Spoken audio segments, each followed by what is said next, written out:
It's time for Pierre Baseball on KCCR and on YouTube at KCCR Sports. Pierre Baseball is brought to you by Kathy Sunshine Properties, Kruger Contracting, Bank West, Overhead Door, Stalkin Peterson LLP, Shane's Pharmacy, and Capital City Ford, Lincoln, and Toyota. Swings and lines it in the right center field. One run will come in to score. They will round the other runner. He will come to the plate. The throw not going to be in time. A two-run single for Parker O'Brien gives the Govs a 9-7 lead. Pierre Baseball is also brought to you by American Family Insurance Brittany Scheffelbein Agency, CHS River Plains, Dakota Plains Federal Credit Union, Ferding Electric, Pierre Closets, Dakota Sprinkler and Landscaping, and AGE. 2-0 pitch. That will be a line shot into left center field. That's going to get down for extra bases, and it's going to score Terwilliger. That's one way to bust out of a slump. Sunshine round second. He's on his way to third. The throw will come in. He will slide in. Baseball is also brought to you by Edward Jones Financial, Gales Gas, Lamb Motors, Xander Auto Parts, Comtech, Envirotech, First Dakota National Bank, Kruger Climate Systems, May Adam, and Hunsley Auto Body. Here's the 0-2. Runner takes off. Terwilliger will sky this one out to center field. Out towards the wall. It is going to get out of here for a two-run shot for Cooper Terwilliger on an 0-2 pitch. Pierre Baseball is also brought to you by Oahe Federal Credit Union, Koenig, AirTech Heating and Cooling, Pierre Roofing and Gutters, Wagner Auto, the South Dakota Office of the Attorney General Division of Consumer Protection, and Todd's Electric. 2-0. It'll be a swinging Mason up the middle. Rounding third is Deal. The throw will come to the plate, but Deal slips and falls. The ball will still get away to the backstop. Deal will come in to score, and the Governors will win the ball game. And now to the booth for the call of the game with KCCR award-winning sports director, John Winkler. And a good afternoon as we welcome you here to Bob Sheldon Field as the Pierre Post State takes on the Brookings Bandits, as the Bandits will open up their season here this afternoon or this evening, taking on the Eights, who are coming in at 0-2 and looking for their first wins of the season. The Eights still without some guys because of state track and then injuries on top of it all. So it's again, different looking lineup than what we saw on even Wednesday. And the Eights are going to be looking to try and get a couple wins here against a good Brookings team that, in the springtime, Pierre got a 4-1 win, as well as also a 2-1 win over the Brookings Bobcats at the time. But this is going to be still a tough challenge for the Eights, and it will be fun to watch these two games between Pierre and Brookings. Let's get you those starting lineups here before we take our first break, as we'll pull them up on YouTube at KCCR Sports, but also go through them as well. We start with the visitors, Pierre Post State. They have Hudson Stosher leading off. He's the shortstop. Sutton Sunshine is batting second. He's the catcher. Riker Edson will bat third, the second baseman. The DH, Alec Eilers, will be in the cleanup spot. Bridger Babcock, the first baseman, will bat fifth. Will Eilers, the right fielder, batting sixth. Aiden Johnson, the center fielder, batting seventh. Hudson Schaefer, the third baseman, batting eighth. And Brecken Furman will round out the order. He is the left fielder, batting ninth. Carter Templeton will get the start for the Eights here in his first Senior Legion start. He was very, very good all throughout the season for the Pierre Governors in his first year at varsity baseball, but he'll get his first Senior Legion start. For Brookings, post 74, the Bandits will have Trey Christofferson to lead things off. He's the left fielder. Nolan Krogman will bat second, the third baseman. Baker Hansen, the shortstop, will bat third. Jace Bauer, the catcher, batting fourth. Talon Hyde, the pitcher, will bat fifth. Cooper Schneider, the second baseman, batting sixth. Noah Lees, the first baseman, batting seventh. Max Jensen, the right fielder, batting eighth. And Jude Meendering, the center fielder, will round out the order for Brookings. And for Brookings, last in the springtime, they were swept by Stevens on the road in Rapid City as they went 0-2. Of course, the Governors went to 2-0 in that best-of-3 series and then lost in the first round to the Jefferson Cavaliers in that quarterfinals of the state tournament. But now here, new season for Brookings, especially for Brookings right now, being 0-0 for the Eights, right now at 0-2, looking to get a couple wins to get them rolling here going into next week, where they will take on Sioux Falls West on the road on Tuesday, and then Sioux Falls East at home on Wednesday. Let's take our first break here in the pregame show. When we come back in 3 minutes, so we might have first pitch for you right here a couple minutes before 5 o'clock. Back in 3 minutes as you're listening to Pierre Post-State Baseball on KCCR, and you're watching it on YouTube at KCCR Sports. Building a home. It's the biggest investment most of us make in a lifetime. Not to mention it's a decision that, well, you pretty much live with day and night. The quality of the workmanship stares back at you like a reflection. It also affects the value of your investment. Choosing the right contractor is critical. Kruger Contracting is that contractor. Call 222-2523. Quality workmanship and materials completed on time. Kruger Contracting. In a word, quality. Call 222-2523. Capital City Ford, Lincoln, and Toyota in Pierre is proud to sponsor today's game. Whether you're in the market for a brand new Ford, Lincoln, or Toyota, or a quality pre-owned vehicle, our team is here to get you back on the road in style. From tough trucks to family SUVs, we've got the selection you need and the hometown service you deserve. Browse online anytime at CapitalCityFordToyota.com. Capital City Ford, Lincoln, and Toyota, where community drives us forward. Hey you. Are you at a job that is fulfilling, has good benefits to support you or a family today, and retirement goes down the road? If you just said no, listen up. CHS River Plains is hiring operations personnel, drivers, and custom applicators at several locations. These come with a knockout affordable benefit package for you and the whole family. Apply to a job with CHS River Plains and up your benefits straight up. To apply, visit us online at chsriverplains.com or stop in at one of our locations. CHS is an equal opportunity employer. Financial investments are very important, but so are the investments of time, patience, and encouragement our young athletes receive from their coaches, teachers, and mentors. Your Pierre area Edward Jones Financial Advisors understand this. That's why Edward Jones is a proud sponsor of Governor Athletics on KCCR. Go Govs! For all your investment needs, call or stop by one of our offices to visit with your Pierre area Edward Jones Financial Advisor. Edward Jones, member SIPC. Step up to the plate with Kathy Sunshine Properties in Pierre, your go-to for buying, selling, and finding your perfect home. Whether you're looking for a cozy cottage or a spacious family home, Kathy Sunshine Properties has you covered. We're committed to helping you make your next big move, on the field or in your life. Ready to find your dream home? Call Kathy Sunshine Properties at 605-224-5588. Your home run in real estate. No one likes to have electrical problems, but when they happen, call Todd's Electric at 223-2518. With over 28 years of experience, Todd's Electric can handle any type of electrical problem, whether it's residential, commercial, or agricultural. Their knowledgeable staff knows and understands the importance of your home, business, or ag facility and are prepared to help. Call Todd's Electric at 223-2518. That's 223-2518. Todd's Electric, serving the Pierre and Fort Pierre areas. The line to power.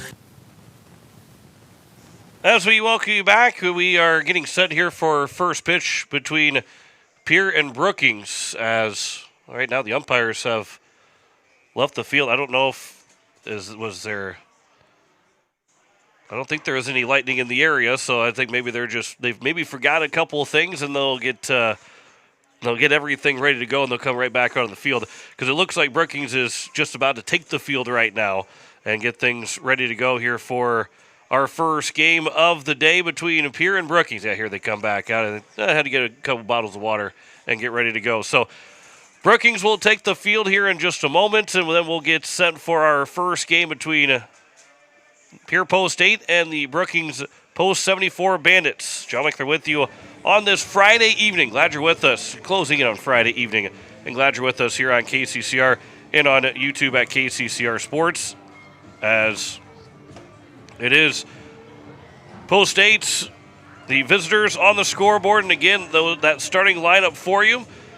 As we look at your starting lineup, Hudson Stosher, the shortstop, leading things off. Sutton Sunshine, the catcher, batting second. Second baseman Riker Edson will bat third. Alec Eilers, the DH, batting fourth. Bridger Babcock, the first baseman, will bat fifth. Will Eilers, the right fielder, batting sixth. Aiden Johnson is playing center. He's the number 7 man in the order. Hudson Schaefer is playing third. He's batting eighth.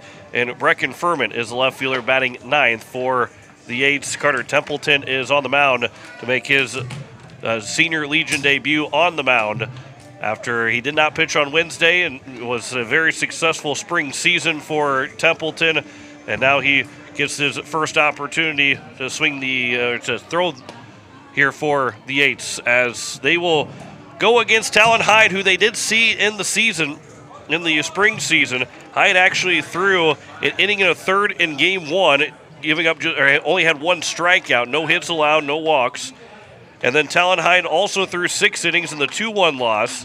So in total, he only threw 72 pitches in 7 2/3 innings. And he gets the start here as we are underway. First pitch swinging, and a line shot up the middle for a base hit past the glove of the shortstop and Baker Hansen, and it is a leadoff single for the Eights. One pitch in at 4:58, we get underway. And that's how, for Brookings, their season gets underway. And it's now going to bring up Sutton Sunshine, the catcher, with a runner on at first here with nobody out. Just one pitch into the ball game. So Talon Hyde will have to work from the stretch quickly. They're actually going to call it an error by the shortstop in Hansen. So with the leadoff error, now Sutton Sunshine at the plate. First pitch to him. He'll swing in line. That one into left field for a base hit. 2 pitches and 2 guys are on base. First and second here with nobody out, and that is a base hit for Sunshine. And it brings up Riker Edson to the plate. 2 strikes so far from Talon Hyde, but 2 guys are on base to kick things off here in the top of the first inning. Riker Edson went 1 for 6 on Wednesday against Harrisburg. Did have an RBI, one of the 4 RBIs that were had in those games, in the 6 runs that scored for the Eights. Here's the first pitch. He'll swing at the first pitch and pop this one foul out of play. It'll land on the top of the grandstand on the roof. Rain was falling. It was sprinkling. Can't really tell if I don't believe it still is raining now, because there's quite a few people that were sitting outside of the covered area, and they're not moving at all or have any umbrellas up. So it does not look like any sprinkles are happening here at Bob Sheldon Field. Quick mound visit here from the catcher and Jace Bauer. Make sure their signs are right with the runner on at second. 0-1 count, 3 pitches and 3 swings for the Eights. Leadoff error for Hudson Stosher, and then a base hit into left field for Sunshine. Now they'll pick off the throw to second, and diving back in safely is Stosher over at second. So Hyde will get set again, and he'll come set from the stretch. Check the runner at second, deliver the 0-1 pitch. Line shot, and that is fouled down the third base side. And the count is quickly 0-2. Here to Riker Edson. The Eights did not get a base hit at any point on Wednesday with runners in scoring position. So this is their first opportunity here in this game to try and get a base hit with the runners in scoring position. 0-2 pitch. He'll swing, fouled that one away. Staying alive here at 0-2. Trying to give early run support for Templeton. Alec Eilers, the DH, waits on deck. Here's the 0-2 pitch again. That one will miss, blow it away. That's the first ball that Talon Hyde has thrown. Make it a 1-2 count. The first time that somebody did not swing at a pitch. Here's the 1-2 from Hyde. Swing and a pop-up. That's going to be a floater to center field, but it will hang up, and it will be caught by Meendering out in center. And there is the first out. That one looked like it was labeled for a pop-up, that was a bloop single to make it bases loaded. But there's the first man retired here in the top of the first, and it brings up now Alec Eilers, the DH. Eilers went 0 for 5 on Wednesday. Opportunity here, now pickoff attempt, and back in safely at second is Stosher. As you look at the defense for the Brookings Bandits, Trey Christofferson out in left, June Meendering in center, Max Jensen in right. It is Nolan Krogman at third, Baker Hansen at short. Cooper Schneider at second. That one will miss low for ball one. Here to Alec Eilers. Noah Lease is at first, and Jace Bauer behind the plate with Talon Hyde here on the mound, delivering the 1-0 pitch. A curveball that comes in almost hits Alec Eilers. Will Eilers is a couple batters away. Bridger Babcock is sandwiched between the Eiler boys. 2-0 count here to Alec. From the stretch, the 2-0. That'll get away from the catcher, and both runners will move up to second and third. Count's now 3-0. And two runners are in scoring position now, second and third with only one out. 3-0 count here to Alec Eilers, the DH. The big spot here. Pierre really wants to make sure that they find a way to get this first run across. 3-0 pitch. That one's right down the middle for a strike. The count's now 3-1. Eilers, of course, taking all the way with the 3-0 count. Good hitters count here to drive in both runs. Right-handed hitter waits on the right-handed pitch. That'll miss low and away for ball four, and the bases are now loaded with only one out here in the top of the first. A walk to Eilers brings up Bridger Babcock. An error, a base hit, and a walk have loaded the bases here in the top of the first inning. And Bridger Babcock's got a chance to drive in the game's first run.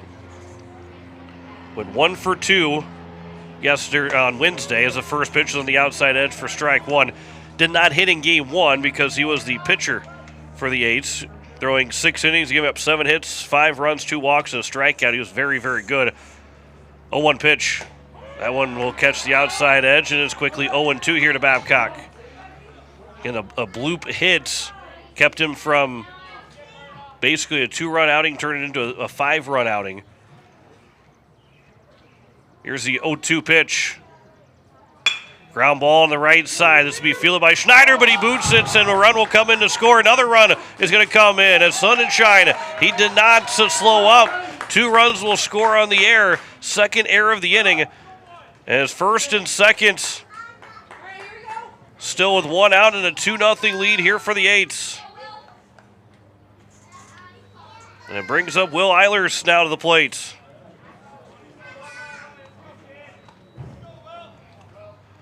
First pitch is going to be on the outside edge for strike one here to Will Eilers. So now Alec Eilers at second. Bridger Babcock over at first. 0-1 count here to Will Eilers. There's a swing and a miss. Had him fooled on the curveball, and the count's now 0-2.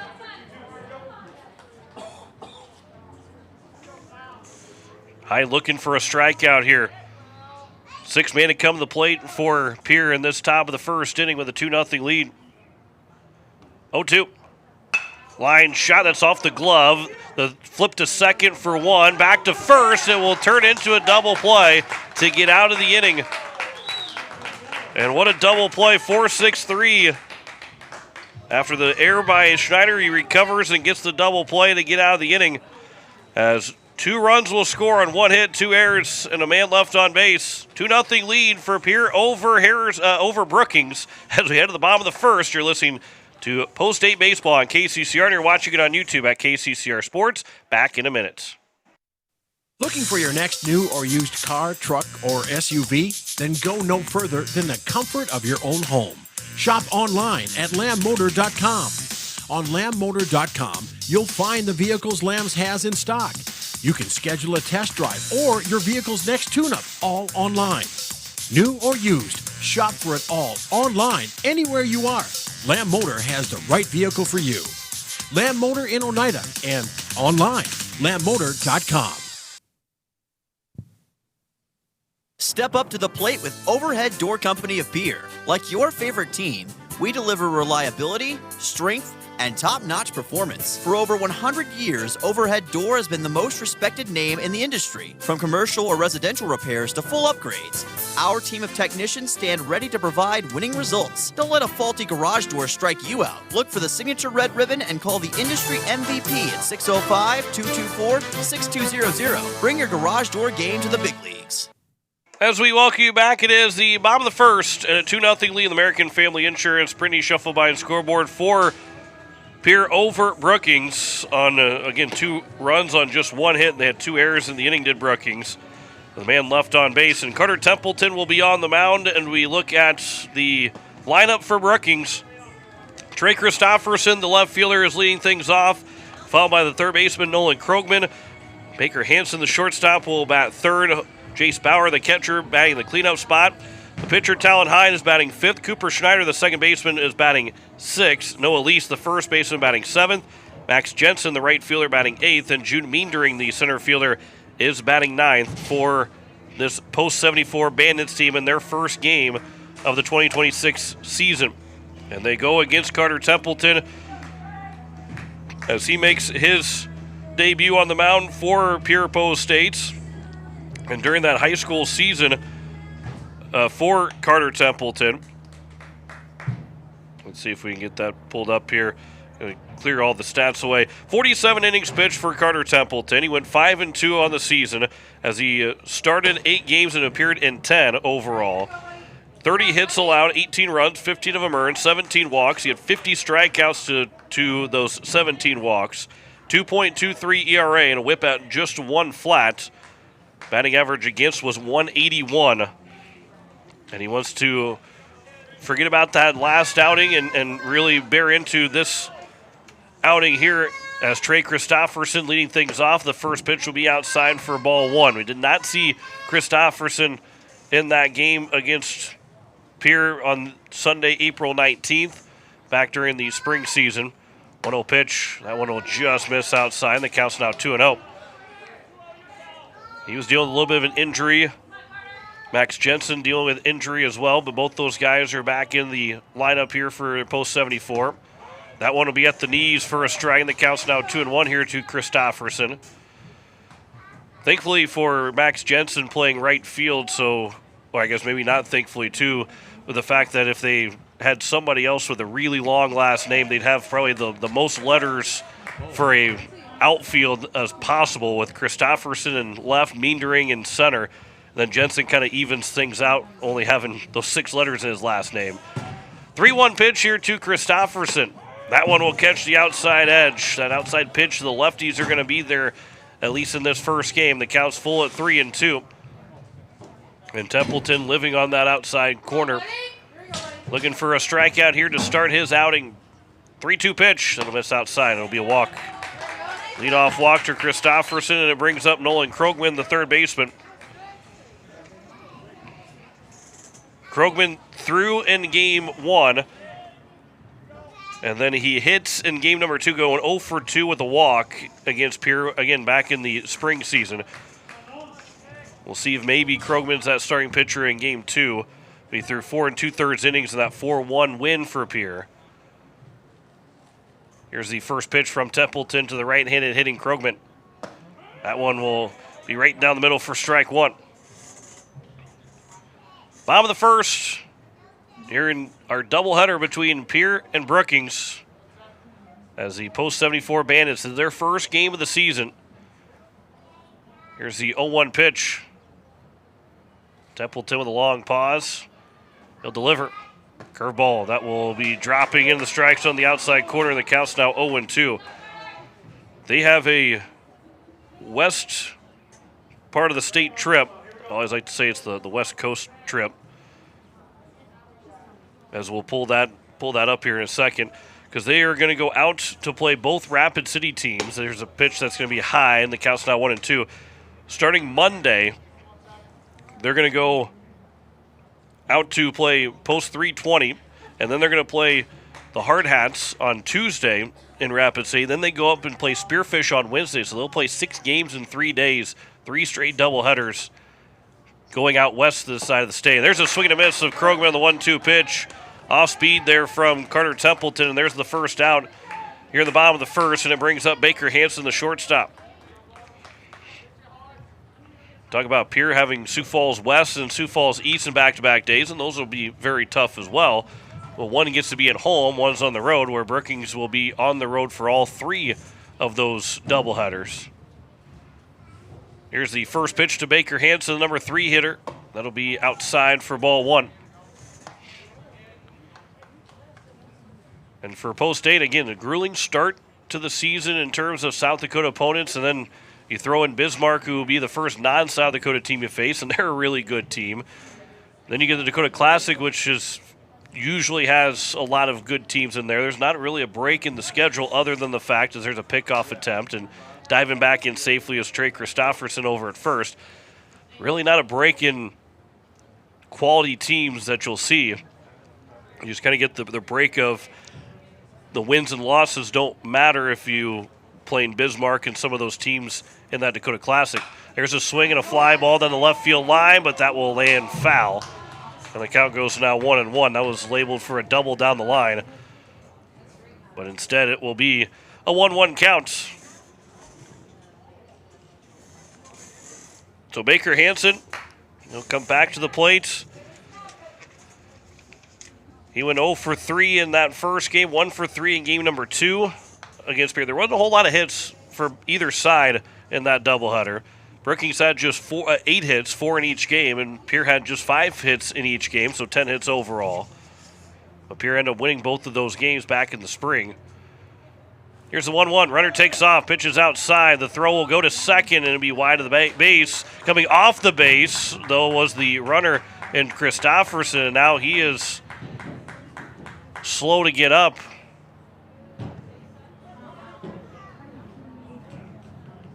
I don't know if he jammed his finger sliding into the base and going over the bag. Coach Carter Roach will go out and check on him. It was a ball, and the runner did steal second. The count will be 2-1.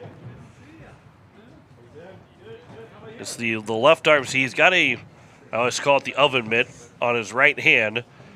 So it allows him to slide in and not really worried about jamming fingers then. That mitt kind of provides the extra leverage to not have to worry about it, but he doesn't, obviously, most guys don't wear them on both hands.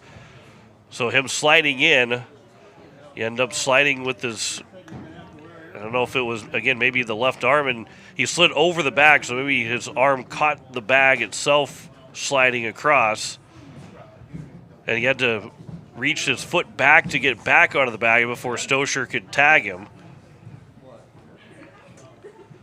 But he again, kind of checking everything out. It's more of his, I think it's his wrist, the way that he's flexing all 5 of his fingers on his left hand. But he seems to be okay, and it is a stolen base. And so there is a runner on at second now with 1 out, and a 2-1 count here to Baker Hansen,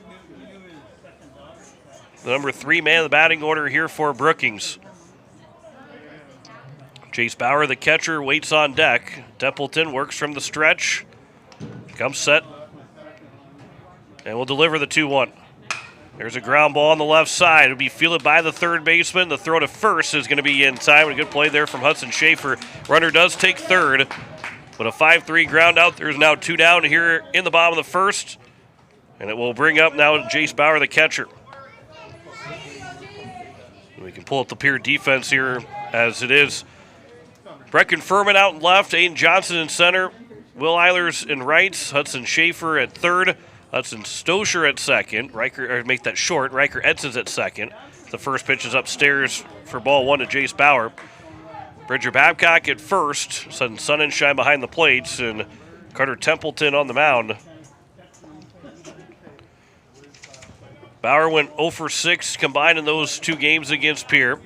That one will catch the top of the zone on the outside edge, and the count's now 1-1. Here the cleanup man, Jace Bauer. The runner on at third. And 2 down here in the bottom of the first. 1-1 pitch. Swing and a fly ball towards center field. Aiden Johnson patrolling out there. He'll make the catch. And it's a scoreless bottom of the first inning for Carter Templeton. No runs, no hits, no errors, and a man left on base. 1 complete here at Bob Sheldon Field. It is a 2-0 lead for Pierre over Brookings. Back in a minute on KCCR, and you're watching it on YouTube at KCCR Sports. People helping people. Have you ever wondered what the benefits are of becoming a Owyhee Federal Credit Union member?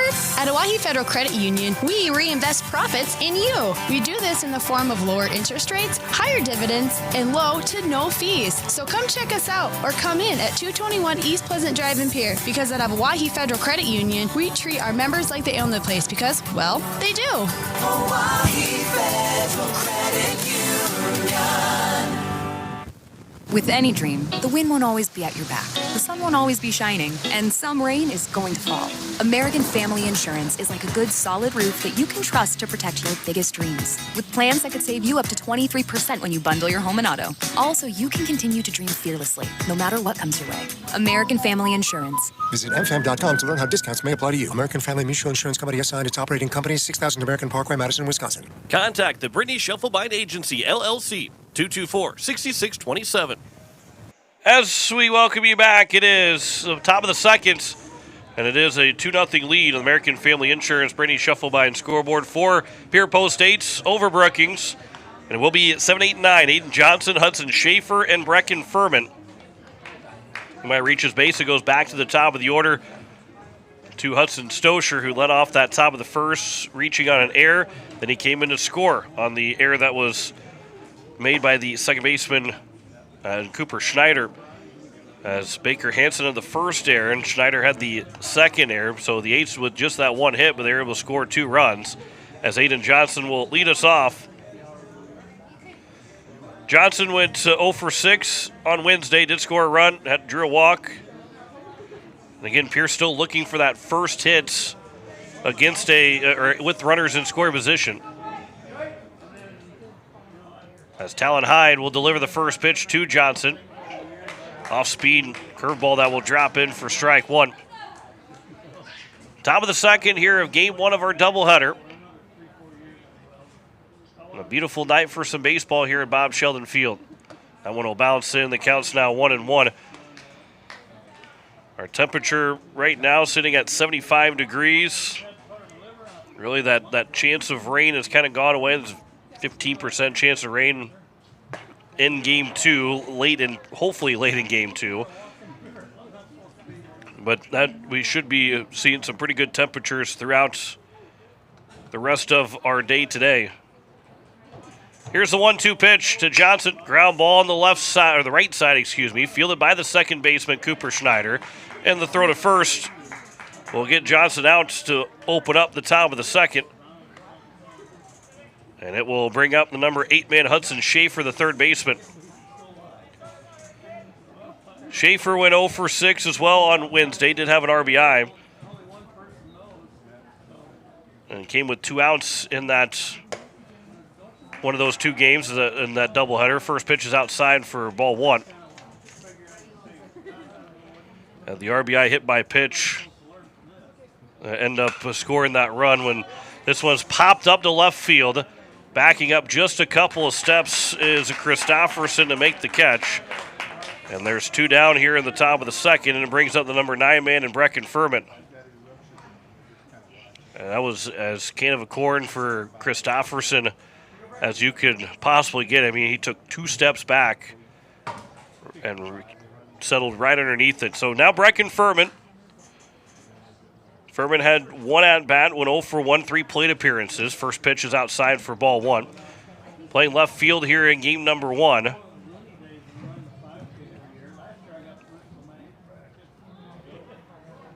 Here's the 1-0 pitch from Talon Hyde.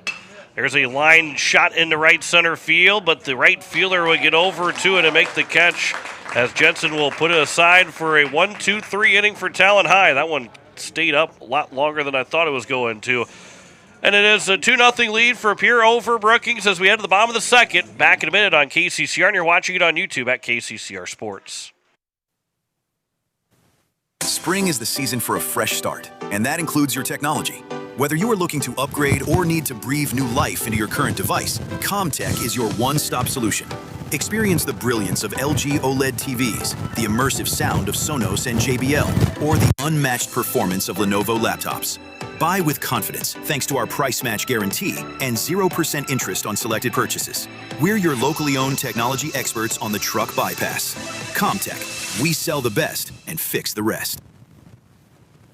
Koenig of Oneida, Pierre, and Winter has provided our services to growers of South Dakota for over 50 years. We focus on providing our customers with the products, services, and attention to detail that each farmer needs to succeed. For your individual needs of custom spraying, liquid or dry fertilizer, chemical, soil sampling, seed sales, and treating, stop in and see us at Koenig with offices located in Oneida, Pierre, and Winter. As we welcome you back, it is the bottom of the second, 2-0 lead for Pierre over Brookings. It is going to be 5, 6, and 7. The pitcher, Talon Hyde, will lead things off. Cooper Schneider will bat second. And then Noah Lease, the first baseman, will bat third.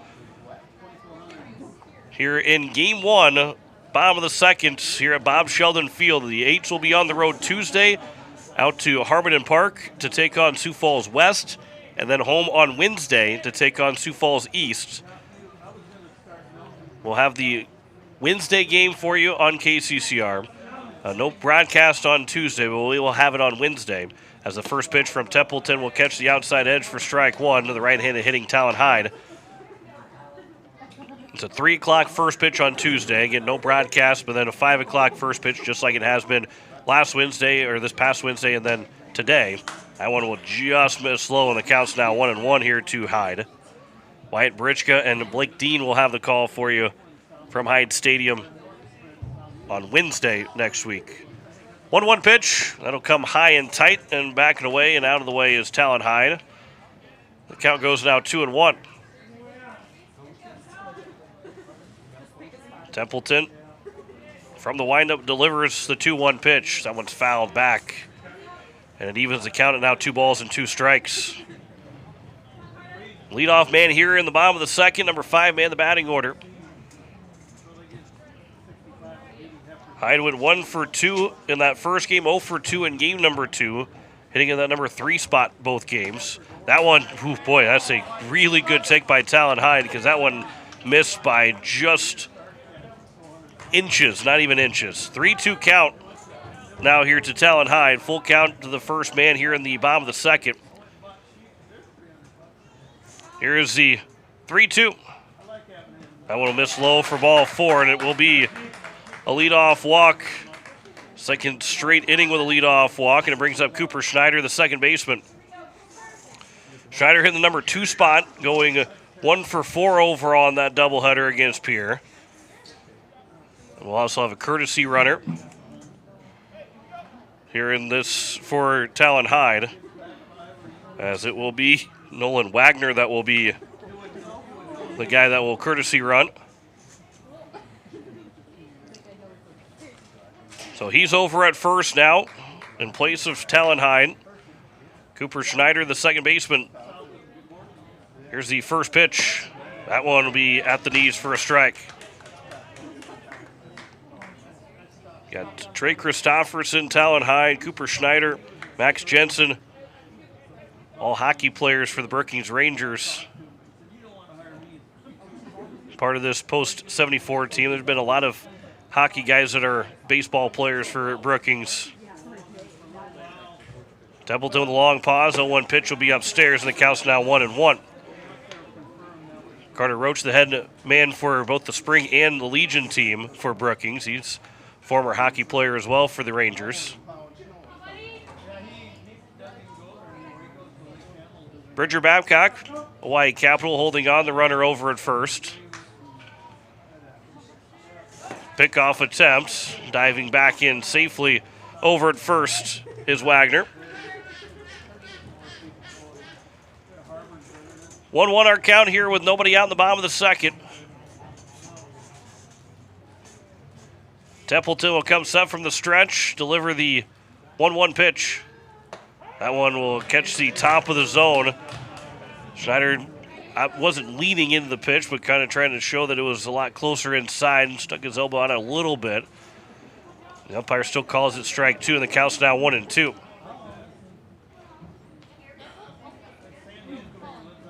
He digs back in. Templeton checks the runner and now comes set from the stretch and delivers the 1-2. Line shot back up the middle, and that will drop in for a base hit. And the first hit here for post 74 on the season goes to Cooper Schneider on a 1-2 count. It makes it first and second now here with nobody out. To bring up Noah Lease, the first baseman. Lease went 1 for 5, 0 for 2 in that first game, 1 for 5 overall, 1 for 3 in game number 2. As he digs in on the left-handed batter's box. Here's the first pitch to the first baseman. He'll show bunt, drop it down in front of the mound. Templeton will pick it up. His throw to first is going to be over the head of Riker Edson, and a run will come in to score. They're going to hold up the runner at third, as Alec Eilers will run it back in, and that will plate the first run of the ball game for Brookings. Be an air charge to Templeton.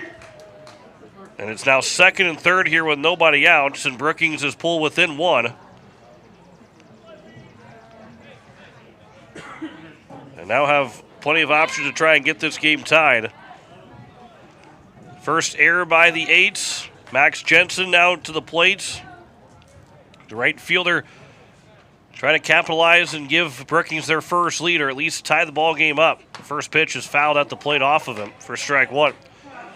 Okay, we didn't see Jensen play. He was dealing with an injury that kept him out for some of the high school season, but did keep him out at that time when Brookings came to town on April 19th. Here's the 0-1 pitch. That'll be slowed away, and the count's now 1-1. 1-1 count. Number 8 man in the batting order, Jude Meendering, the center fielder, is waiting on deck. He rounds out the lineup before the top of the order comes back up. Here's the 1-1. That'll miss low and away, and the count's now 2-1. Bridger Babcock and Hudson Schaefer, the first and third baseman, playing even and in from the bag. Hudson Stosher playing behind the runner at his normal depth. Normal depth for Riker Edson, maybe a little bit in right now, but up the middle, they're trading the out for the run, as it counts now 3-1. Base open over at first. With nobody out right now. An opportunity, the base is loaded. You're still not one pitch away from getting out of it. 3-1 pitch will miss low for ball 4.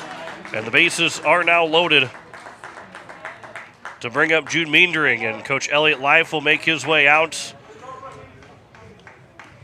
to have a conversation with Carter Templeton and kind of settle him down. Right now you're looking for a ground ball back to Templeton or to the third or first baseman. You can start a double play at home, or at least get that force out at home. I think up the middle you'll still trade the 2 outs for a run to make it a 2-2 game, but you're in a spot here in the bottom of the second that still got a lot of game left that you want to try and get out of this inning as quick as possible, and you'll trade make it a tie ball game just to get 2 outs. But Coach Life with that conversation right now, slowing Templeton down, kind of get him to reset. The umpire walked his way and made a big loop all the way around to give Coach Life that time to have the conversation without bringing up too quickly. And sometimes it always feels like coaches just have the sense when the umpire is about to get to the mound, because it seems like every time they get there, always it turns into them stopping and walking away. First pitch will miss low and away for ball 1. So Templeton now down the count 1-0.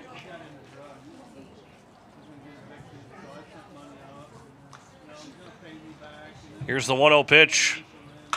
Ground ball that is fouled behind Coach Roach over at third. Count goes now 1-1. Again, this is infield turf. It's about, I would say, 3 steps into the outfield where the turf stops and goes from what is green turf outfield to the outfield grass. 1-1 pitch. That one's on the outside edge for a strike. The count's now 1-2. You're looking for a ground ball right on the corner somewhere, or right back to the mound, or even better would be a strikeout pitch here for Templeton, because then you become 1 pitch away from getting out of the inning. 1-2 pitch.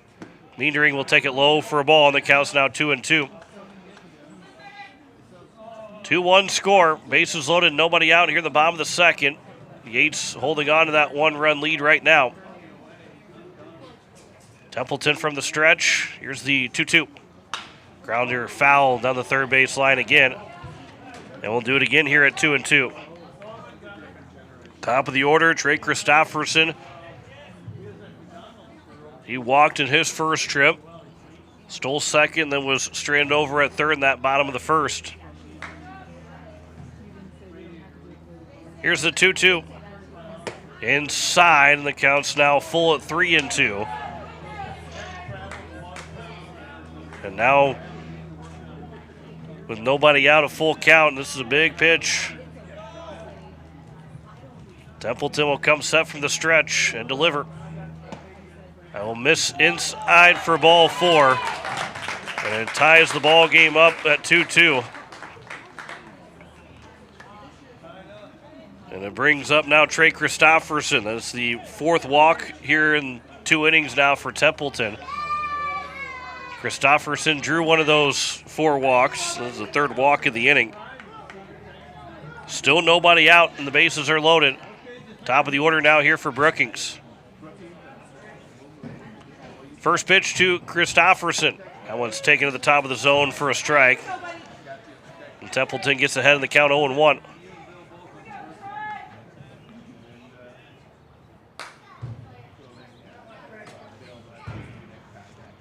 Here's the 0-1 pitch from Templeton. That one's again at the top of the zone. The count quickly goes to 0-2. And now Templeton again looking for that strikeout pitch. He's got one so far. He struck out Krogman, who waits on deck. Templeton from the windup will deliver the 0-2 pitch. Somewhat of a half swing there by Christopherson just to spoil it as it fouls it out of play on the left side. And the count remains at 0-2. And again, Christopherson was slow to get up after he stole second. With that left hand, here's a ground ball that's going to be up the middle. Run's going to come in to score. It's going to be off the glove of Stoscher. It'll be a tough play to get Christopherson on out at first anyway. But it now leaves the bases loaded. Another run comes in to score to make it a 3-2 game. They're going to give him a hit. So an RBI for Christopherson. And the bases remain loaded here with nobody out. As now Nolan Krogman, it was going to be a RBI regardless. Here's a line shot to right. That one is caught by the right fielder, and Alec Eilers is playing pretty shallow, but he'll make the catch for the first out. It's a big first out with runner at third, and Max Jensen, he was halfway starting to go home. I wouldn't even say that Alec Eilers was really playing that shallow either. Just got on him pretty quick. So the first out. Now it's Baker Hansen. Now you're one pitch away from really limiting the damage. And the first pitch is over for strike one to Baker Hansen. He grounded out to the third baseman, Hudson Schaefer. And for a hard ground ball somewhere, trying to start a double play. This will be popped up and foul out of play on the right side. And now another 0-2 count here for Templeton, looking for his second strikeout. 2 hits in the inning and an error. 3 runs have scored so far. 0-2 pitch will miss low and away, and the count's 1-2. Make that Jensen over at third, Meendering at second, Christopherson over at first. 1-2 pitch. That's a slow roller, third base side. Templeton will pick it up. The throw will come home, but Sonnenschein not on the plate. And it will be another infield single. And a second time that ball wasn't close to breaking glass, and they score another run. I mean, that time didn't have to even change the camera angle with how slow it was rolling up the line. I don't know if it was going to go foul. I don't think it was going to go foul, but there was a possibility of it. But it's now a 4-2 game. Another infield single. The first pitch will be at the top of the zone for strike one. Here to Jace Bauer, the number 9 man to come to the 9th man to come to the plate. Cleanup hitter in the batting order. 0-1 will miss low. Evens the count on the ball and a strike. He flew out of the center fielder, Aiden Johnson, to end that bottom of the first. Here's the 1-1 pitch from Templeton. A curveball that will drop in. Good pitch there from Templeton around the inside edge. It's a tough pitch for Bauer to do anything with it.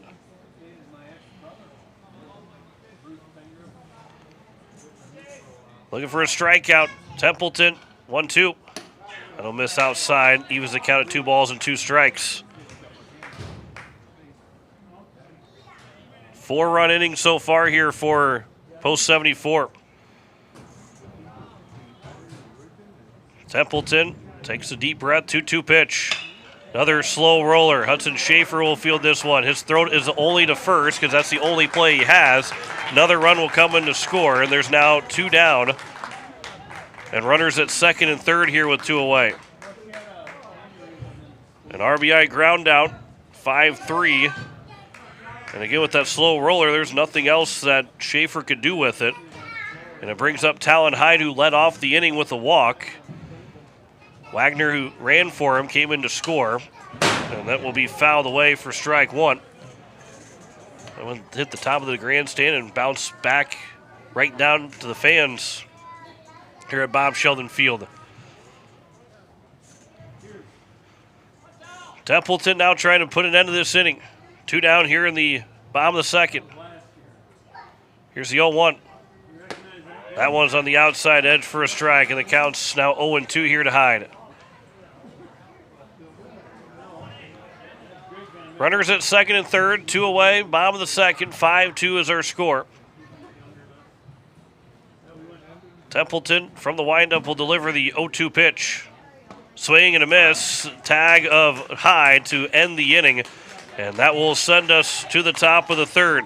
But 5 runs do come in to score for Brookings. And just 2 hits in the inning. Make that 3 hits in the inning. 1 error and 2 men left on base. 5-2 for Brookings after 2. Back in a minute on KCCR. And you're watching it on YouTube at KCCR Sports.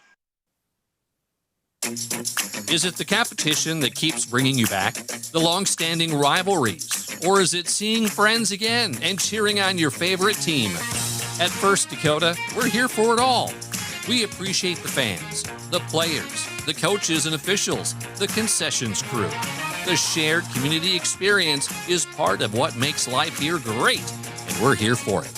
See you at the game. First Dakota National Bank, member FDIC. For over 60 years, Birding Electric has been powering homes and businesses across central South Dakota. When you need reliable electrical service, trust the experts with decades of experience. Whether it's a simple residential repair, a complex commercial installation, or even electrical work on your farm, Birding Electric has you covered. And if you're tired of searching everywhere for that hard-to-find bulb, Birding Electric carries a wide selection of bulbs, including those hard-to-find fluorescent and specialty options. Visit us at 2903 East Elizabeth Street or call today, 605-224-8684. As we welcome you back, it is the top of the third and a 5-2 lead for Brookings over Pierre on the American Family Insurance Brittany Shufflebine scoreboard. And for the 8s, it will be the top of the order. Hudson Stosher, Sun and Shine, and Riker Edson. The 8s scored 2 runs at the top of the first. Stosher led off with an error to reach base to start the ball game out as the first pitch is upstairs for ball 1 from Talon Hyde, who hit twice in that last inning. So while it was a long inning, he still really probably couldn't get much throwing in to keep himself loose, or at least a couple of throws in the right field bullpen. Maybe he took a couple of steps over outside the dugout. Here's the 2-0 pitch. That'll miss low. The count's now 3-0. Now there is maybe a little bit of activity in the right field bullpen for Brookings. 3-0 pitch. Stosher taking all the way. And that's over for a strike in the inside corner. The count's 3-1. 3-1 on its way to Stosher. That is outside for ball 4 and a walk to Stosher to lead off the top of the third. And it brings up Sutton Sunshine, the number 2 man, the catcher, who was hitting in a different spot for the first time pretty much all season, all 2026. He was at number 3 man in the first 2 games of the season as well. Here for Post State. Pickoff attempt, and diving back in at first is Stosher without a tag applied. The second walk allowed by Talon Hyde in a 1-2-3 top of the second inning. That one will miss low for ball 1. After 4 guys reach base, 2 with an error and a base hit. Of the first 5 in that game, in the top of the first, had retired the last 4. Stosher takes off, Sunshine swings and fouls it out of play behind home plate.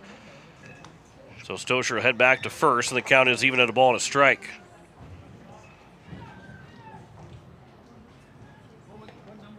Here at the top of the third, Bob Sheldon Field here in Brookings. Games 3 and 4 of the 2026 season. Here's a pickoff attempt, and again back in safely over at first is Stosher.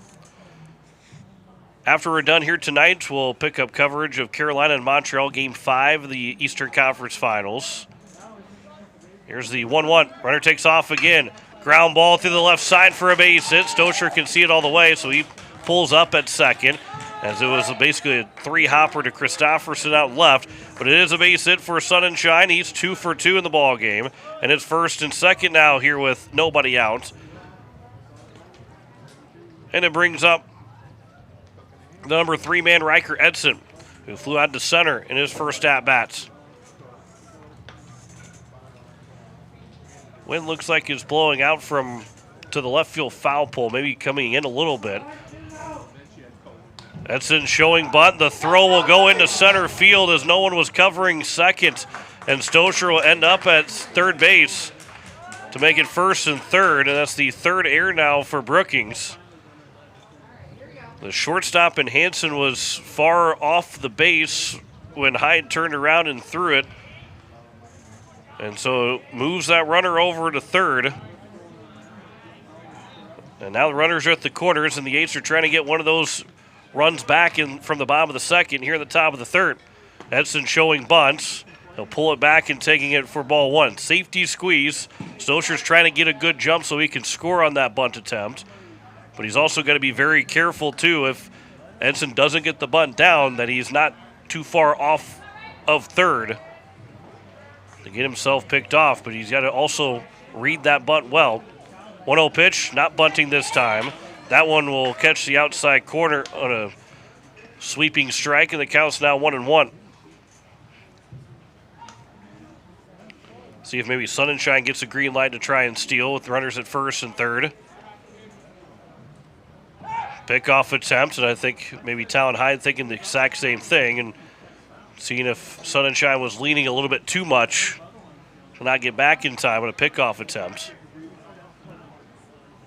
1-1 pitch. Not running. That pitch will catch the inside edge, and the count's now 1-2. Riker Edson trying to drive in the run. It stands over at third. Runners at the corners with nobody out here in the top of the third inning. 1-2. Swing and a miss. And a curveball that hits the turf, and a strikeout of Edson for the first out. First strikeout for Talon Hyde. And it brings up Alec Eilers to the plate. Eilers drew a walk in his first trip, the DH here in Game 1. And we'll see if Sunshine wants to take off, and that time he was going, and he is picked off between first and second. The throw, Sunshine's going to not get his way back to the bag, but the run will come in to score. And the umpire does say he made the tag of Sunshine, so he is picked off, but Stosher does come in to score on that play. So a run scores, but now there's nobody on base, and there's 2 down. And it goes as a 1-3-6 on the pickoff. So now here's the first pitch that misses low and outside to Alec Eilers for ball 1. So now the Eights are within 2, 5-3 game. Ground ball on the left side. This will be fielded by the shortstop in Hansen as he runs up on it. His throw is low to first, but still caught anyway by the first baseman Noah Lease without a hop. And that takes care of the top of the third inning.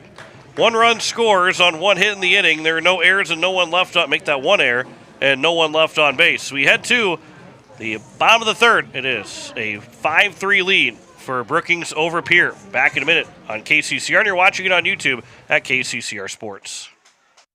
When you're looking for quality trash pickup services, look no further than Envirotech. 6 days a week, their trucks are on the road picking up trash, even holidays. They're also the place to contact for recycling services. Their friendly, professional staff is ready to assist with weekly pickups or even special pickups. Check out the website at envirotechwaste.com. Envirotech is locally operated. Call 224-4804. Envirotech Waste Services in Pierre, proud to support high school athletics. At Shane's Pharmacy, your health and your time matter to us. Our team takes pride in providing personal, professional care, from filling your prescriptions quickly to answering your questions every step of the way. Need a little extra convenience? We offer free delivery right to your home or office. Because at Shane's Pharmacy, you're our family, friends, and neighbors, and we're honored to care for you. Shane's Pharmacy. Feel better for less and stay well with us. Call 605-223-9200 or stop by in Fort Pierre. Shane's Pharmacy. Proud to support our local high school athletes. It is the bottom of the third, and it is a 5-3 lead for Brookings over Pierre on the American Family Insurance Brittany Shufflebine scoreboard. It is going to be at 6, 7, and 8. Cooper Schneider, Noah Lease, and Max Jensen.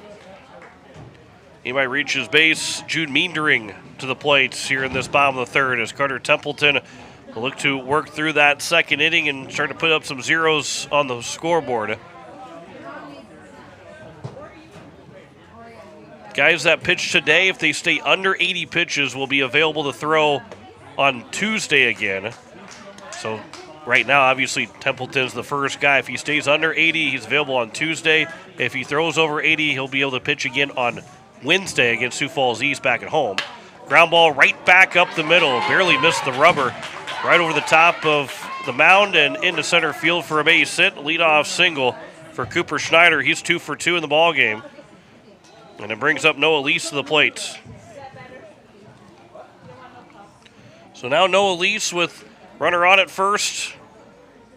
Nobody out here in the bottom of the third.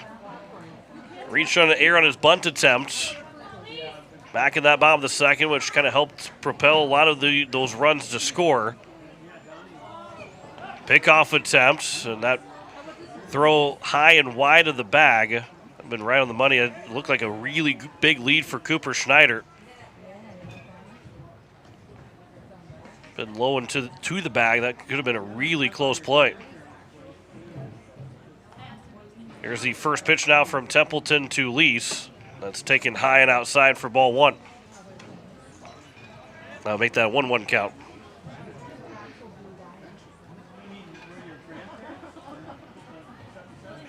That would be 1-0 count. Strikes in reset on our score on my scoreboard. 1-0 pitch here from Templeton to Lease. He'll sky this one up left side. That'll get out of play. His activity on the left field bullpen for Pierre, but I can see the ball being thrown around, but I can't see the pitcher or the catcher with the posts that are in the way. But there is some activity out in that left field bullpen. Here's the 1-1 pitch. Instead, another pickoff, and Schneider, who was leaning towards second, had to cut back to first pretty quick.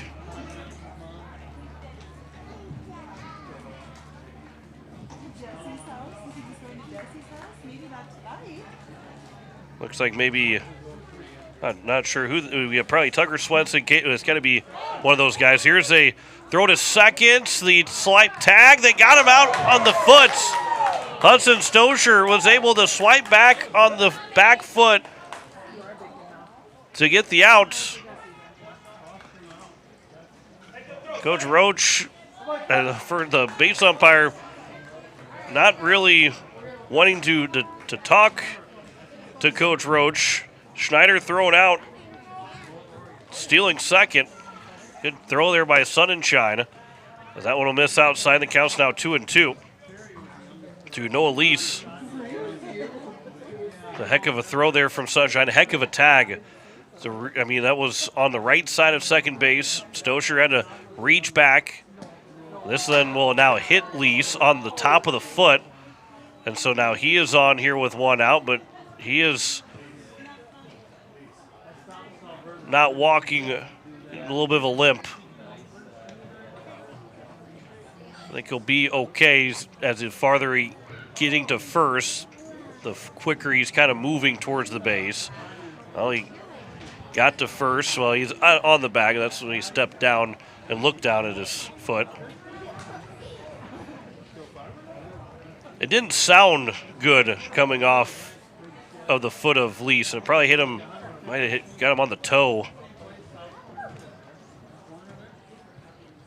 Just had an odd sound to it. But a runner now on at first, once again here with one out in the inning.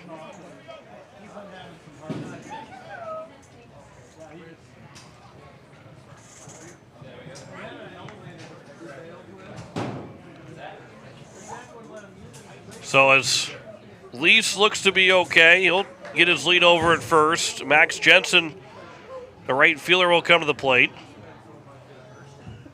Pickoff attempt and diving back in safely at first is Lease.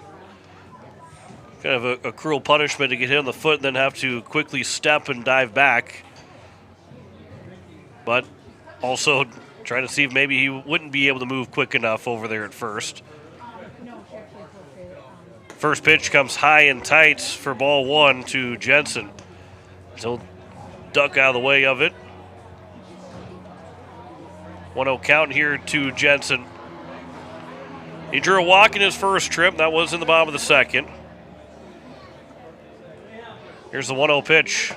That one's over for a strike. Evens the count of the ball and a strike here to Max Jensen. Here in the bottom of the third, 5-3 lead for Brookings. 2 runs in the first for Pierre, and then a run in the third. All 5 runs coming in the second for Brookings as Templeton delivers the 1-1 pitch. Climb the ladder and fouling that one on the right side. It will get out of play. And the count goes now 1-2. A long run there for Bridger Babcock, and Alec Allers, the right fielder. They ran out of real estate anyway. So a 1-2 pitch upcoming here for Templeton. Looking for his third strikeout of the ball game. Here's the 1-2.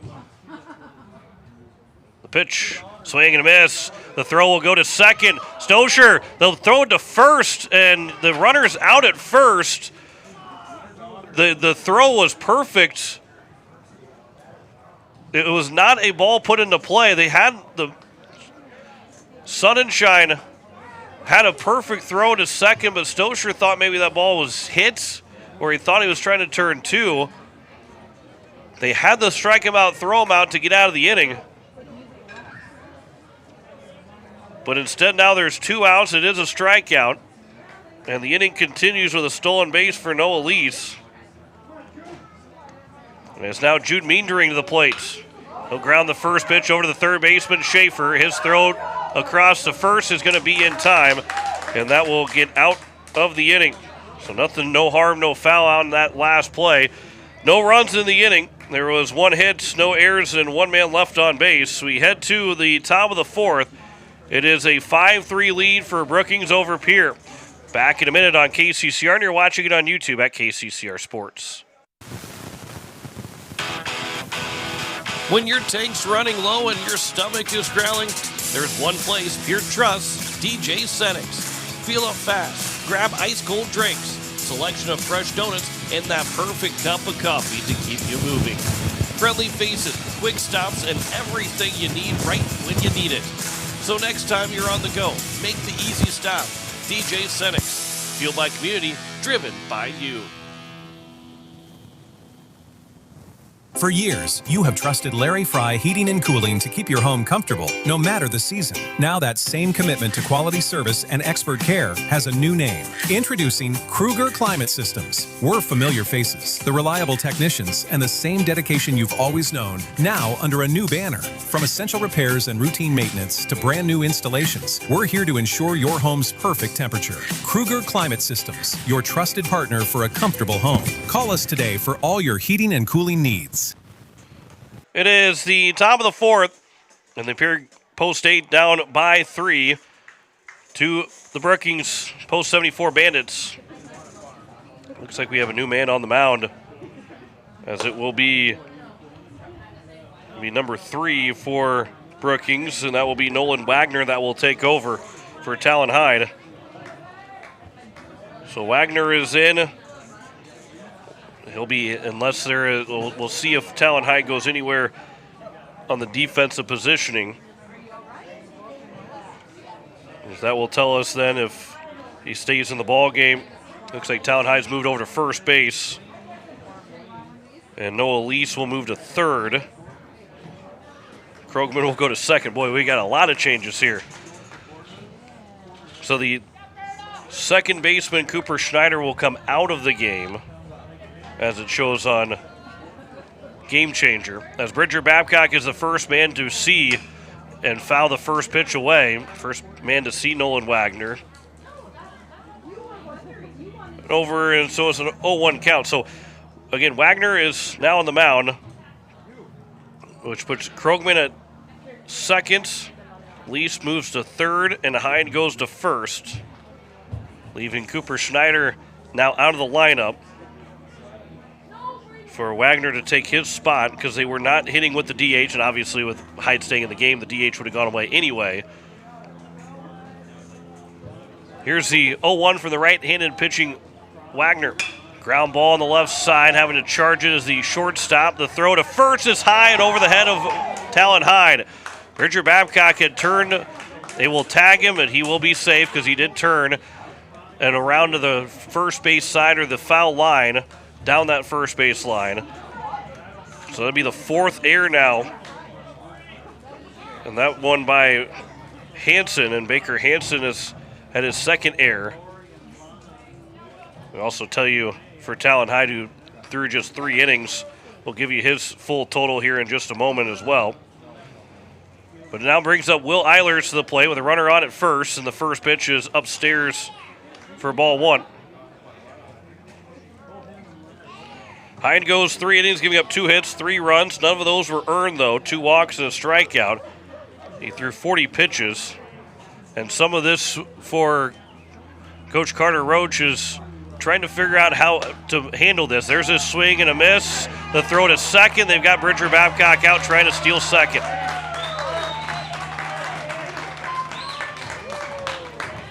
Will Eilers with the swing and miss, and it didn't cause the any bad throw from Jace Bauer, right on the money.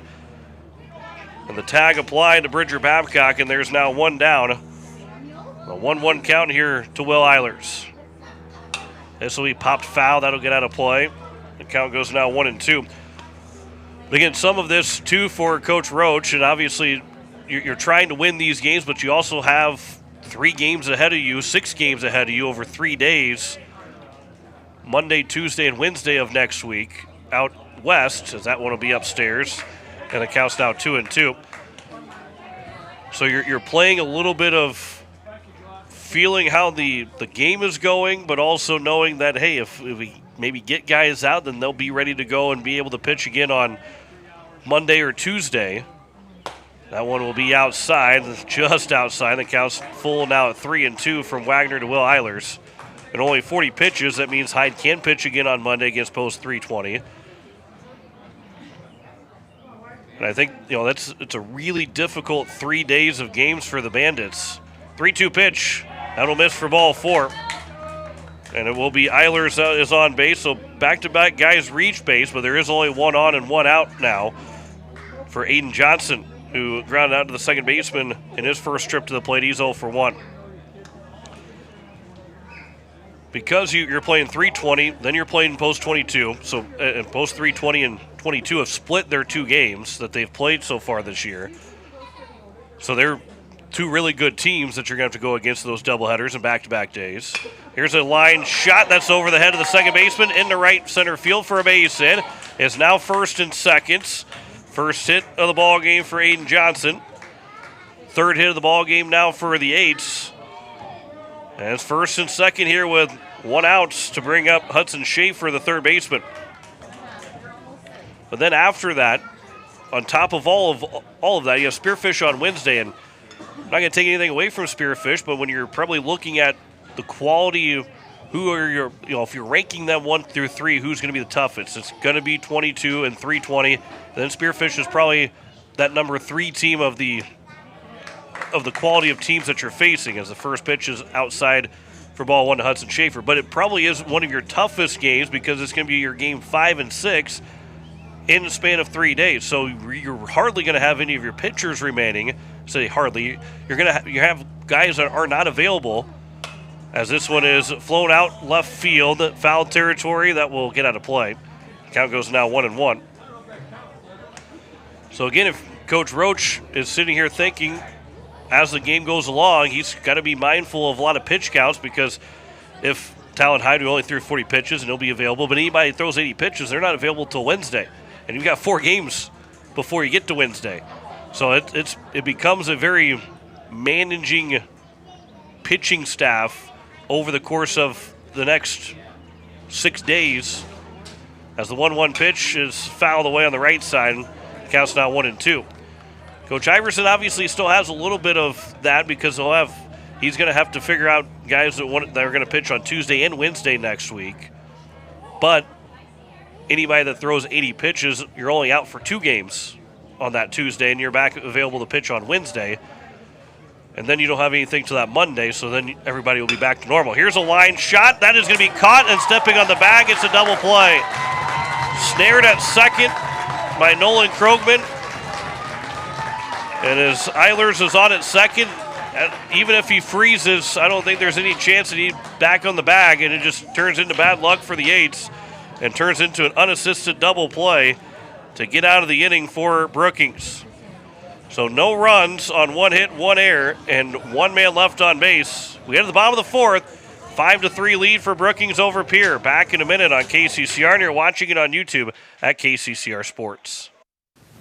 Inheritance, romance, and investment scams continue to plague South Dakotans with high dollar amount losses. They prey on vulnerable adults and swindle consumers out of their funds. Scammers befriend the victim, making it difficult for them to see the reality of what's happening. If you have a loved one susceptible to this type of scam, sit down and talk with them about these issues before it happens to them. If you or a loved one have been scammed in this manner, please reach out to the South Dakota Office of Attorney General's Consumer Protection Division at 800-300-1986.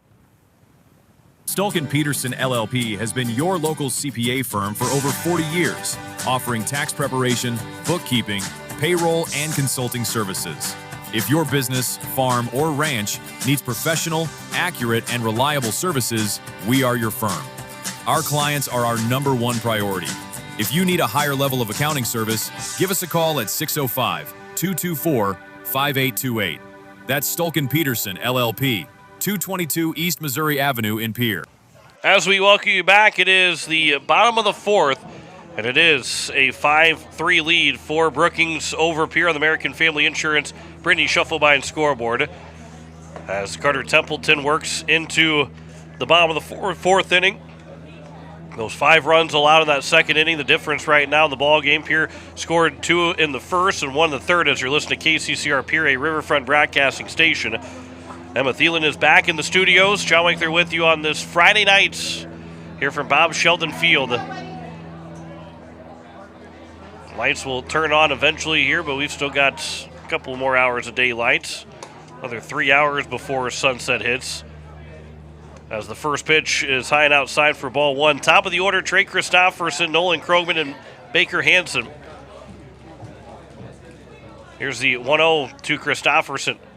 That one will catch the outside edge, evens the count of the ball to strike.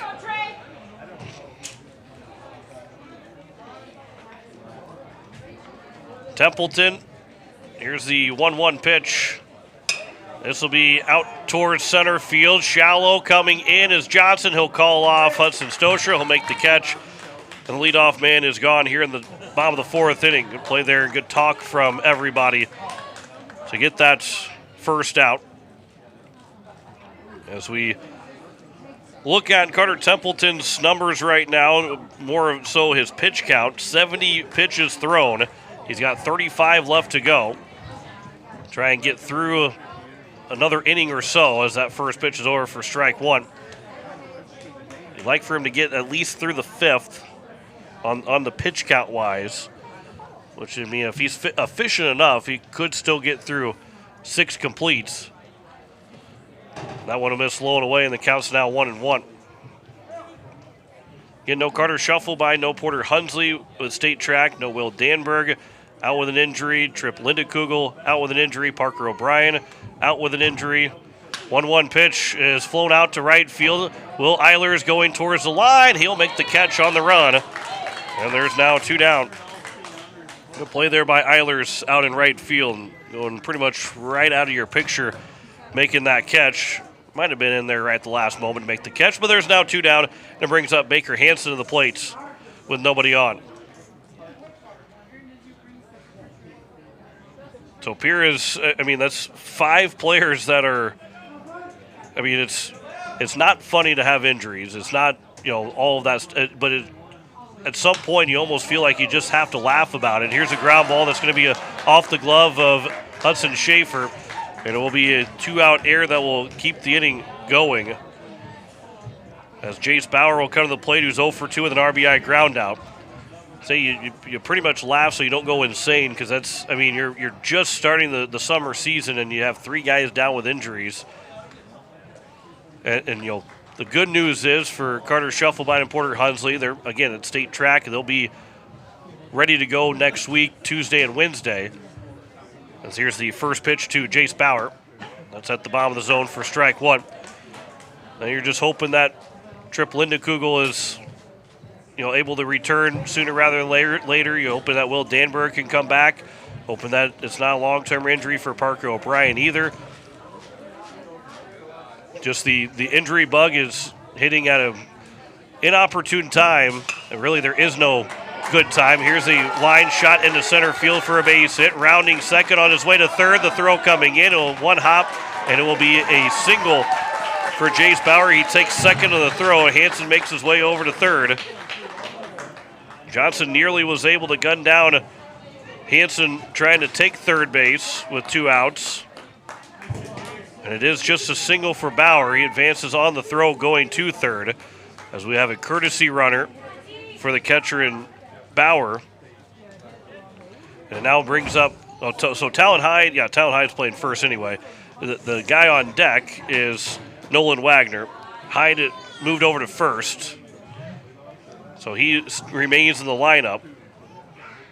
He's 0 for 1 with a walk and a strikeout, both coming in that second inning. So this is it's the first time he's come to the plate, and it's not in the second. And this will be flown out towards right field. Will Eilers going back is going to get over his head. 2 runs are going to come in to score. All the way out to the fence. Picked up by Johnson, and rounding second on his way to third is Hyde. He will glide in with a stand-up 2 RBI triple with 2 outs.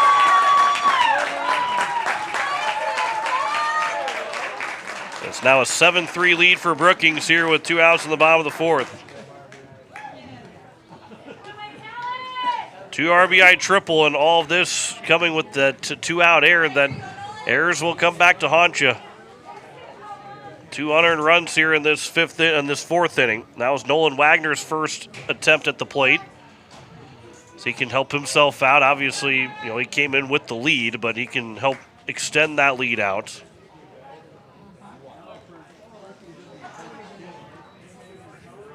Here's the 0-1. That's outside, and the count's now 1-1. 4-run lead now for Brookings. Their largest lead in this game. They took a 5-2 lead in that bottom of the second. Now with the 2 runs here in the bottom of the fourth, lead it by 4. That'll miss low, and the count's now 2-1.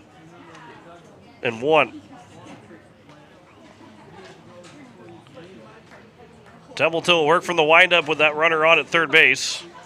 Here's a 2-1 pitch. That one's over for a strike, and the count's now 2-2.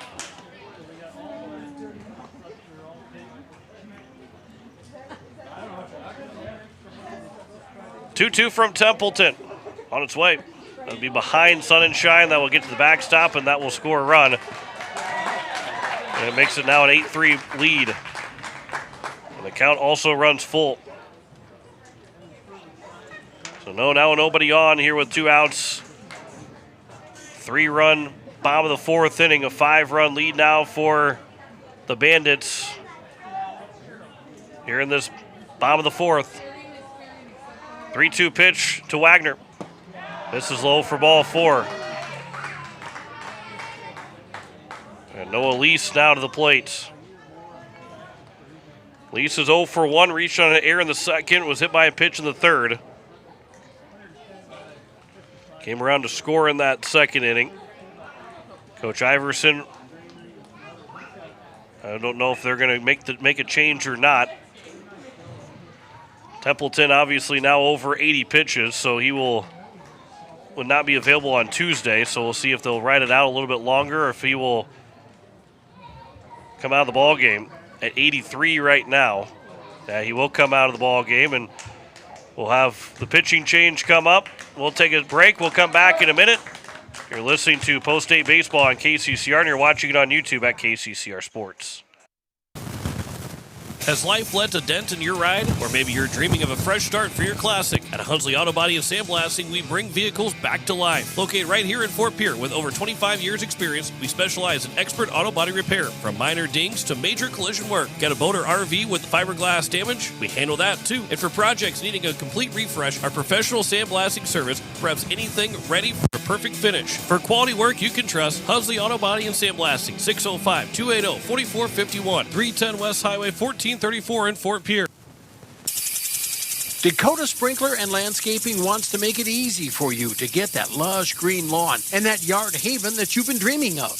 Visit dakotasprinkler.com to make appointments for sprinkler system spring startup, service calls, fall winterization, and landscaping quotes. Trust Dakota Sprinkler and Landscaping's professionals to get you through the planning and installation to make your landscaping needs a reality. Visit dakotasprinkler.com today. As we welcome you back, it is Landry Van Rokel that is on the mound as he'll make his varsity debut. Did not pitch during the Governor High School season, but will now make his debut here on the mound here in Game 3 of the Senior Legion season. Van Rokel has been a part of the White Capitals the last couple of years, so varsity experience is not new to him. Well, he'll deal with the runner on at first with 2 outs. Can't close the book yet on Carter Templeton, although there's only one spot that you can't close the book on him. 3 2/3 innings, 6 hits. He is responsible for the runner at first. That would be 9 runs if he does come in to score, but there will only be 3 earned runs against him because that's all these runs in this 4th inning are unearned runs with that 2-out error. 5 walks and 3 strikeouts and 83 pitches. He did throw 51 strikes of those 83. So Noah Lease will come to the plate. Fresh count to him. Runner on at first with 2 outs. And Landry Van Rokel steps on the rubber. And he'll come set from the stretch. And here's his first pitch. That was a soft line shot just over the outstretched glove, the leaping shortstop of Hudson Stosher into center field for a base hit. And it's now first and second with 2 outs. It'll be the 7th hit of the ball game now for Brookings. And it will bring up Max Jensen here with runners at first and second. He is 0 for 1, walked in the second, and struck out swinging in the third. So the first pitch that Van Rokel throws goes for a base hit for Brookings. Here's the first pitch. Instead, they'll look the runner back to second.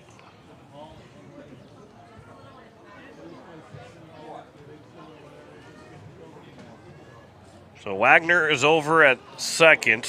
Lease on at first. Here's the first pitch now. It'll hit him. And Jensen is on base for the second time, and the bases are now loaded. Still 2 outs here in the bottom of the fourth, and it brings up Jude Meendering to the plate. And him right in the back.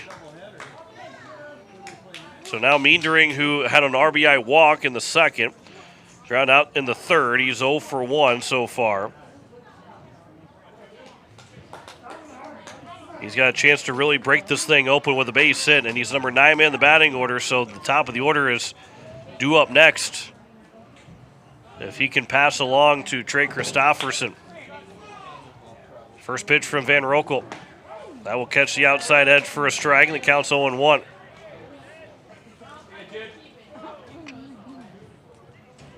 Bases are loaded here with 2 outs in the bottom of the fourth, and an 8-3 lead here for Brookings over Pierre. Here's the 0-1. I want to be fouled out of play on the right side. By the way, lights have turned on here at Bob Sheldon Field. And it being an overcast day, there was a rain that was kind of spitting sprinkles for a little while, and I think it's really stopped by the time that the game started. Now the 0-2 pitch from Van Rokel. Taken for strike 3 in the curveball, and that will end the bottom of the fourth inning. But all 9 guys come to the plate. 3 runs score in the inning. And they get 2 hits with an error and 3 men left on base. We head to the top of the fifth. It is an 8-3 lead for Brookings over Pierre. Back in a minute on KCCR, and you're watching it on YouTube at KCCR Sports. Most of us already know that Gales Gas of Pierre is the place to call for propane. They offer an automatic fill plan so you never have to worry about running out of propane.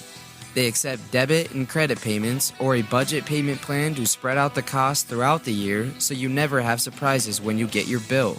For delivery, convenience, and great customer service, call Gales Gas at 224-5518. That's Gales Gas at 224-5518.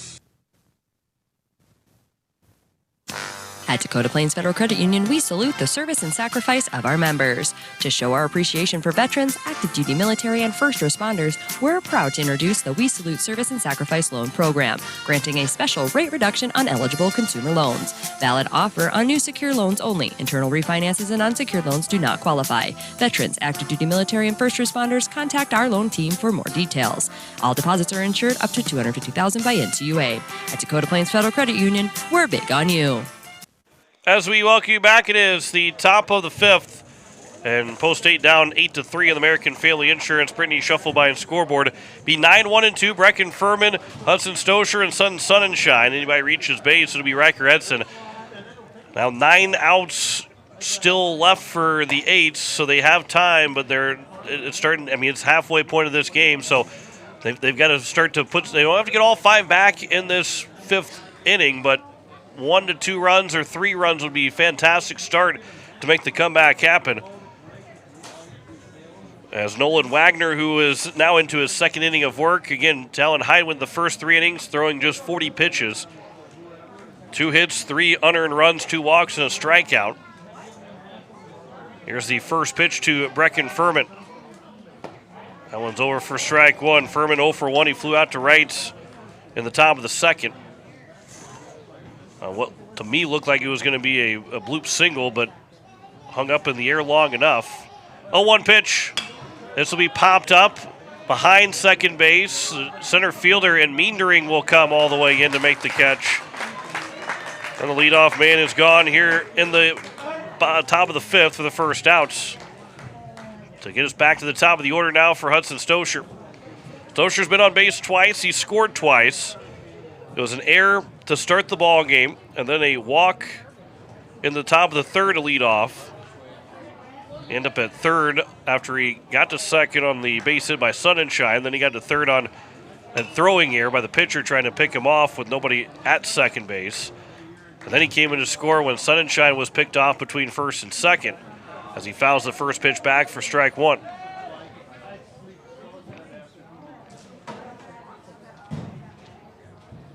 Here's the 0-1 pitch from Wagner. That'll be just a bit outside or inside, I guess, as it went all the way to the backstop behind Hudson Stosher. No chance for the catcher in Bauer. He just let that one go. Slipped out of his hand. Stosur didn't even have to worry about ducking or moving it, trying to get out of the way of it. 1-1 pitch. Now that'll miss outside. Kind of overcorrecting, although it wasn't a curveball. Held on the ball a little bit too long that time. The count's now 2-1.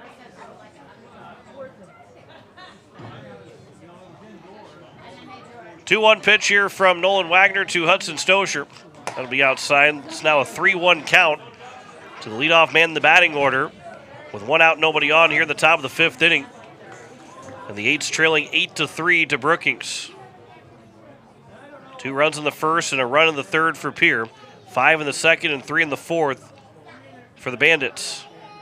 3-1 pitch comes inside for the third time in the ball game. Hudson Stosur is on base, drawing now 2 walks, and it brings up Sutton Sonnenschein, who is 2 for 2 with 2 singles. I think he's only seen 2 pitches as well. I think he swung at the first pitch in his first and second at bat. So he digs back in, and the first pitch from Wagner to Sonnenschein is outside for ball 1. This will be the longest at bat here for Sonnenschein of the day. 3 hits right now for the Eights. 2 of those 3 belong to Sonnenschein. Runner takes off, swing, and a pop-up. Center field coming in is Meendering. Going back to first is Stosur, and there's now 2 down. Here in the top of the fifth, and it brings up Riker Edson. So Edson, who is 0 for 2, flew out to center and struck out swinging. Trying to extend this inning on after the 1-out walk to Stosur. First pitch from Nolan Wagner. Swing and a foul back to the netting for strike 1.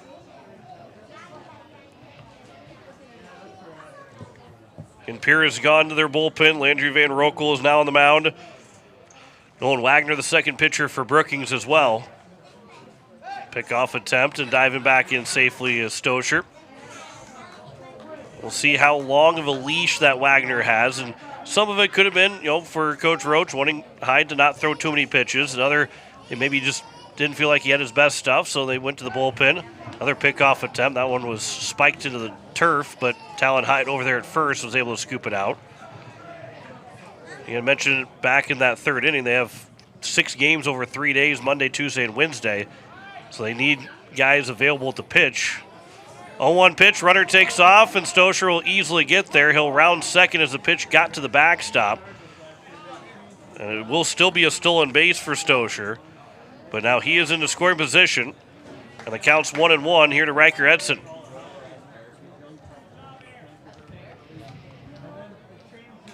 Base hit, draws the Eights within 4.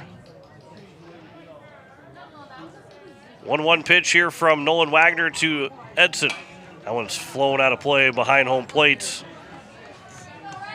And it now moves it to a 1-2 count, and Wagner is strike away from getting out of this top of the fifth inning.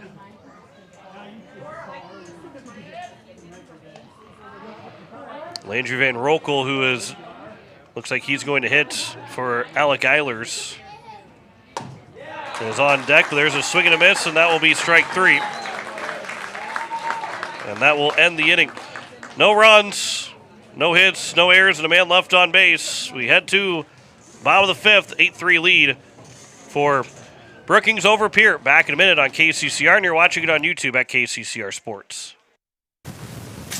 Wagner Auto in Pierre has been hitting home runs for over 100 years, delivering quality vehicles and top-notch service to our community. Whether you need a rugged truck, a dependable SUV, or a fuel-efficient car, we've got the perfect lineup to keep you on the road. Proud sponsor of this season's baseball action, we're here to help you drive home a great deal. Stop by today or visit WagnerAuto.com. Wagner Auto, South Dakota's oldest auto dealer.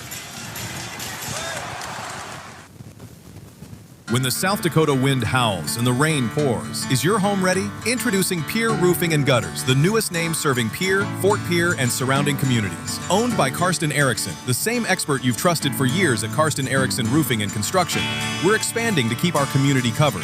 From full replacement to seamless gutter installs, Karsten and his team deliver.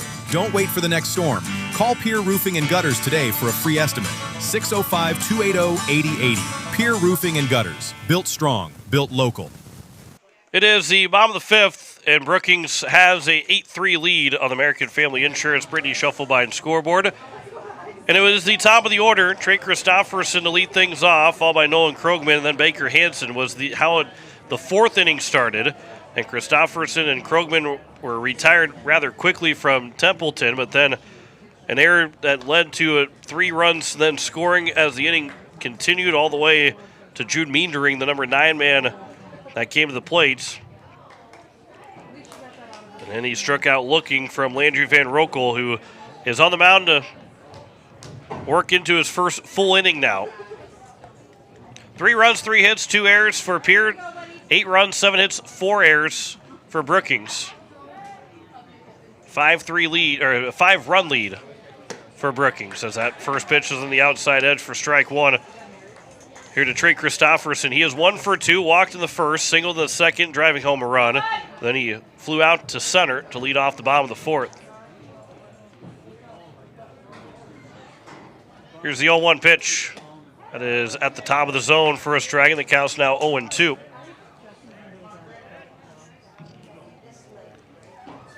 No 2 count here for Landry Van Rokel on Trey Christofferson. Looking for his second strikeout. 0-2.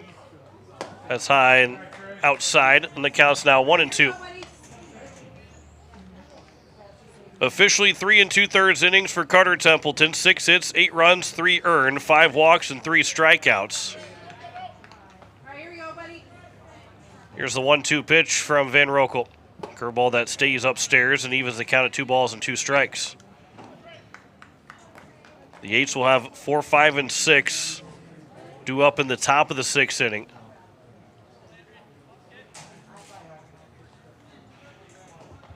Two. That one is fouled back out of play. And we'll do it again here at 2-2. Game 1 of our doubleheader, 8-3 lead for Brookings. Game 2 will follow probably 20 to 25 minutes after Game 1 concludes. Here's a 2-2 pitch. That one is fouled out of play on the left side. We'll do it again here at 2-2. Again, those that are watching, we will carry on from Game 1 to Game 2 on YouTube at KCCR Sports. You don't have to get the other video, just that one video for the doubleheader. Here's a 2-2 pitch. That one's a check swing and a ground ball to Schaefer at third. The throw to first is not going to be in time. Fast-moving Christofferson. That's a good play by Schaefer, who threw it off balance on top of it all and was able to get to Bridger Babcock, but missed it by a half step. And an infield single for Trey Christofferson for the leadoff man to reach base here in the bottom of the 5th inning. Schaefer made a good play and pretty much fielded in one motion. Again, he was off balance, but he still threw a strike to Bridger Babcock at first. As Nolan Krogman will take strike 1. Just not much more you can do, other than if you're playing a step farther in. That's about the only thing that would have been different probably in that whole play. But I don't think Schaefer wasn't playing too far back by any means. Here's the 0-1 pitch. That'll hit Krogman. As now first and second. Here with nobody out. And it brings up Baker Hansen now with first and second, nobody gone here in the bottom of the 5th. Hansen is 1 for 3, ground out in the first, RBI single in the second, and reached on an error in the 4th. Looking for that ground ball again. The runner's at first and second. If he hits it in that same spot, not that you're going to turn a triple play, but you at least get that lead runner. Here's the first pitch from Van Rokel. Hansen will drop the bunt down the third base line, but it will roll foul for strike one. That one's trying to toe the line all the way down the third base line, but it did roll foul. It was a perfectly placed bunt by Baker Hansen, other than the fact that it went foul. So it turns into just strike one. And we'll see if Coach Roach has the bunt attempt on again.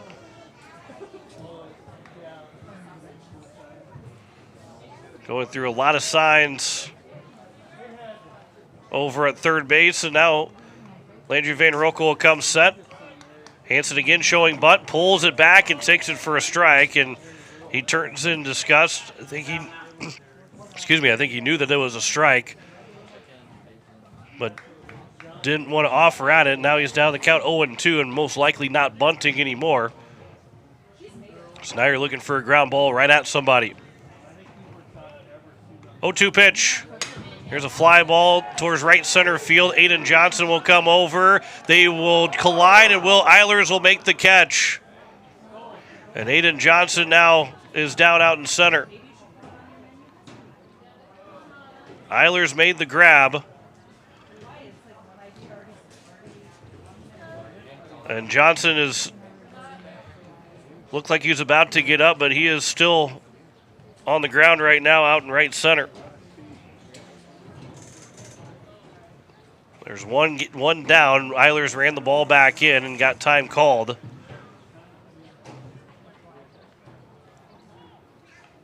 And Johnson is laying on his back right now. I don't know if it was a leg that maybe stepped funny. Don't want to speculate anything until he potentially stands up. You have Tucker Swenson on the bench for the Eights. Caden Goodlander on the bench. And Trip Lindenkugel was put on the lineup, although he's not going to play.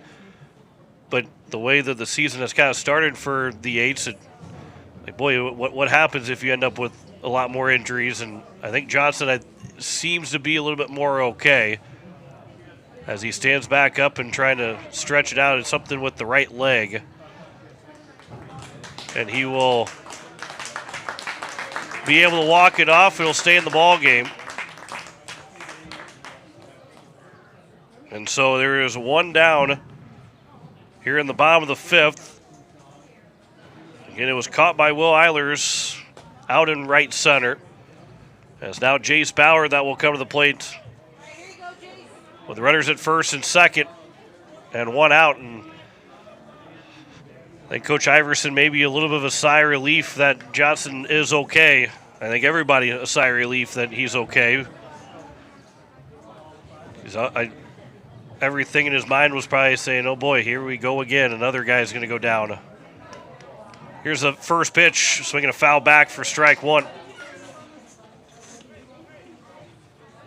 Johnson still kind of flexing his right leg. Again, it seems like his right leg is the one that's bothering him from that collision. Here's the 0-1 from Van Rokel. Fouled straight back again, and the count's now 0-2.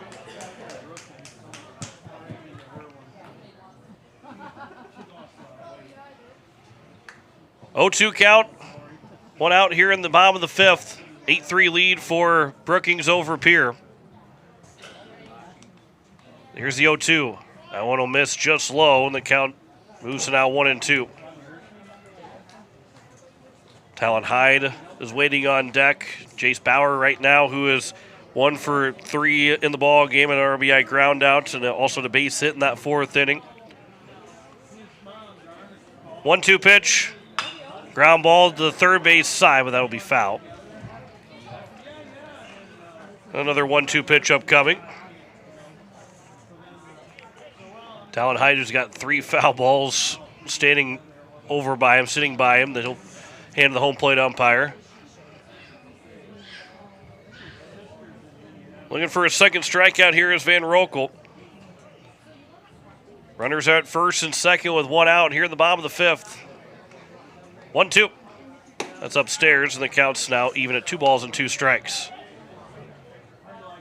8 runs, 8 hits, 4 errors for Brookings, 3 runs, 3 hits, 2 errors for Pierre.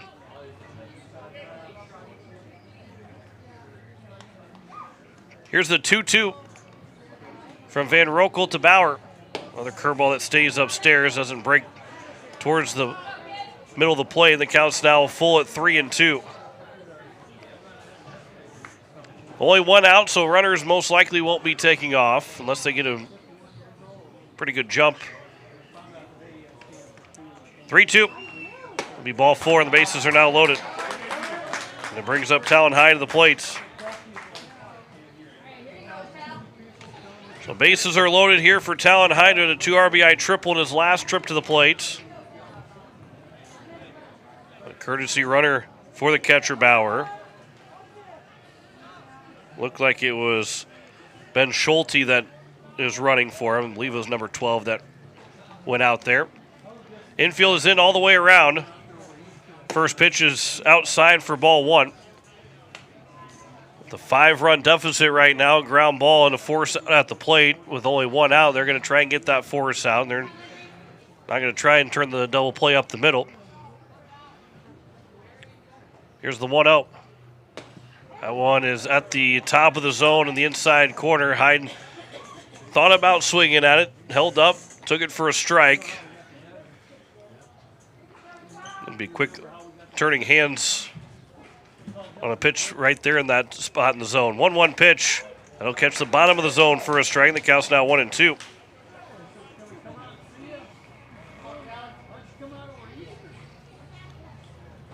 Bases are loaded.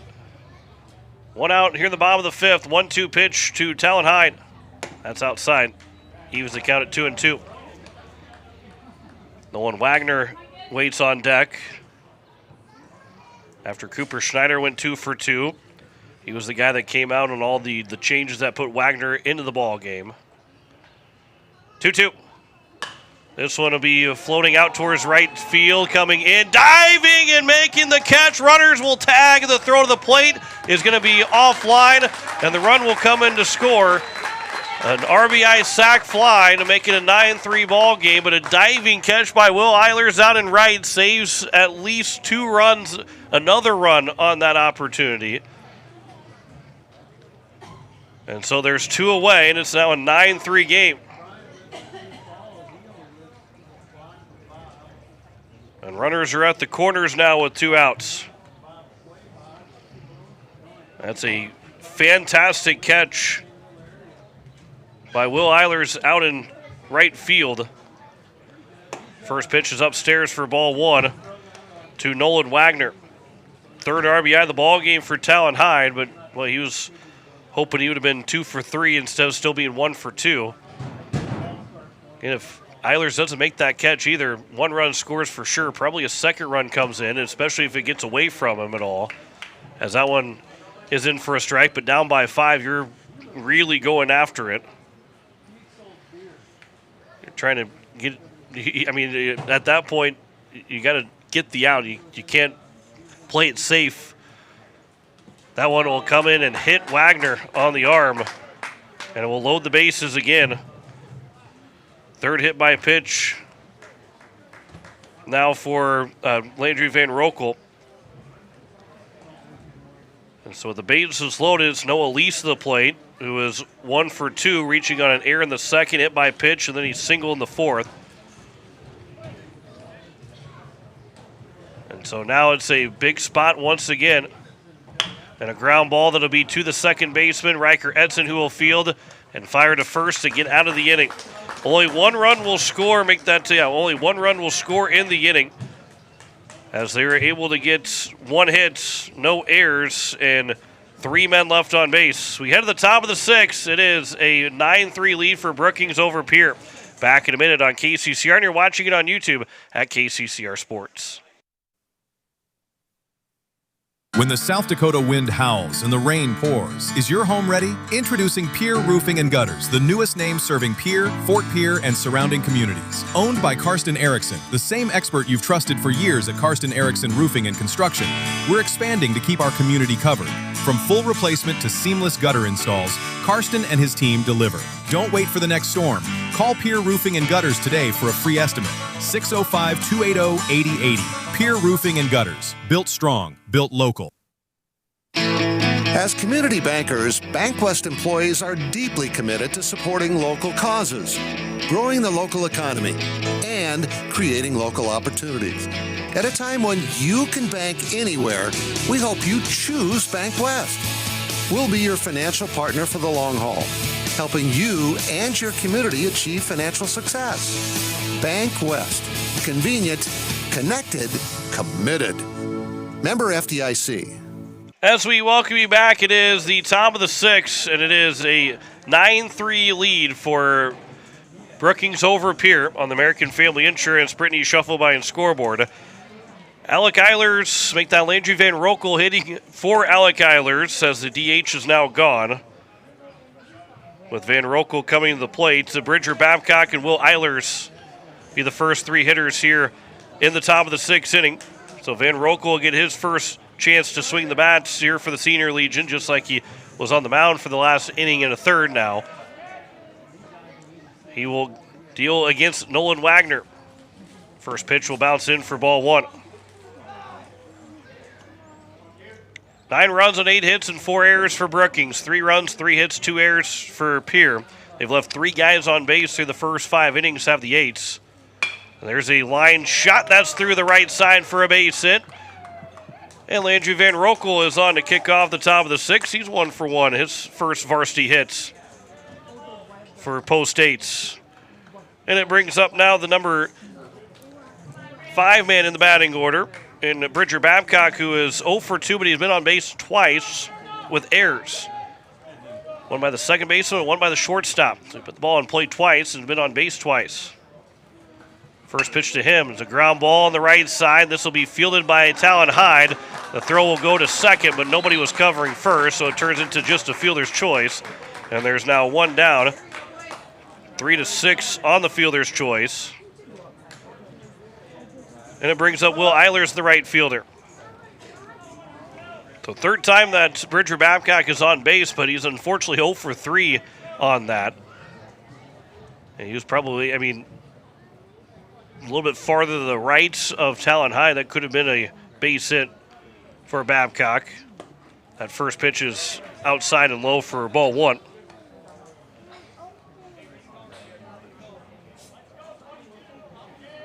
Will Eilers 0 for 1, grounded into a double play and then was walked. Here's the 1-0 pitch. There's a ground ball to the second shortstop. Flip to second for 1. To first, it's the third double play turn by Brookings here in the ballgame. 6-4-3 double play takes care of the top of the 6th inning. And the 8s are down pretty much in order. No runs, a hit, no errors, and no one left on base. Head to the bottom of the 6th. It is a 9-3 lead for Brookings over Pierre. Back in a minute on KCCR, and you're watching it on YouTube at KCCR Sports.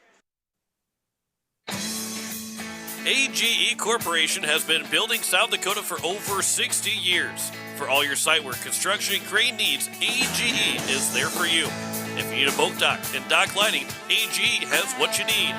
Visit their website, agecorp.com, or give them a call at 223-2732. AGE Corporation, providing high-quality services without sacrificing safety. Visit agecorp.com or call 223-2732. Your morning shouldn't start in chaos. At Pure Closets, we create custom closets, laundry rooms, mudrooms, and more designed to change how your day starts, lowering stress, lifting your mood, and helping you get out the door on time. Manufactured locally in Pierre, our solutions are built around how you live. Reclaim your time by reclaiming your space. Call Pure Closets at 605-223-5855 for free in-home design consultation. Pure Closets, organized for life. As we welcome you back, it is the bottom of the 6th. And the Eights are down by 6, 9-3 on the American Family Insurance Brittany Shufflebine scoreboard here in game 1 of our doubleheader. As Landry Van Rokel trying to get these next 3 outs and send us to the 7th with a 6-run deficit. It was a 4-6-3 double play that was turned in the first. And then it was a double play on a line shot that turned into an unassisted double play to get out of the 4th inning. And then a 6-4-3 double play in the 6th inning for the Bandits. They've been able to work through all those double plays that have been turned, and it's been that kind of start for the Eights. As it is going to be 8-9-1, Max Jensen, Jude Meendering, and Trey Christofferson. Anybody reaches base, it'll go to Nolan Krogman. That first pitch will miss, blown away for ball 1.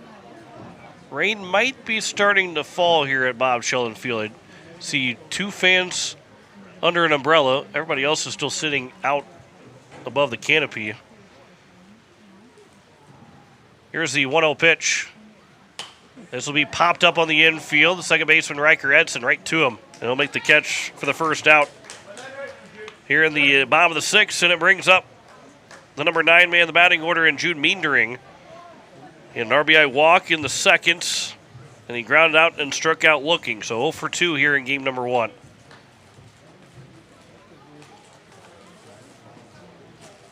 Nolan Wagner is going to be looking like he's the guy that will try and get the final 3 outs, as that one's over for strike 1. There's nobody warming up in the right field bullpen right now for the Bandits.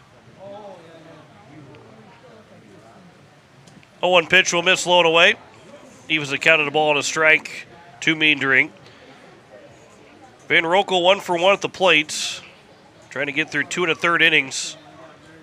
Again, trying to get a 0 on the board to give Post State their best shot at coming back. Here's a ground ball over to Schaefer. That'll be off of his glove and unable to pick it up cleanly. And it will be an error charge to Schaefer. And it's now a runner on at first here in the bottom of the 6th with 1 out. 3rd error of the ball game for Post State. And Trey Christofferson, who's been on base 3 of the 4 times he's come to the plate, he's 2 for 3. Walked in the 1st, RBI single in the 2nd, and a single and came around to score in the 5th. Here's the first pitch. That one's over for strike 1. Looking at the radar, we might be seeing a little bit of a heavier rain that could fall here at Bob Sheldon Field. Looks like some of the fans are starting to move now, maybe to get under the cover. Here's the 0-1 pitch to Christofferson, showing bunt, and he bunts it foul. Would have been ball 1, but instead now it's an 0-2 count. Again, after we're done with our doubleheader, this is only game 1, but after we're done, we'll join in progress Carolina and Montreal, which will be game 5 of that series, scheduled for a 7 o'clock puck drop, which it turns into 7:15 for puck drop. 0-2 pitch. Curveball that stays upstairs, and the count's now 1-2. Tomorrow night, we've got game 7 of the Spurs and Thunder. The 6:30 coverage, just after 7 for tip-off. And if there is no game 6 for Carolina and Montreal, as that pitch will stay upstairs and make it a 2-2 count, we'll have the Cubs and Cardinals Sunday Night Baseball for you on KCCR. Otherwise, we'll have Carolina and Montreal, which is scheduled for a 6:30 puck drop. Here's a 2-2 pitch. And Christofferson spoils it away. Would have been ball 3, but just getting a piece of it. Makes it still a 2-2 count.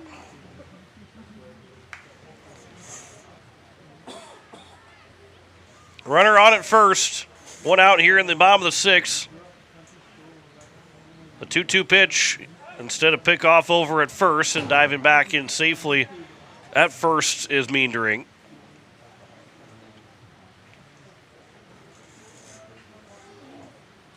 And we'll do it again here at a 2-2 count. Van Rokel delivers the 2-2. That's high and outside and works the count full at 3-2. It'll be 7, 8, 9 for the 8s in the top of the 7th. Aiden Johnson, Hudson Schaefer, and Brecken Furman. The only caveat is, at the very, very least, Brookings cannot score 4 runs to allow those batters to come to the plate. Runner was off of the pitch. It was ball 4, so it's now first and second here with 1 out. And Nolan Krogman to the plate. He was hit by a pitch his last time up. He's 0 for 3 otherwise, with a strikeout and then 2 flyouts to right. As he digs in for his 5th plate appearance. First pitch, top of the zone, inside corner for a strike.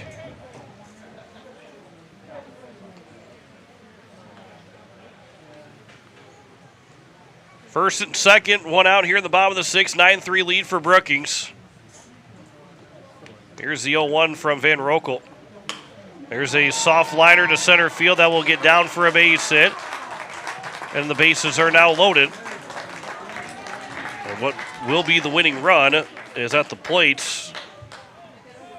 And Baker Hansen. So it's 3-4 right now here for Brookings to try and maybe win this game before they have to get to the 7th inning. If they score 4 here in the bottom of the 6th, that'll be the ball game. But if Pierre can get the next 2 outs, that'll allow themselves a chance to come back in the 7th. But that'll be a base hit that will score 1 run. Brecken Furman in left field. He will come up with it. Runner will stay at third, and Christofferson. It's an RBI single for Baker Hansen, his 2nd RBI of the ball game. And it's now a 10-3 lead. And it brings up Jace Bauer. And now he's got a chance here with 1 out and the bases loaded. That winning run now is on base at first. If Bauer can put one in the gap somewhere, he can end game 1. The 10-run rule victory. 10 runs on 10 hits now for Brookings. First pitch swinging, popped up. Coming in is Will Eilers. He'll make the catch at the edge of the infield turf. A couple steps in the outfield grass. And I say infield turf because it goes back a couple steps. He'll make the catch for the 2nd out. And that will then bring up now Talon Hyde with 2 away. And a 7-run lead here for the Bandits in game 1 of our doubleheader. Talon Hyde, he has gotten 3 runs driven in, a 2 RBI triple in the bottom of the 4th inning. RBI sac fly back in the bottom of the 6th. Excuse me, bottom of the 5th. As the first pitch misses for ball 1.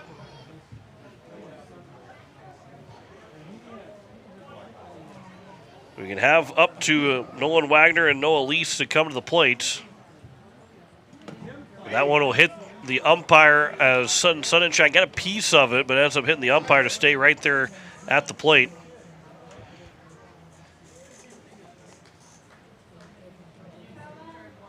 With the bases loaded and 2 outs here in the bottom of the 6th. 2-0 pitch to Talon Hyde. That one's over for a strike, makes it a 2-1 count.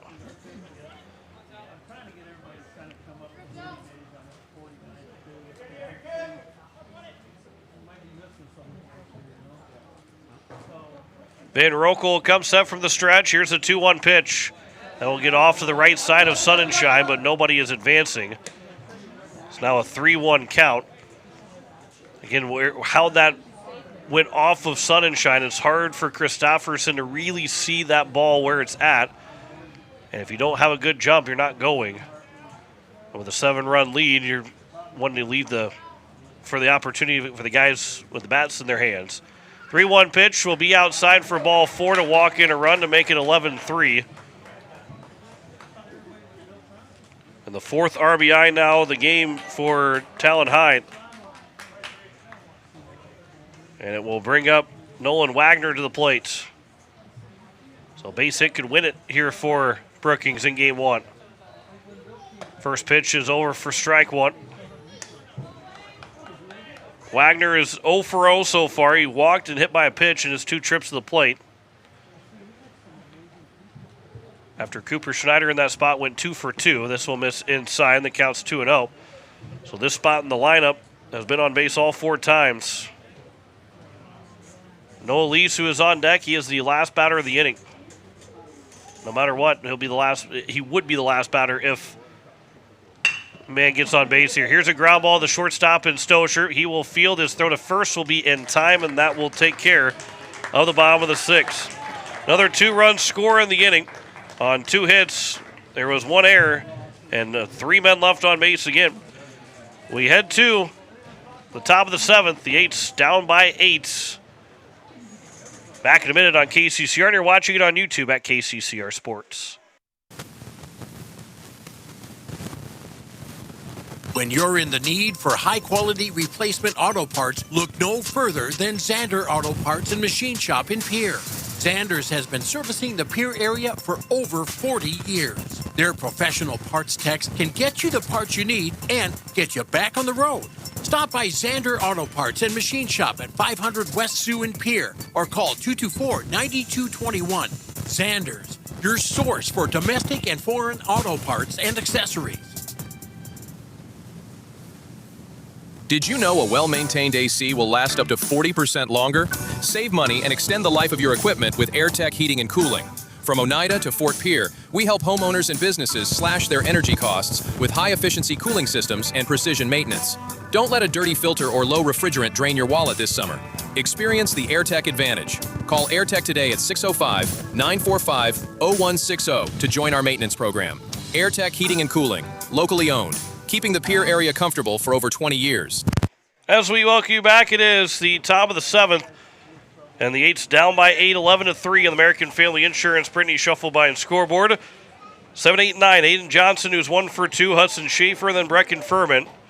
Nolan Wagner trying to get through this 7th inning and pick up the Bandits' first win of the season, as Johnson will swing and miss at the first pitch for strike 1. Brookings overall has been off for basically 2 weeks. Did not play last weekend with the state baseball championships. They were eliminated in the best of 3 series to Stevens. So they are fresh, and obviously the 8's playing on Wednesday. Another guy going down with an injury, Parker O'Brien, who left that game on Wednesday. There's a swing and a miss by Johnson. The count's now 1-2. And you still have another game left to go here in this doubleheader, but I think for Coach Iverson and this 8's team, it's going to be good to get through this week, and maybe you start fresh on Tuesday out in Sioux Falls. This is popped up. Second baseman will go back to make the catch in Krogman as he was a step into the outfield grass. And the leadoff man is gone here in the top of the 7th, and the 8's are down to their final 2 outs here in game 1. And it brings up Hudson Schaefer, who is 0 for 2. Flew out to left, and then he also popped out to second. It'll be Brecken Furman, and the 8's are in danger of only being 3 times through the entire order. The first pitch will come high and inside to Schaefer for ball 1. 3 runs on 4 hits and 3 errors for Pierre. 11 runs, 10 hits, 4 errors, and Brookings has left a total of 13 men on base. Here's a line shot that is going to get through for a 1-out base runner as Hudson Schaefer is on. And it brings up now Brecken Furman to the plate. We'll call that an error by the third baseman and Noah Lease. That'll be the 5th error now here for the Bandits in this ball game, but while all 3 runs have been unearned, has not come back to haunt them like it has for the 8's, who have given up 5 unearned runs in the outing for Carter Templeton. As Brecken Furman waits on the first pitch, that's over for strike 1, the outside edge. And for Landry Van Rokel, he's also given up just one earned run of the 3.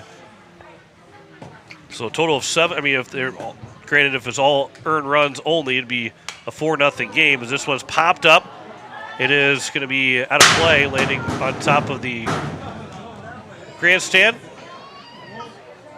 And the count's now 0-2. Catcher did not see that in Bauer, but did not harm anything for the fact that it wasn't going to land in play anyway. So it remains an 0-2 count here to Brecken Furman. 0-2 pitch. He'll pop this one up. That will also land foul. And will roll its way down. Almost sounds like it doesn't even roll its way off at all. I think it just gets stuck up there. Obviously, it slants enough that it should. Here's the 0-2 now to Brecken Furman. This one will be popped up another time. It'll be out towards the second baseman to make the catch, and Krogman as he backed up to make the play. And there's 2 away. And it brings up now Hudson Stosher as the Eights are down to their final outs here in game 1 of our doubleheader. Van Rokel has thrown 56 pitches. He'll be available to throw. And again, obviously, he can keep pitching if the Eights are able to score 8 runs here with 2 outs. But he'd be able to come back on Tuesday again. That first pitch is over for strike 1.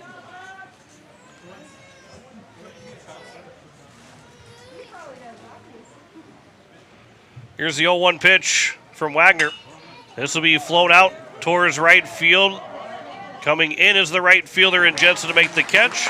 And Brookings will take game 1 of our doubleheader with 11-3 final. 11-3 our final score. We'll come back in 2 minutes to wrap up game 1.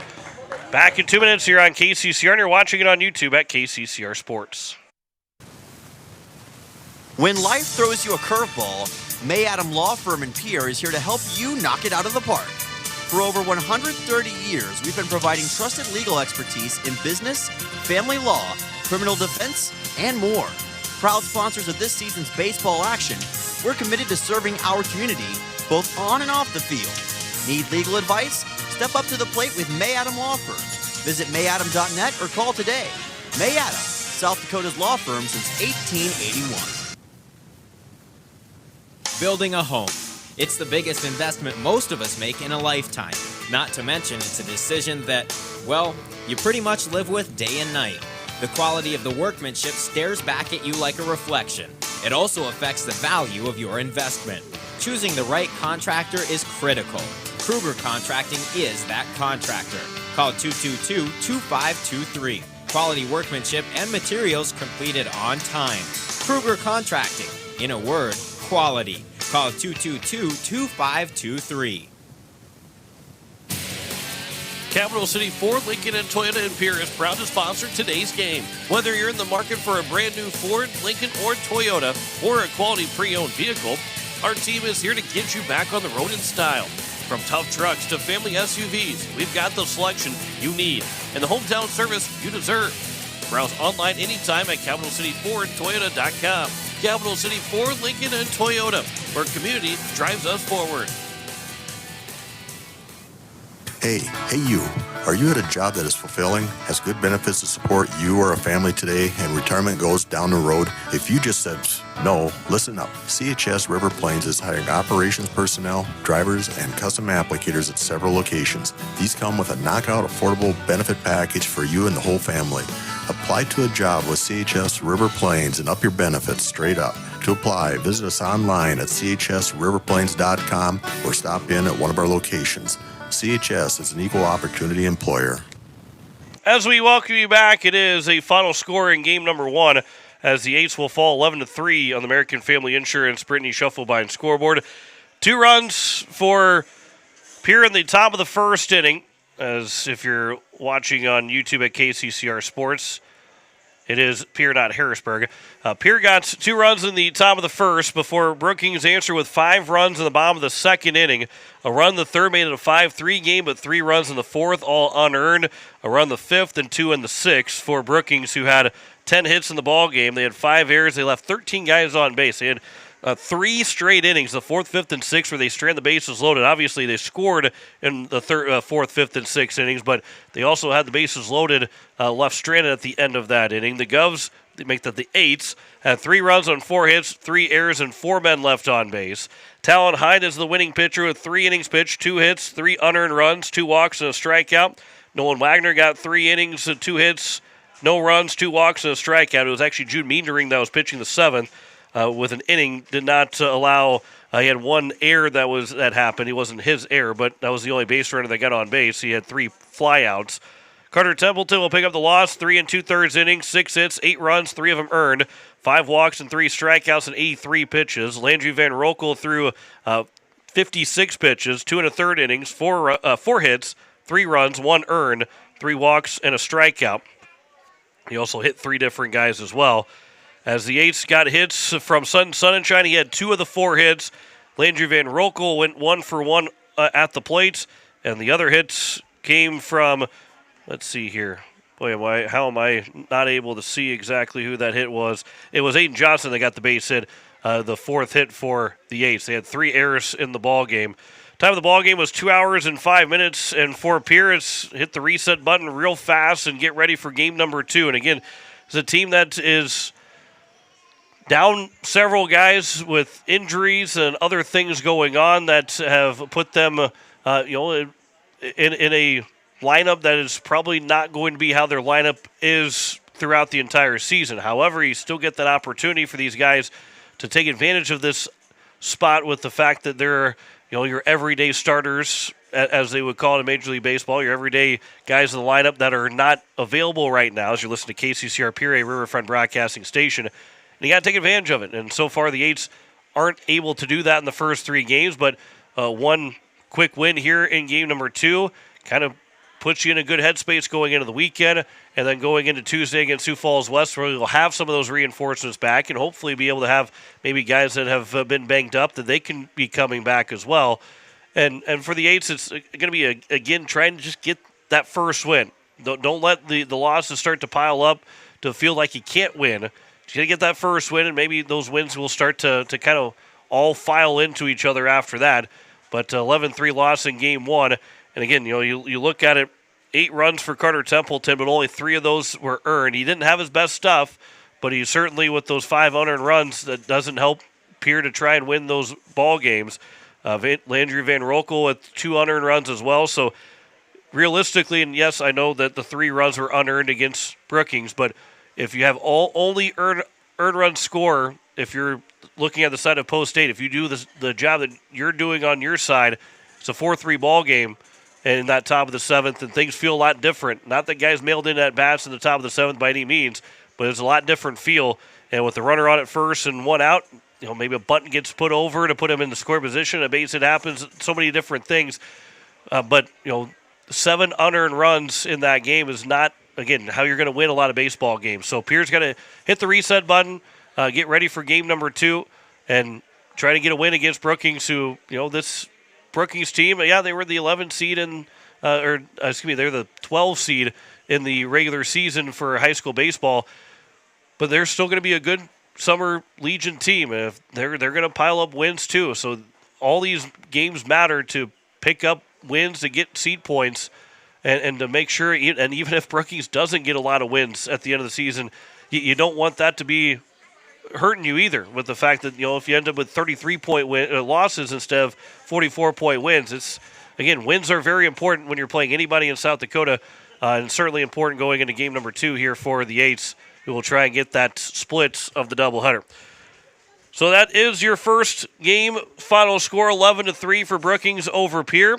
We're going to send things back to the station. We'll hear from News Director Zach Nelson, his 5 o'clock news in the 7 o'clock hour. We'll have that for you coming up in just a little bit, and then we'll start to get you set for game number 2 as well. So we'll step aside for 3 minutes and then come back and with News Director Zach Nelson, his 5 o'clock news, and then we'll start to get you set for game 2 of Pierre and Brookings. 11-3 our final score in game 1. Back with more after this here on KCCR, and you're watching it on YouTube at KCCR Sports. Financial investments are very important, but so are the investments of time, patience, and encouragement our young athletes receive from their coaches, teachers, and mentors. Your Pierre area Edward Jones Financial Advisors understand this. That's why Edward Jones is a proud sponsor of Governor Athletics on KCCR. Go Govs! For all your investment needs, call or stop by one of our offices to visit with your Pierre area Edward Jones financial advisor. Edward Jones, member SIPC. Step up to the plate with Kathy Sunshine Properties in Pierre, your go-to for buying, selling, and finding your perfect home. Whether you're looking for a cozy cottage or a spacious family home, Kathy Sunshine Properties has you covered. We're committed to helping you make your next big move, on the field or in your life. Ready to find your dream home? Call Kathy Sunshine Properties at 605-224-5588. Your home run in real estate. No one likes to have electrical problems, but when they happen, call Todd's Electric at 223-2518. With over 28 years of experience, Todd's Electric can handle any type of electrical problem, whether it's residential, commercial, or agricultural. Their knowledgeable staff knows and understands the importance of your home, business, or ag facility and are prepared to help. Call Todd's Electric at 223-2518. That's 223-2518. Todd's Electric, serving the Pierre and Fort Pierre areas. The line to power. Looking for your next new or used car, truck, or SUV? Then go no further than the comfort of your own home. Shop online at lambmotor.com. On lambmotor.com, you'll find the vehicles Lambs has in stock. You can schedule a test drive or your vehicle's next tune-up, all online. New or used, shop for it all online, anywhere you are. Lamb Motor has the right vehicle for you. Lamb Motor in Oneida and online, lambmotor.com. Step up to the plate with Overhead Door Company of Pierre. Like your favorite team, we deliver reliability, strength, and top-notch performance. For over 100 years, Overhead Door has been the most respected name in the industry. From commercial or residential repairs to full upgrades, our team of technicians stand ready to provide winning results. Don't let a faulty garage door strike you out. Look for the signature red ribbon and call the industry MVP at 605-224-6200. Bring your garage door game to the big leagues. People helping people. Have you ever wondered what the benefits are of becoming a Owyhee Federal Credit Union member? At Owyhee Federal Credit Union, we reinvest profits in you. We do this in the form of lower interest rates, higher dividends, and low to no fees. So come check us out or come in at 221 East Pleasant Drive in Pierre, because at Owyhee Federal Credit Union, we treat our members like they own the place because, well, they do. Owyhee Federal Credit Union. The fifth annual The 437 Project Cross-State Run to support the 988 Crisis Hotline and Helpline Center is still 4 months away in September, but the 12 runners taking part have been busy preparing. Caitlin Gustafson of Pierre will be taking part in this year's event. It is going great, so I've just been kind of balancing my training, taking it 1 mile at a time. We had a runner's retreat back in, that was in April, where we got to meet all the runners and we learned a lot more about the project, and we're able to kind of get a run-in together and get really excited to get this thing going. Gustafson says the runner's retreat opened her eyes to the impact of the 988 Crisis Hotline and Help Center. Oh, the big takeaway from the runner's retreat and learning more about this project is just every organization and individual that has been helped through these funds that are being raised.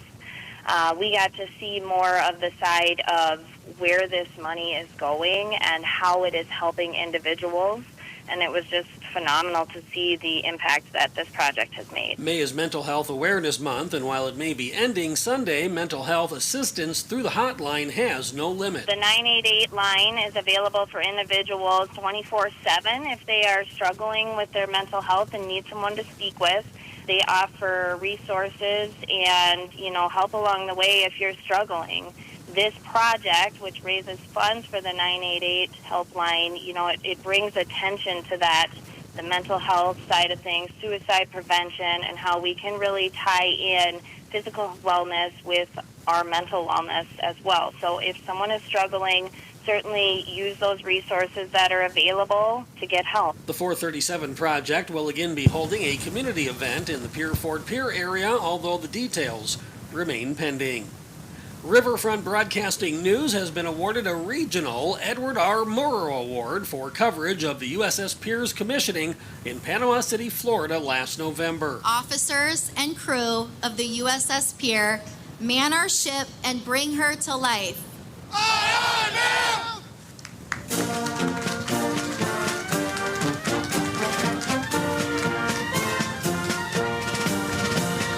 Edward R. Murrow Awards are presented by the Radio Television Digital News Association, or RTDNA, a national journalism advocacy group based in Washington, D.C.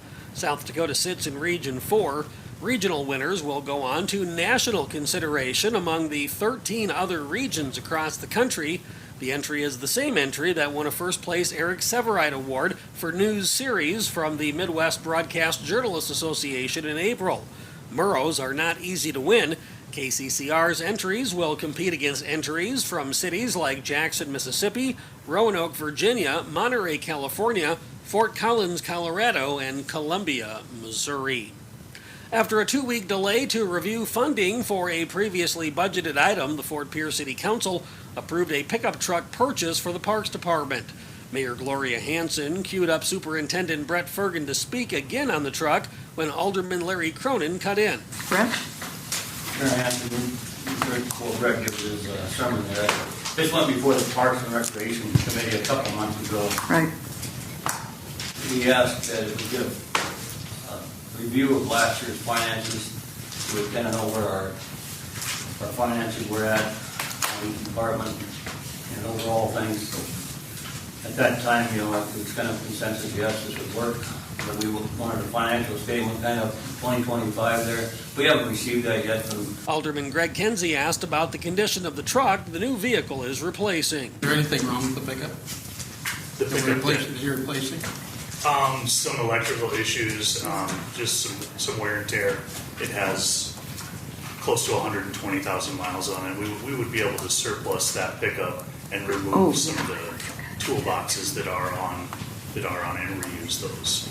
It's just the age of it. The normal wear and tear is a little bit excessive for another vehicle that is of the same year. Hanson believed Cronin was looking for financial statements on a law enforcement funding subsidy. The motion was to delay it until we knew what our situation was with that. And I do not recall that you asked specifically for financial statement on the parks budget. Did you? It was a financial statement on the whole year. We're going into June now. We're 5 months into this year. And we don't know exactly what we had to carry over from last year, if there's a deficit in some departments, if there's a surplus in others. We just don't have a clear picture of that. Councilmember Callie Iverson mentioned to Cronin the truck was a 2026 budgeted purchase. A Pierre man was arrested Wednesday morning following a brief chase. Pierre Police Captain Kyle Cummings says an officer was on Garfield Avenue around 10:45 a.m. when the officer noticed a vehicle traveling north on Garfield at what appeared to be above the posted speed limit. The officer also noted the vehicle's registered owner had an active bench warrant for his arrest. The officer locked onto the vehicle with radar at 40 miles an hour and proceeded to initiate a traffic stop. The driver of the vehicle, however, failed to stop and continued to drive to a residence on Sandstone Place. Once the vehicle stopped, the driver, 33-year-old Lucas Newhauser of Pierre, was arrested and transported to the Hughes County Jail on charges including speeding, eluding, and the active bench warrant. And the workload for South Dakota's new Office of Indigent Legal Services is growing by the month. So much so, Chief Public Defender Chris Miles thinks adding more staff may be a future consideration. The old standards said 25 per year per attorney. The new standards, I don't believe, have anything specifying appellate cases, if I recall correctly. So at least according to those old standards, I mean, we will be well above that 25 per attorney per year. And so I think that is something that, whether it's the next budget cycle that we need to ask for that or the following, I think that's certainly something that I see in our future. Right now, the office only handles appeals, abuse and neglect, and habeas corpus cases with an eventual expansion to the trial level. Indigent Legal Services Commissioner Joe Kipley asked about future growth. Commission Chair Neil Fulton doesn't see it happening in the near future. The likelihood that we would just get what we come up with as an estimate last year when, There was a request by the one legislator to look at taking this over statewide. I want to say it was $25 million. I'm skeptical that we would just get one fell swoop of that. And even if we did, it'd be challenging, I think, for Chris to staff up. So my short answer is I think counties can count on appellate work.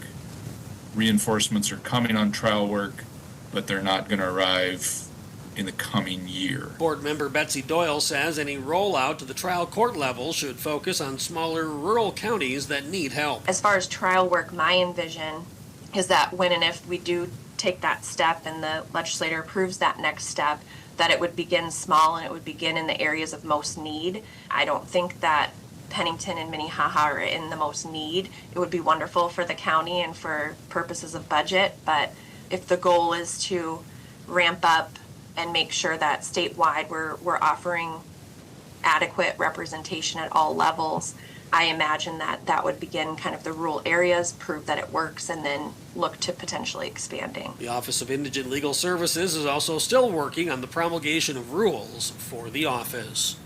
With your Riverfront Broadcasting News, I'm News Director Zach Nelson reporting.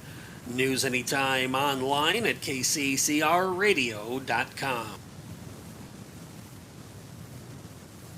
With any dream, the wind won't always be at your back, the sun won't always be shining, and some rain is going to fall. American Family Insurance is like a good solid roof that you can trust to protect your biggest dreams. With plans that could save you up to 23% when you bundle your home and auto. Also, you can continue to dream fearlessly, no matter what comes your way. American Family Insurance. Visit mfam.com to learn how discounts may apply to you. American Family Mutual Insurance Company assigned its operating company, 6000 American Parkway, Madison, Wisconsin. Contact the Brittany Shufflebind Agency, LLC, 224-6627. Spring is the season for a fresh start, and that includes your technology.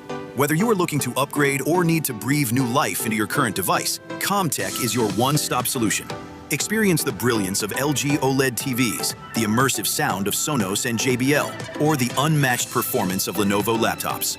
Buy with confidence thanks to our price match guarantee and 0% interest on selected purchases. We're your locally owned technology experts on the truck bypass. CommTech, we sell the best and fix the rest. Koenig of Oneida, Pierre, and Winter has provided our services to growers of South Dakota for over 50 years. We focus on providing our customers with the products, services, and attention to detail that each farmer needs to succeed. For your individual needs of custom spraying, liquid or dry fertilizer, chemical, soil sampling, seed sales, and treating, stop in and see us at Koenig with offices located in Oneida, Pierre, and Winter. Is it the competition that keeps bringing you back? The long-standing rivalries? Or is it seeing friends again and cheering on your favorite team? At First Dakota, we're here for it all. We appreciate the fans, the players, the coaches and officials, the concessions crew. The shared community experience is part of what makes life here great, and we're here for it. See you at the game. First Dakota National Bank, member FDIC. For over 60 years, Verding Electric has been powering homes and businesses across central South Dakota. When you need reliable electrical service, trust the experts with decades of experience. Whether it's a simple residential repair, a complex commercial installation, or even electrical work on your farm, Verding Electric has you covered. And if you're tired of searching everywhere for that hard-to-find bulb, Verding Electric carries a wide selection of bulbs, including those hard-to-find fluorescent and specialty options. Visit us at 2903 East Elizabeth Street or call today, 605-224-8684. When you're looking for quality trash pickup services, look no further than Envirotech. 6 days a week, their trucks are on the road picking up trash, even holidays. They're also the place to contact for recycling services. Their friendly, professional staff is ready to assist with weekly pickups or even special pickups. Check out the website at EnvirotechWaste.com. Envirotech is locally operated. Call 224-4804. Envirotech Waste Services in Pierre, proud to support high school athletics. At Shane's Pharmacy, your health and your time matter to us. Our team takes pride in providing personal, professional care, from filling your prescriptions quickly to answering your questions every step of the way. Need a little extra convenience? We offer free delivery right to your home or office. Because at Shane's Pharmacy, you're our family, friends, and neighbors, and we're honored to care for you. Shane's Pharmacy. Feel better for less and stay well with us. Call 605-223-9200 or stop by in Fort Pierre. Shane's Pharmacy, proud to support our local high school athletes. When your tank's running low and your stomach is growling, there's one place Pierre trusts, DJ Senex. Feel up fast, grab ice-cold drinks, selection of fresh donuts, and that perfect cup of coffee to keep you moving. Friendly faces, quick stops, and everything you need right when you need it. So next time you're on the go, make the easy stop. DJ Senex. Fueled by community, driven by you. As we welcome you back, it is just about set for the start of game number 2 here between Pierre and Brookings, as the Bandits will take the field here in just a moment. We go through the starting lineups for both these teams. Hudson Stosher will lead things off for Pierre Post State. He is the pitcher here in game number 2. Riker Edson, the second baseman, will bat second. Sutton Sunshine, the catcher, batting third. Alec Eilers, the first baseman, in the cleanup spot. Will Eilers, the left fielder, is batting fifth. Caden Goodlander will be the right fielder, batting sixth. Hudson Schaefer, the third baseman, batting seventh. Aiden Johnson, the center fielder, batting eighth. And Brecken Furman, the shortstop, will bat ninth for Post 8. And again, Hudson Stosher, the pitcher, is also the leadoff man in the batting order. Brookings, they will go with Jude Meandering to lead things off. He is a left fielder after batting ninth in game 1. He's not a leadoff man here in game 2. Nolan Krogman, the center fielder, will bat second. Baker Hansen, the shortstop, is batting third. Jace Bauer, the third baseman, will bat fourth. Talon Hyde, the first baseman, batting fifth. Cooper Schneider is back at second. He is batting sixth. Ben Schulte, the catcher, will bat seventh. Tane Frederick, their one super senior, he is the DH in game number 2. And Max Jensen, the right fielder, is batting ninth. Noah Lease is on the mound for the Brookings Bandits, post 74 in game 2 of our doubleheader. Again, it is going to be Brookings that is going to take the field here in just a moment, and our second game getting started here in just a couple of moments. And again, if those that are listening after we're done, we'll get you out to coverage if the game is still going on between the Carolina Hurricanes and the Montreal Canadiens. They're scoreless right now in the first period. Again, tomorrow night we've got San Antonio Spurs and the Oklahoma City Thunder in Game 7 with a 7 o'clock tip-off. Sunday, if there is no Game 6, we'll have Cubs and Cardinals, as that will be in St. Louis for a 6:20 first pitch. We'll have coverage at 5:30. If there is a hockey game, that'll be coverage at 6 o'clock with a 6:45 puck drop between Montreal and Carolina, which would be Game 6, and it would be a 3-2 series lead. Other scores, softball, right now the first game today, Texas and Mississippi State, both those teams lost yesterday, as Texas Tech, Tennessee, Alabama, and Nebraska all won. Nebraska won in 10 innings. That's a 7-inning game that they won in 10 innings. Texas leading 3-0 over Mississippi State, then UCLA and Arkansas will play after that. The losers will be eliminated from the Women's College World Series. Some baseball scores, and from college side of things, West Virginia beats Binghamton 10-1. Nebraska with a win over South Dakota State in the Lincoln Regional 4-1. So SDSU will be playing in the elimination game tomorrow. Texas A&M beat Lamar 7-5. These are all first games. Washington State beat Oregon 3-2 in the Eugene Regional. St. Mary's upsets the number 1 overall seed UCLA 3-2 in the first game. As SC Upstate also beat Oklahoma State 8-5. Mississippi State beat Lipscomb 10-1. Kansas with a 6-3 win over Northeastern, as Hudson Stosher steps to the plate. We're ready to go for game number 2. First pitch will be upstairs for ball 1 at 7:30 exactly for first pitch of game 2 of our doubleheader. Finish out some of these scores, because Little Rock had an upset over Southern Miss, who's the number 9 overall seed with a 7-4 win. Little Rock out of the Ohio Valley Conference. Florida held on to beat Rider 8-7. Texas beat Holy Cross 19-1, as that one's fouled away by Stosher. The Milwaukee Panthers beat Auburn 13-8 in the Auburn Regional in the first game. Liberty beat Boston College 4-3. Kentucky over Wake Forest 6-5. Here's the 1-1 pitch to Stosher. That is catching the outside edge for a strike, and the count's now 1-2. A 14-inning game. East Carolina beat Tennessee 7-3. And then a 22-5 win for Georgia Tech over UIC. They're the number 2 overall seed, are Georgia Tech. Here's a chopper at the plate. It's in front of the plate, picked up by Schulte, and he'll throw it into right field. So Stosur will round first. He's on his way to second. He will stop there. Nope, he's going to try to get to third, and he will make it there standing up. It'll be in leadoff air by the catcher Schulte that will put Hudson Stosur on at third to open up the ball game. I might have had the wrong camera up there for you too, but the throw got to right field, and Stosur went all the way to third to kick off this game with a leadoff air. And so now it is going to be Riker Edson has an RBI opportunity here at the top of the first inning. First pitch to Riker Edson. That one's fouled away. Hit the bricks. It's not a lot of brick concrete that is there, but it ends up being off of there. Went into fair territory, and first baseman Talon Hyde throws it away from the assistant coach Elliott Life coaching first base. Here's the 0-1 pitch. Edson swings and misses, and the count's 0-2. So Noah Lease already working with a man on third base with nobody out. That's, for Talon Hyde throwing it away from Coach Life. They know each other. Elliott Life has coached with Brookings had coached with Brookings the last couple of years.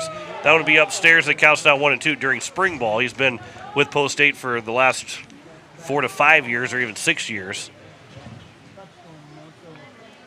So a little bit of some back and forth between those guys. 1-2 pitch to Edson. Ground ball. That'll be fouled on the first base side, and Coach Life gets a very little effort over there.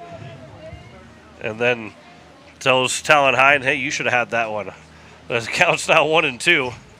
Still at 1-2 here to Riker Edson.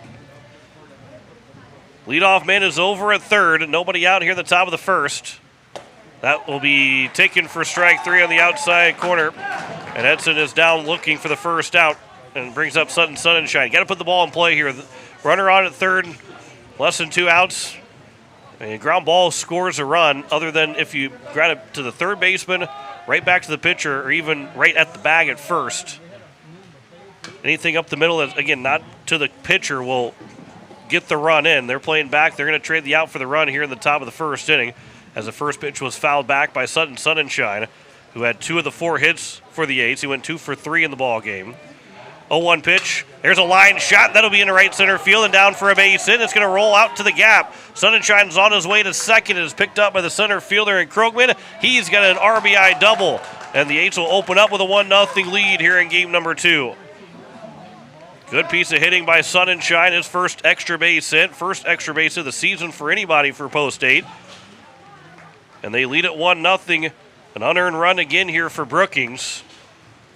But a good piece of hitting by Sunshine. He's now at second, and it's now Alec Eilers to the plate with a runner on at first.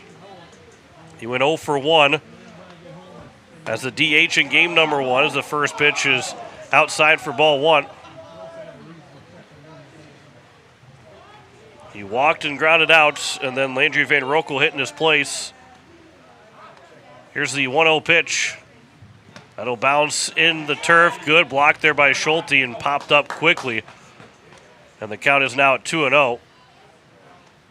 And they will trade baseballs to get, again, the rain is falling here at Bob Sheldon Field. Most everybody is under the covers other than the guys on the Post 8 bench right now that are in the dugout that are hanging over the side. All the fans, spectators, except for maybe 2 are, as that one's fouled back and the count's now 2-1. A couple fans have umbrellas that are still sitting in their normal spots, but everybody else is staying dry under the canopy here at the grandstand. So a couple of baseballs keep being traded in and out once they hit the turf and get a little bit of wet. As the 2-1 pitch is high and inside, the count's now 3-1. On deck is Will Eilers as Alec tries to reach base. 3-1 pitch. Swing and a foul tip into the mitt, and the count's now 3-2. Might have chased ball 4. I don't even know if he fully swung. I think it would have been a swing had he not got a piece of it. But getting a piece, it was going to be a strike regardless. 3-2 pitch is fouled back, and Eilers will stay alive here at 3-2. 1-0 lead here in the top of the first for the Eights. Runner on at second, one out. Full count pitch once again to Eilers. He'll take it for ball 4. And brother Will come to the plate with runners at first and second. And so now Will Eilers with a chance to maybe drive in a run. And by the way, also Sutton Sunshine, that base hit is the first time that somebody's going to get a base hit with a runner in scoring position on the season for the Eights. Runners at first and second. Will Eilers now. First pitch to him. Catch the inside corner for strike 1. Eilers 0 for 2. Grounded into 2 double plays. He also walked. Waits on the 1-0 pitch. That's at the, or make that the 0-1 pitch is at the knees, and the count's now 0-2. Caden Goodlander will get his first plate appearance. He's on deck, be next. 0-2 pitch out of the outside corner, and Peyton the corner on all 3 of the pitches, right at the bottom of the zone, right around if that box is there on the K zone. Sunshine will end up coming off the field for a courtesy runner. But if you're got the K zone up, all 3 of those pitches would have, ABS challenge probably would have shown that there was hardly any room to spare before that turned into a ball. So now it's Caden Goodlander to the plate, his first Senior Legion at bat. Runners at first and second with 2 outs. First pitch at the bottom of the zone for a strike, and the count's 0-1. And right now, if you're Noah Lease, you're trying to live at the bottom of that zone. Looks like that low strike is going to be there. 0-1 pitch. Swing and a miss. And the count's now 0-2. And Lease a strike away from getting out of this inning with minimal damage of that one unearned run. 0-2 pitch. Chopper to the right side. It'll be fielded by the first baseman Hyde. Underhand flips it to the pitcher covering to Lease, and that will take care of the top of the first. Run does score on 1 hit in the inning, 1 error, and 2 men left on base. Hit at the bottom of the first. Pierre has a 1-0 lead over Brookings. Back in a minute on KCCR, and you're watching it on YouTube at KCCR Sports. For years, you have trusted Larry Fry Heating and Cooling to keep your home comfortable, no matter the season. Now that same commitment to quality service and expert care has a new name. Introducing Kruger Climate Systems. We're familiar faces, the reliable technicians, and the same dedication you've always known, now under a new banner. From essential repairs and routine maintenance to brand new installations, we're here to ensure your home's perfect temperature. Kruger Climate Systems, your trusted partner for a comfortable home. Call us today for all your heating and cooling needs. Inheritance, romance, and investment scams continue to plague South Dakotans with high dollar amount losses. They prey on vulnerable adults and swindle consumers out of their funds. Scammers befriend the victim, making it difficult for them to see the reality of what's happening. If you have a loved one susceptible to this type of scam, sit down and talk with them about these issues before it happens to them. If you or a loved one have been scammed in this manner, please reach out to the South Dakota Office of Attorney General's Consumer Protection Division at 800-300-1986. It is the bottom of the first and a 1-0 lead here for the Eights over Brookings, as it is, still the bottom of the first inning. And it is going to be the batting order of Jude Meendering, Nolan Krogman, Baker Hansen, then Jace Bauer, Talon Hine, Cooper Schneider, Ben Schulte, Tane Frederick, and Max Jensen. Those 9 guys are in the batting order. Noah Lease being hit for by Frederick, who is the DH, and they go against Hudson Stosher. And for Hudson Stosher, this is already his second appearance. He threw 1 inning of work. He gave up just 1 hit in his relief appearance, 1 walk. So the ERA is 0, the whip at 2, and the batting average against it 333, which obviously in 1 inning, unless you're getting zeros across the board, it's going to be a little bit inflated outside of, again, if you're allowing just 1 guy on base, it is, your whip's at 1, but if it's a base hit, it's still going to be probably a 333 batting average. So it is for Stosher a chance to get his first starts, and he is going to work with the lead in this bottom of the first.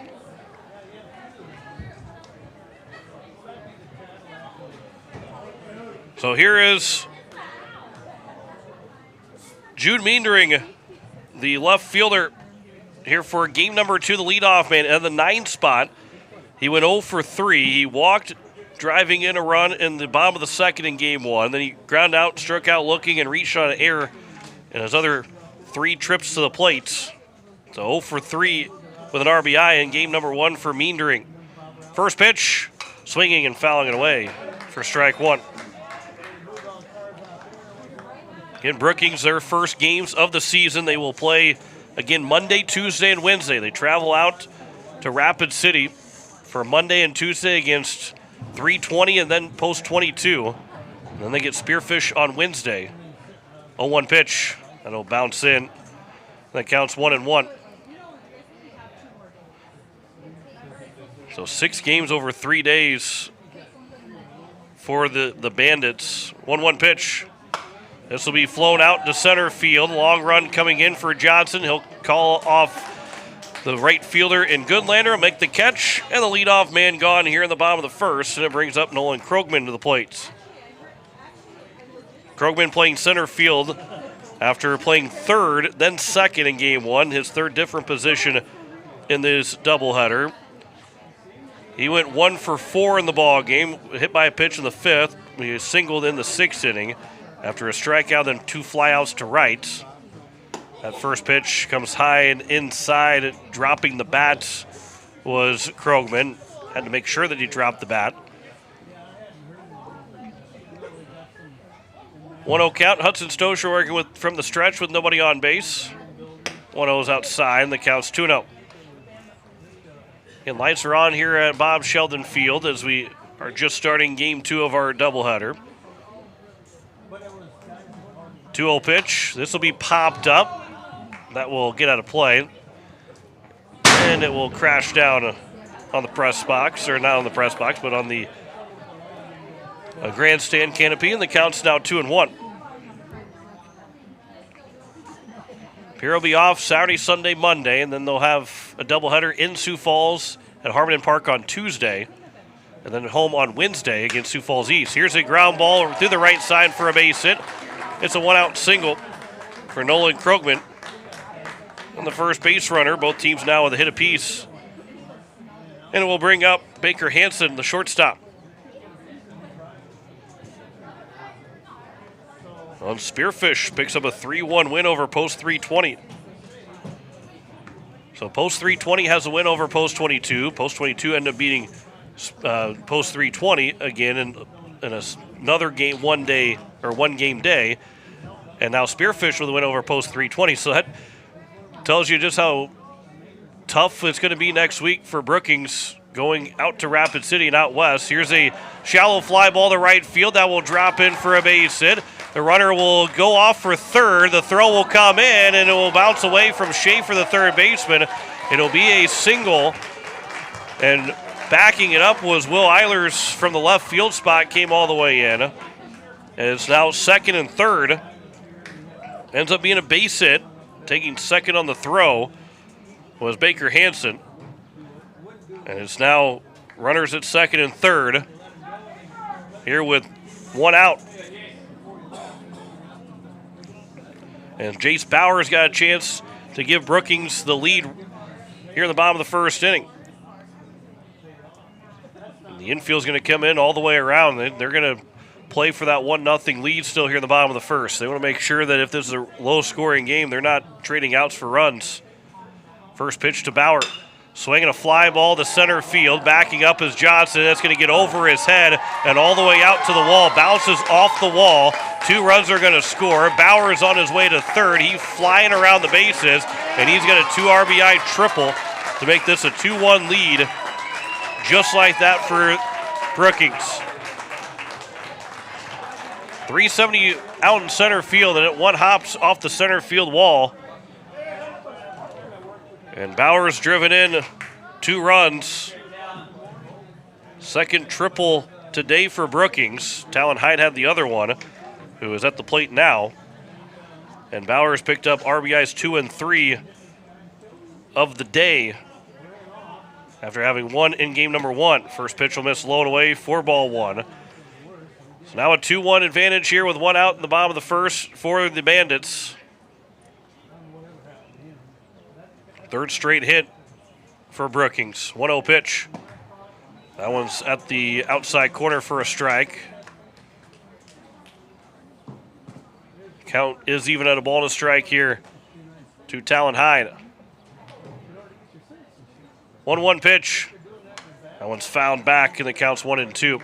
Riker Edson, the second baseman, is playing pretty much even with the bag on the baseline from first to second.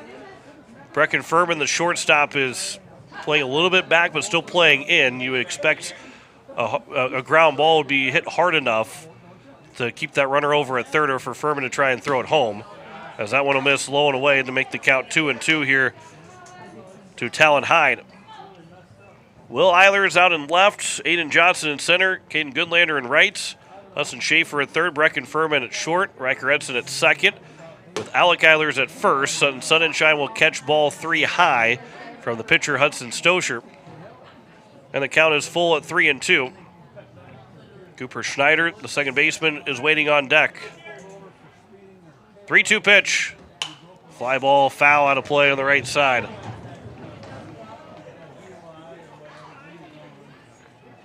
And the count remains full at 3-2. 2 runs on 3 hits right now already here in the inning for the Bandits.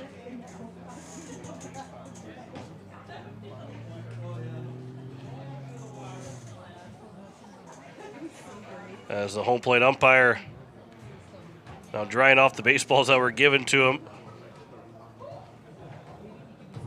Hudson Stoscher was tying his shoe, tying his cleat, and felt like a good time to get some more baseballs, and then it turned into a little bit more of a delay than what he was expecting.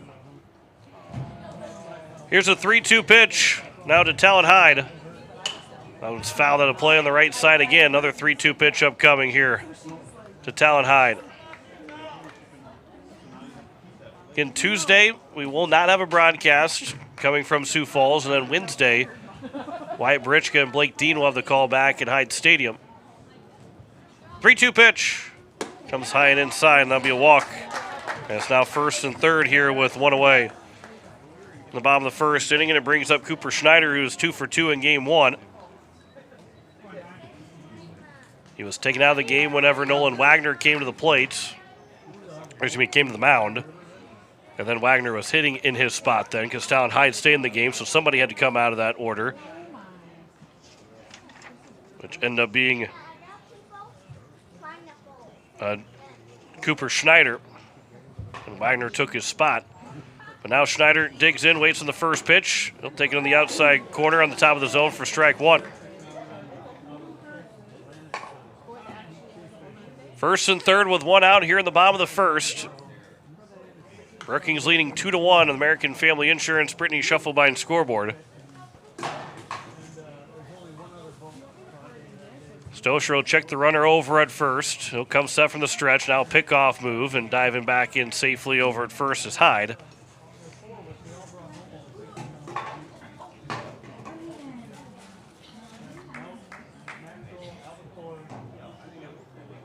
Double play depth for the middle infield. Ground ball gets you out of this inning, keeps it a 2-1 game. 0-1 pitch. That one's at the bottom of the zone for a strike, and the count's now 0-2. And again, if you're Hudson Stoscher and Noah Lease right now, the low strike is there. From up here, it looks lower than the knees, but if it's consistently called, that's not going to hear a lot of complaints about it at all. 0-2 pitch.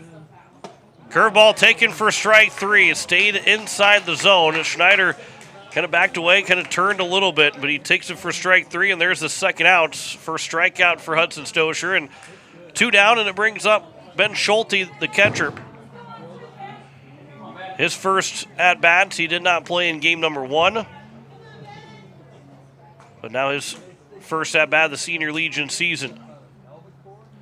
First pitch. That'll be at the top of the zone for a strike. Sunshine framing that one, making it look better than maybe what it could have been, but the count's 0-1. 0-1 pitch here from Stoscher. That'll miss low and away, and the count's now 1-1.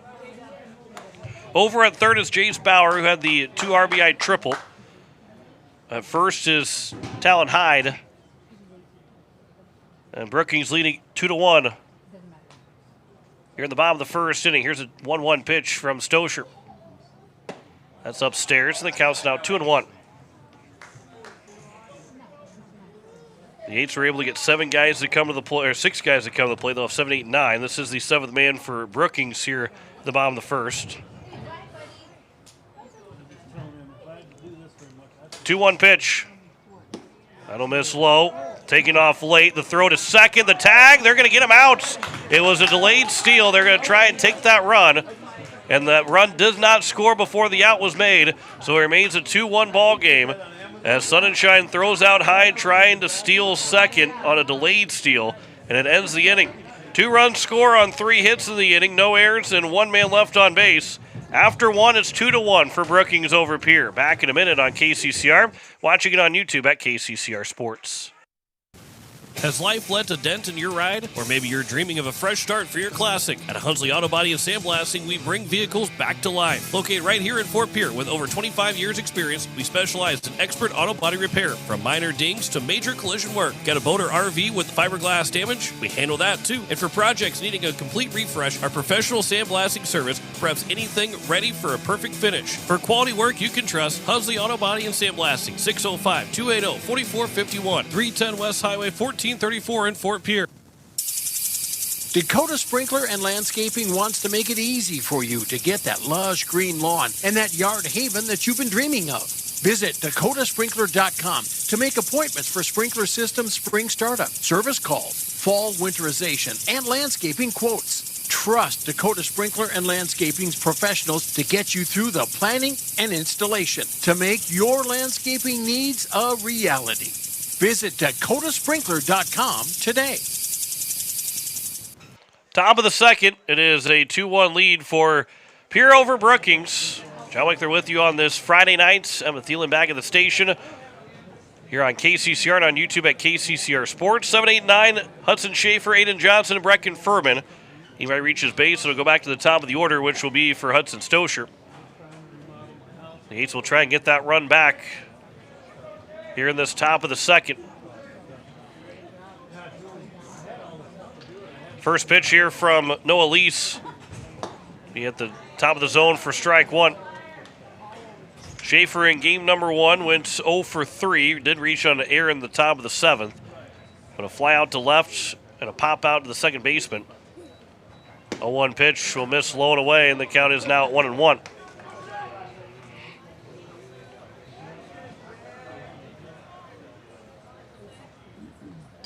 Lease works from the stretch with nobody on base. The right-hander delivers. There's a swing and a miss.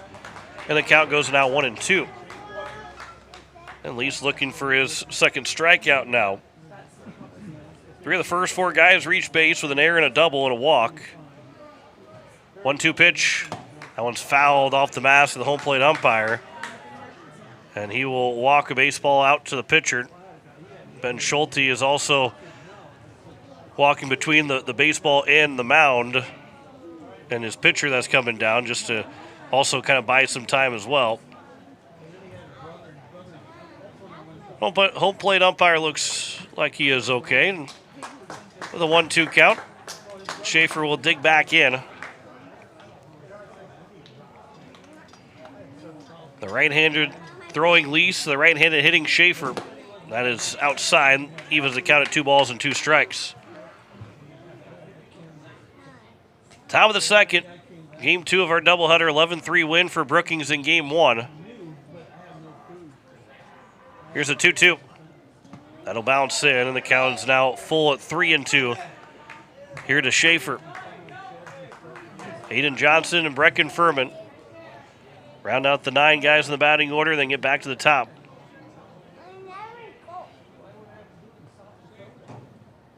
As Lease gets back to the rubber. Pierre in for the sign. Schaefer's ready. Lease will come set. Here's a payoff pitch. This is popped up. Foul territory, left side. Schulte throws the mask immediately. He'll make the catch. And there's the first out here in the top of the second. And if you again, watching on YouTube at KCCR Sports, or listening even last Wednesday, this past Wednesday, to Spencer Seringer.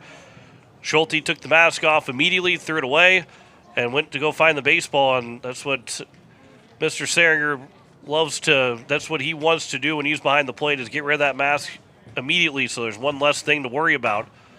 As the first pitch is over for strike one to Aiden Johnson. And Spencer Seringer was inducted to the High School Baseball Hall of Fame last weekend during the state tournament.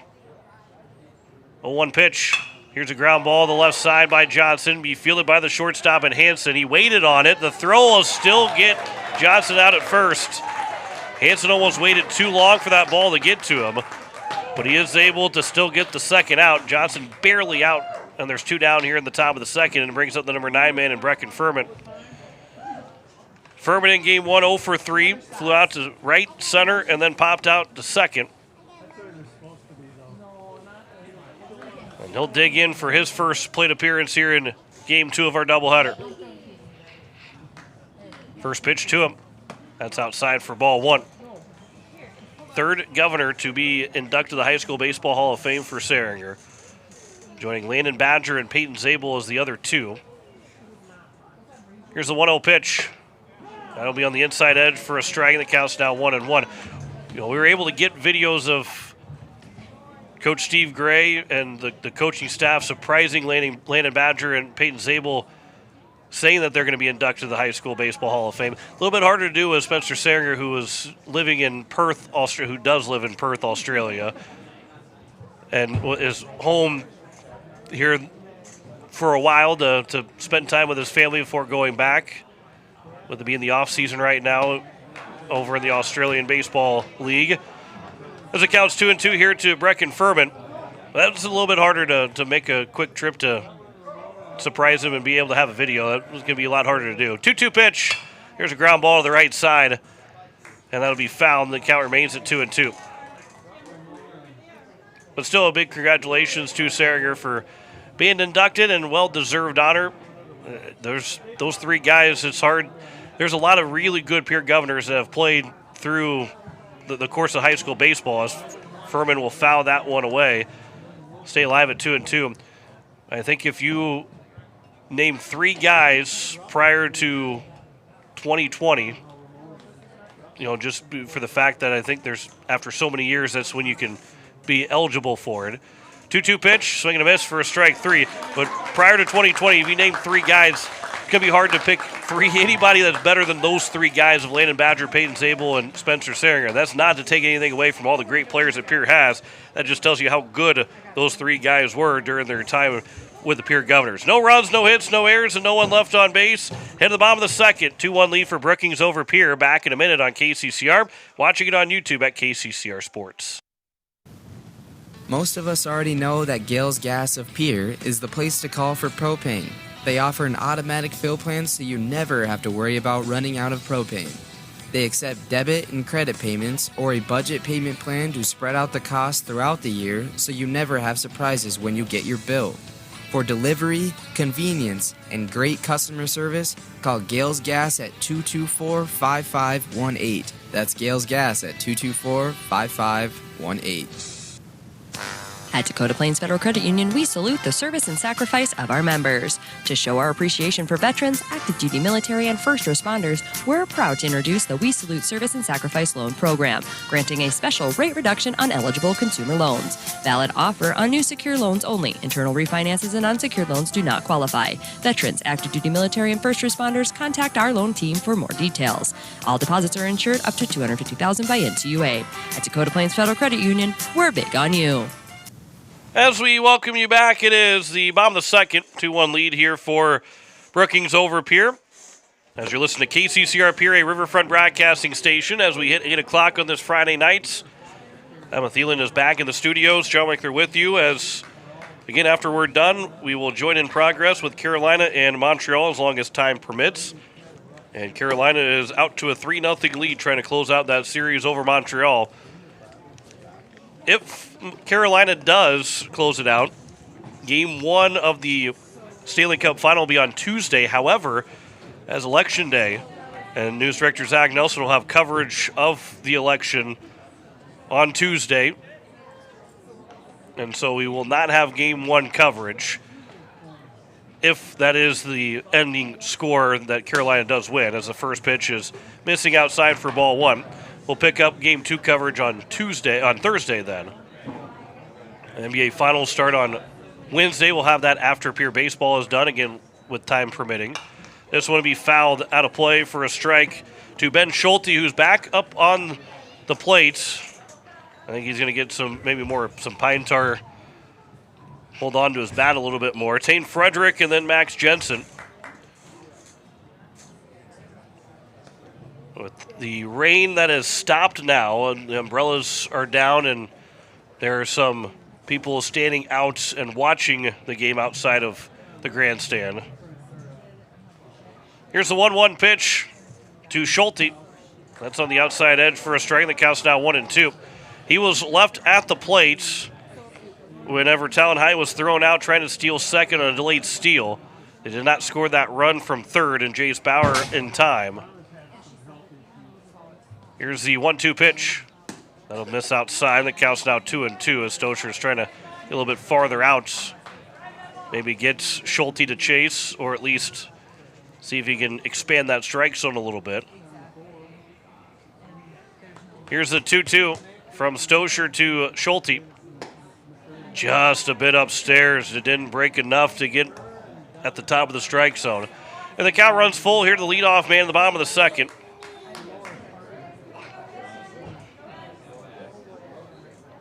Stoscher from the stretch comes set. Here's the payoff pitch. That one's line foul out of play on the right side, and we'll do it again here at 3-2. Again, after today, the Eights will be in Sioux Falls, Harmon Park on Tuesday, take on Sioux Falls West.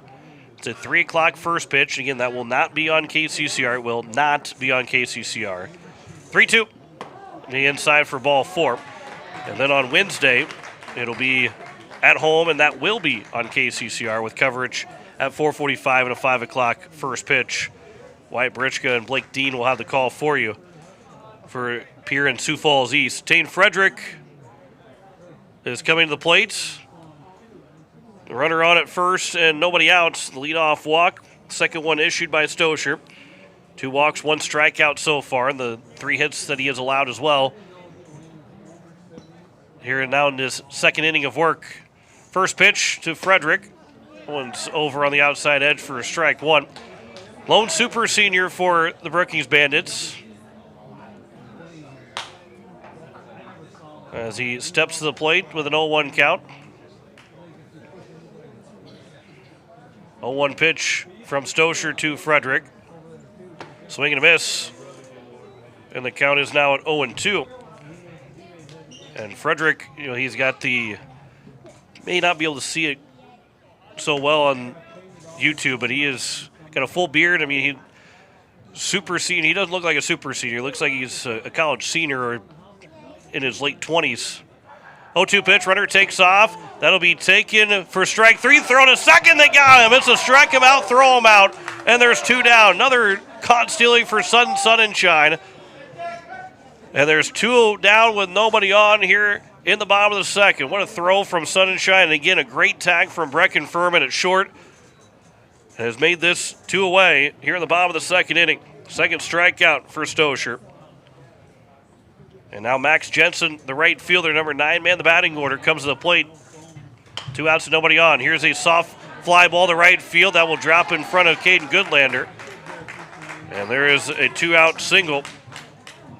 And it will bring up Jude Meendering back to the plate. A couple of bloop hits to the right side so far in this ball game for Brookings. Baker Hansen's bloop single and now Jensen's bloop single. Meendering flew out to center to open up the bottom of the first. Top of the order with 2 outs here in the bottom of the second. First pitch swinging, he'll foul it back to the netting for strike 1.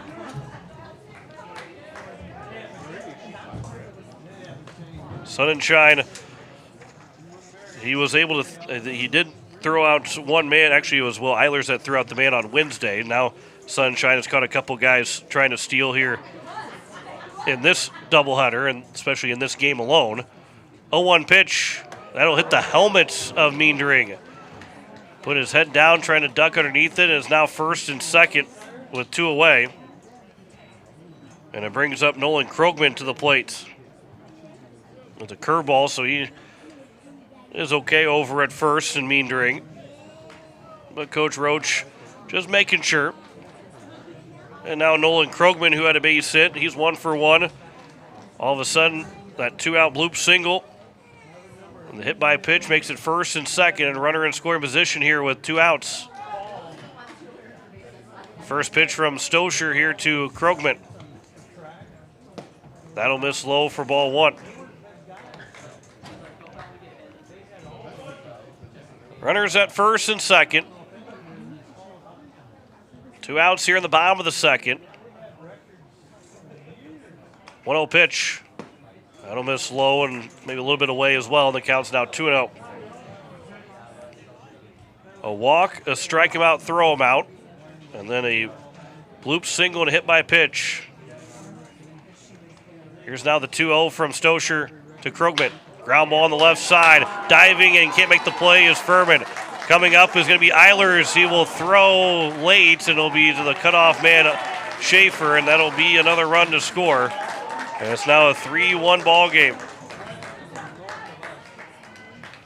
So Jensen comes in to score. And the 2-out single, bloop single, helps start the 2-out rally to get a run in to make it a 3-1 ball game now for Brookings here in the bottom of the second. And they have scored in the last 5 innings. 3 in the 4th in game 1, 1 in the 5th, and 2 in the 6th. And now 2 here in the 1st and a 1 in the 2nd. They've only been held off the board in the 1st and 3rd innings of game 1.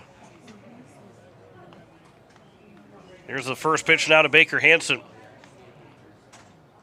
Swinging a fly ball to right field. Goodlander will back up on it. He will make the catch, and that will end the bottom of the 2nd inning. But a run does score on 2 hits in the inning. No errors and 2 men left on base.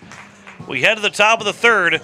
It is a 2-1 lead for Brookings, or make that a 3-1 lead for Brookings over Pierre. Back in a minute on KCCR, and you're watching it on YouTube at KCCR Sports. When the South Dakota wind howls and the rain pours, is your home ready? Introducing Pierre Roofing and Gutters, the newest name serving Pierre, Fort Pierre, and surrounding communities. Owned by Karsten Erickson, the same expert you've trusted for years at Karsten Erickson Roofing and Construction, we're expanding to keep our community covered. From full replacement to seamless gutter installs, Karsten and his team deliver. Don't wait for the next storm. Call Pierre Roofing and Gutters today for a free estimate. 605-280-8080. Pierre Roofing and Gutters. Built strong, built local. As community bankers, BankWest employees are deeply committed to supporting local causes, growing the local economy, and creating local opportunities. At a time when you can bank anywhere, we hope you choose BankWest. We'll be your financial partner for the long haul, helping you and your community achieve financial success. BankWest. Convenient, connected, committed. Member FDIC. It is the top of the 3rd and a 3-1 lead for Brookings over Pierre on the American Family Insurance Brittany Shufflebine scoreboard. Top of the order, Hudson Stoscher, Riker Edson, Sutton Sunshine. Anybody reaches base, it'll then go to Alec Eilers. As the 8s are going to try and again get a comeback going. The RBI single from Nolan Krogman in that bottom of the 2nd. Made this a 3-1 ball game here as we head to the top of the 3rd in our 2nd game of our doubleheader. Stoscher, who led off, reaching on air and then coming in to score on the RBI double by Sutton Sunshine. He ended up at 3rd on a ball that was hit right in front of the plate. I don't even know if it went more than 2 feet in front of the plate. But Schulte, who kind of hesitated, thinking that maybe it was going to go foul, and then when he picked it up, he probably a little bit wet, a little bit of spin on it still, and threw it into right field. And Stoscher never stopped running as he got all the way to 3rd. And then came in to score on the double from Sunshine. So here we are in the top of the 3rd inning, starting the top of the 3rd. As Noah Lease will go from the windup. Actually, it's going to be a new pitcher in for the Brookings Bandits, and it's over for strike one. Looks like maybe Baker Hansen is the guy that's on the mound now. There's a chopper off the plate. That one will be foul. And the count's now 0-2. Yeah, Baker Hansen is on the mound. Lease goes to second. Schneider will go over to short. And that will be the changes that they have. And so that means Frederick is now done. Here's a ground ball to the right side, fielded by the first baseman Hyde. He'll flip to first, and just in time to get the out. And Coach Elliott Life not agreeing with that out call over at first, and Stosher is gone 1-3 to lead us off here at the top of the third inning. So again, for Tane Frederick, he is out. Lease will move into his spot to hit. Swing and a line shot for Riker Edson into left field for a base hit. As he gets his first, make that his second hit of the season. First hit here today. And he is 1 for 2 in this ball game, and a runner on at first here with one out. And it brings up Sutton Sunshine. So Lease goes 2 innings, giving up a hit, 1 unearned run, 1 walk, and 3 strikeouts. He threw 40 pitches, so 40 kind of is the magic number for Coach Roach and the 2 starters. And not kind of, it was the magic number, whether that was intended or not. Sutton Sunshine will take ball 1 and pitch in the turf, blocked up by Schulte. Which then gives both those guys an opportunity to pitch again starting on Monday against Post 320. Right now, they only don't have Nolan Wagner available to pitch on Monday. That one's over for a strike, and the count's now 1-1. Actually, if we go back to it, we'll actually see how many, I didn't put down how many pitches that he threw. As that one runner takes off, the throw to second, and unable to slide in safely was Edson at second, and he is thrown out, and that will make it 2 outs with nobody on base now. And the count's 2-1 here to Sutton Sunshine. As Schulte will throw out Edson trying to steal. Wagner threw 26, so he absolutely is available to throw. Here's a ground ball to the shortstop, fielded by Schneider. His throw to first will retire the side. And it is a 1-2-3 in order, not really in order, but facing the minimum. No runs, a hit, no errors, and no one left on base. Head to the bottom of the third, 3-1 lead for Brookings over Pierre. Back in a minute on KCCR, and you're watching it on YouTube at KCCR Sports. AGE Corporation has been building South Dakota for over 60 years. For all your site work, construction, and crane needs, AGE is there for you. If you need a boat dock and dock lighting, AGE has what you need. Visit their website, agecorp.com, or give them a call at 223-2732. AGE Corporation, providing high-quality services without sacrificing safety. Visit agecorp.com or call 223-2732. Your morning shouldn't start in chaos. At Pure Closets, we create custom closets, laundry rooms, mudrooms, and more designed to change how your day starts, lowering stress, lifting your mood, and helping you get out the door on time. Manufactured locally in Pierre, our solutions are built around how you live. Reclaim your time by reclaiming your space. Call Pure Closets at 605-223-5855 for free in-home design consultation. Pure Closets, organized for life. As we welcome you back, it is the bottom of the third, and a 3-1 lead here for Brookings over Pierre Post State. Tucker Swenson has moved into the game. He is playing right field now. He'll hit for Caden Goodlander, which his spot is due up third in the top of the fourth, so he will be able to swing the stick for the first time here this next half inning. It is going to be 4, 5, and 6 for Brookings. Jace Bauer, Talon Hyde, and Cooper Schneider. If he reaches base, it'll be to Ben Schulte. 6 guys have come to the plate in each of the first 2 innings for Brookings. as Bauer, who had the 2 RBI triple, will lead us off here in the bottom of the third.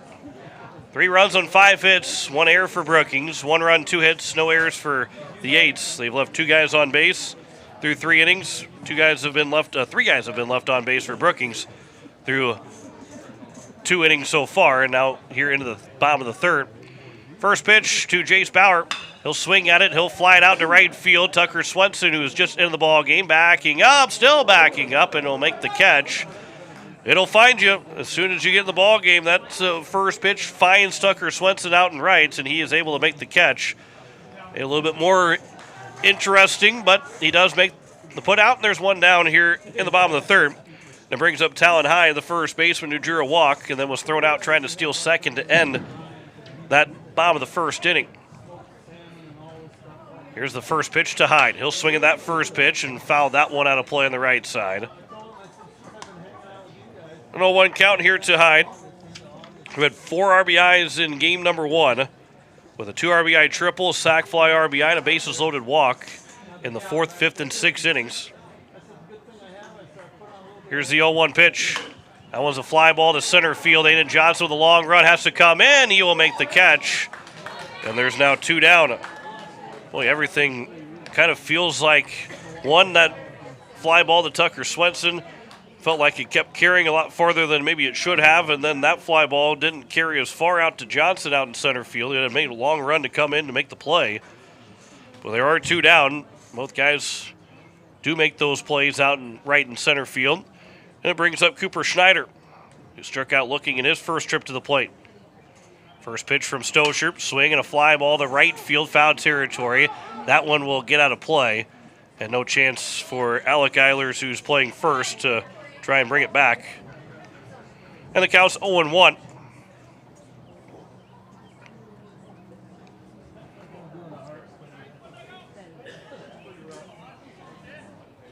Stosher comes up from the stretch. Here's the 0-1 pitch. That one will miss low. That's a good take there by Schneider. The curveball that stayed in the strike zone for a long time. Now the 1-1 pitch here from Stosher to Schneider. There's a swing and a miss. And the count's now 1-2. And Stosher looking for his 3rd strikeout. He had Schneider and Frederick down on strikes looking for his 2 strikeouts so far. 1-2 pitch. And Schneider will spoil that pitch at the top of the zone. Maybe it was high, but he spoils it out of play. And the count remains at 1-2.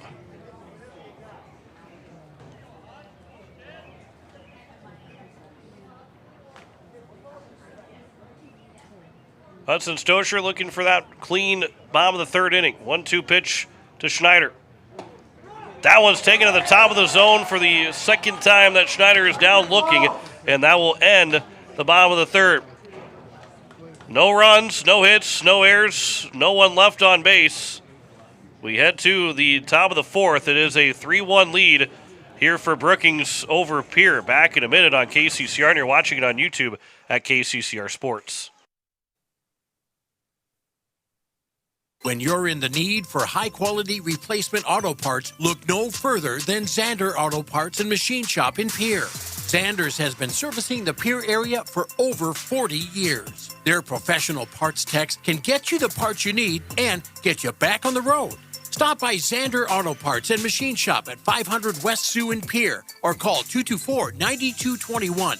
Zanders, your source for domestic and foreign auto parts and accessories. When the South Dakota sun is beating down, your home should be your sanctuary. But a broken air conditioner can turn your living room into a hot oven fast. Whether you need a quick repair or a full system replacement, AirTech Heating and Cooling is on the job. Our licensed technicians are available 24/7 for those unexpected emergencies. We pride ourselves on 100% customer satisfaction and quality service you can trust. Call 605-945-0160. AirTech Heating and Cooling, locally owned and keeping the Pierre area comfortable for over 20 years. Top of the 4th, it is a 3-1 lead for Brookings over Pierre on the American Family Insurance Brittany Shufflebine scoreboard. It is Alec Eilers, Will Eilers, and then Tucker Swenson. Anybody reaches base, Hudson Schaefer. As we work into the top of the fourth, and Baker Hansen, I'm not even sure how that could have gotten Baxter out of looking at the word Baker, but Baker Hansen is working into his second inning. And again, we'll see how quickly the pitch count runs up for Hansen and how quickly that Coach Roach takes him out of the ball game. Again, he's looking at 6 more games to be played Monday, Tuesday, and Wednesday, and trying to keep everybody available as much as possible. As it is, Alec Eilers to lead things off. And now we've got time called, and we've got PitchCom not working. And Sun and Shine's got an earpiece in too for Pierre, but Ben Schulte also with an earpiece. And so the pitches come from, there's no signs pretty much anymore. Everything's kind of, again, you have the PitchCom in Major League Baseball where it's on the catcher's shin guard as the first pitch is over for strike one. They obviously are still relaying signs to, not in Major League Baseball, but they're relaying signs here in high school in the senior legion level. Here's the 0-1 pitch to Alec Eilers. Here's a ground ball to the left side. Charging is the third baseman and Bauer. The throw to first is well wide of first, and it will get over to the screen, and over to second will go Alec Eilers, and it will be a leadoff error that puts him in scoring position here in the top of the fourth. Just like in the first inning, a leadoff error makes this a runner in scoring position with nobody out, and it brings up now here Will Eilers. But still, going back to the PitchCom, obviously in Major League Baseball, they just cover their glove and just hit a button, and the pitcher can hear, fastball in. However, monotone voice that the pitcher can hear, so they don't have to relay signs anymore, thanks to the Houston Astros. But here in Legion Baseball and other ways around, here's a fly ball to center field. Backing up as a center fielder in Krogman. He'll make the catch. And coming to third is going to be Alec Eilers. The throw is going to be maybe off of Alec Eilers. It did hit him in the back of the helmet. He is down on the turf right now. And so he ends up at third. That one didn't feel good. The throw from the shortstop and Schneider popped him in the back of the helmet. And so he's back up on his feet. And there's one down here in the top of the fourth. But Alec Eilers seems to be okay.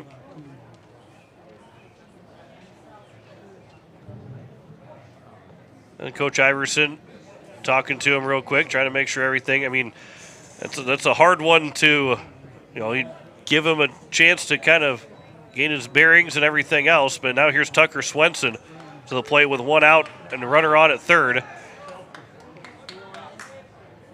Eilers is a wrestler. He's fair share of hurting, but fighting through it. Wrestlers are, especially in Pierre, you got to be tough. Counts 1-0 as that pitch missed the turf and blocked up by Schulte. Here's the 1-0 pitch. That'll bounce in. The count's now 2-0 here to Tucker Swenson. His first chance to swing the bat as a senior Legion player. Was not with the team on Wednesday, but now with the team here today, as that one will miss low, and the count's 3-0. Obviously with Parker O'Brien going down with that arm injury, that kind of opens the spot right now. And, Trip Lindekugel out. Goodman is gone for the weekend. He'll be back next week. 3-0 pitch will miss for ball 4. It'll get to the backstop. Here comes Alec Eilers. He will slide in head first. He is safe. The throw will go back to first, and Swenson is back on the bag. But a wild pitch makes this a 3-2 game on the walk to Tucker Swenson.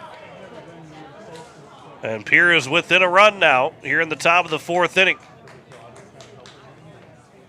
And Coach Roach will make his way out.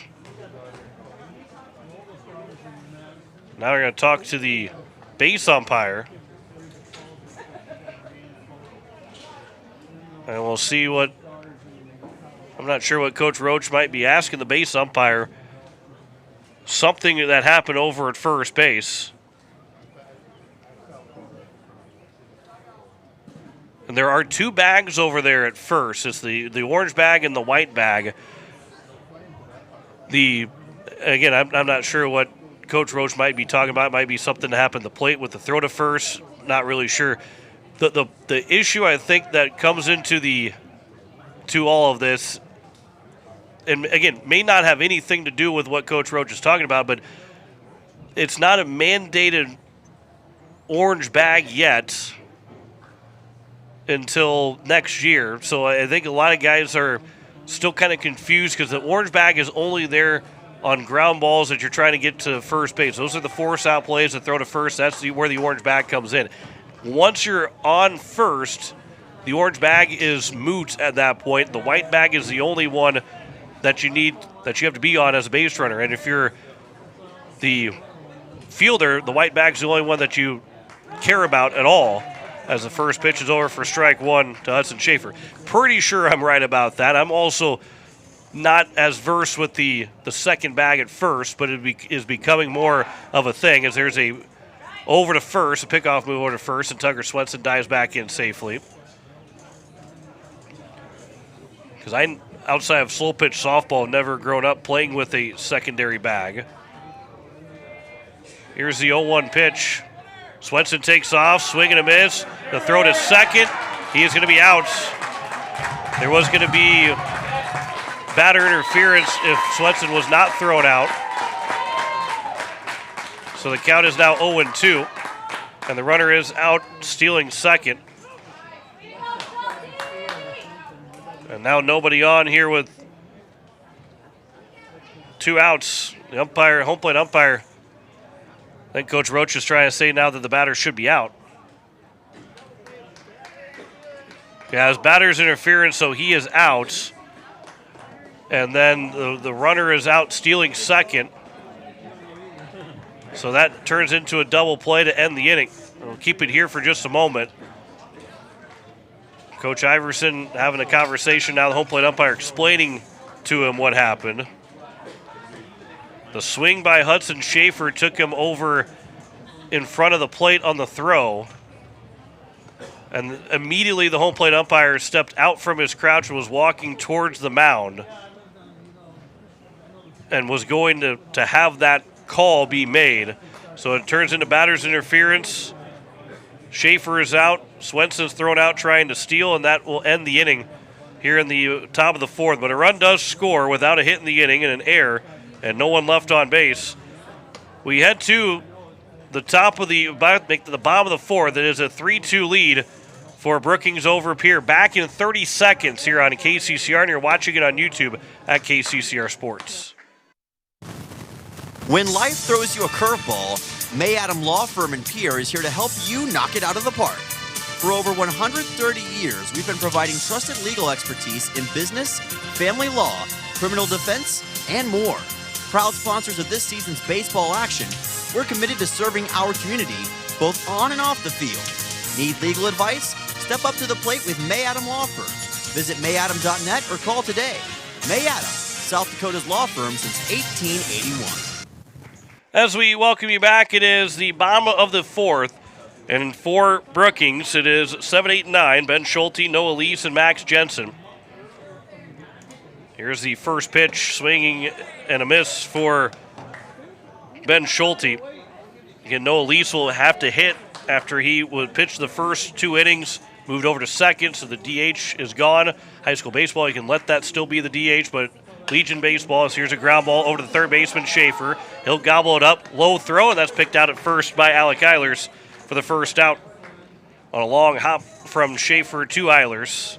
1 down here in the bottom of the 4th.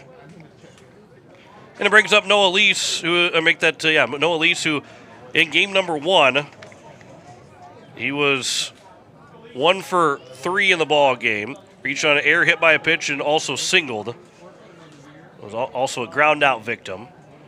Here's the first pitch. That'll come high and tights and back away for ball 1. So going back to that last play, and sometimes you see it, sometimes you don't. It's kind of the umpire's discretion. The swing and miss by Hudson Schaefer with the runner moving to second. some argue that the swing carries him across and shouldn't be, that shouldn't affect it.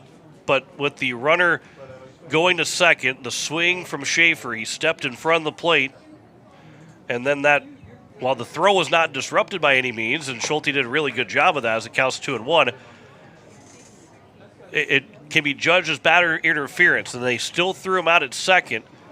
So he is out even with batter's interference, and then the batter is also out, which then turns into a double play as that one's on the outside edge for a strike, and the count's now 2-2 here to Lease.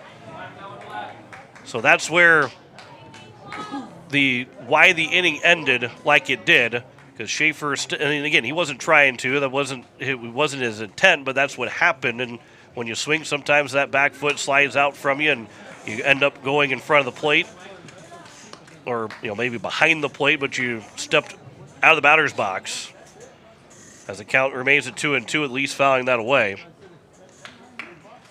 And that's where the batter's interference, and of course, you can still make the play, getting the guy out. Here's a ground ball to the second baseman, Riker Edson. That one's a slow roller to him. He'll field for the second out. And there's now 2 down here in the bottom of the fourth. And it will bring up Max Jensen to the plate. I think a couple weeks ago we were talking about a balk being called on a pitch that you can, because talking about, if a balk is called, pitch comes in, you can still hit the pitch. As here's the first pitch to Max Jensen. And I had said I'd never seen like that had happened before, and then it did happen just a couple nights ago between the Dodgers and the Rockies. Shohei Ohtani hit the ball on a line that turned into a double play, but because a balk was called, Ohtani was the only guy that was out, and everybody else got to move a base. I think that's how it ended up being. I'd have to go back and watch that again.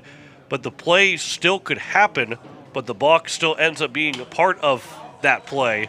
So everybody, it was an oddity that happened because it was an inning-ending double play. Guy was out at second on the being doubled up, but because they called the balk and Ohtani ended up swinging at it, I think he was still out for the second out, but with the bases loaded, everybody moved up, and I know a run did score off of it. That one's over for a strike, and the count's now 2-2. Here to Max Jensen as Hudson Stosher trying to get through 4 complete here and keep this a 1-run ball game.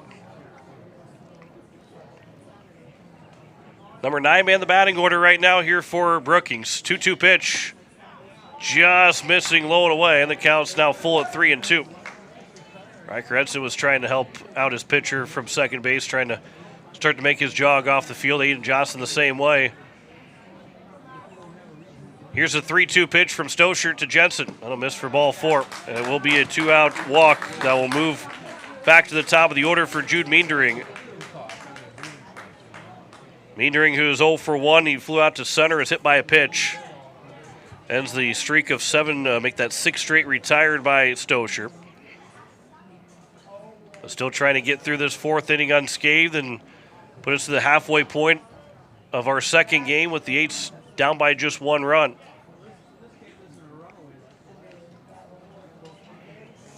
First pitch from Stosher comes inside of Meendering for ball 1.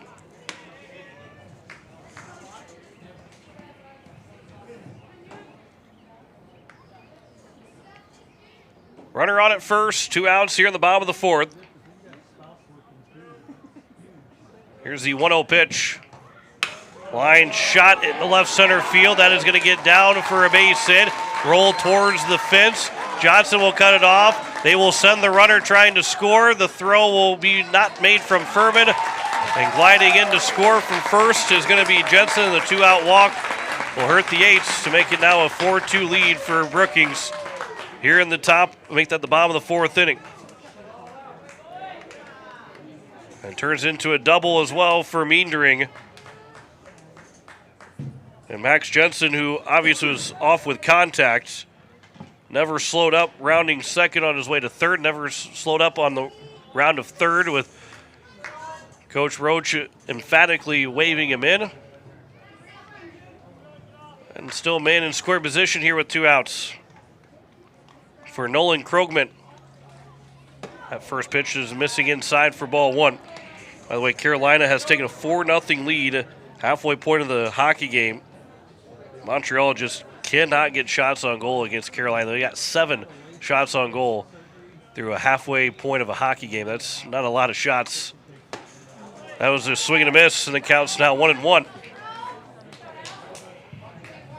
And we'll see where that game is at when we're done here with our doubleheader and possibly get you out for ending coverage of that hockey game. 1-1 pitch. That is upstairs, and the count's now 2-1.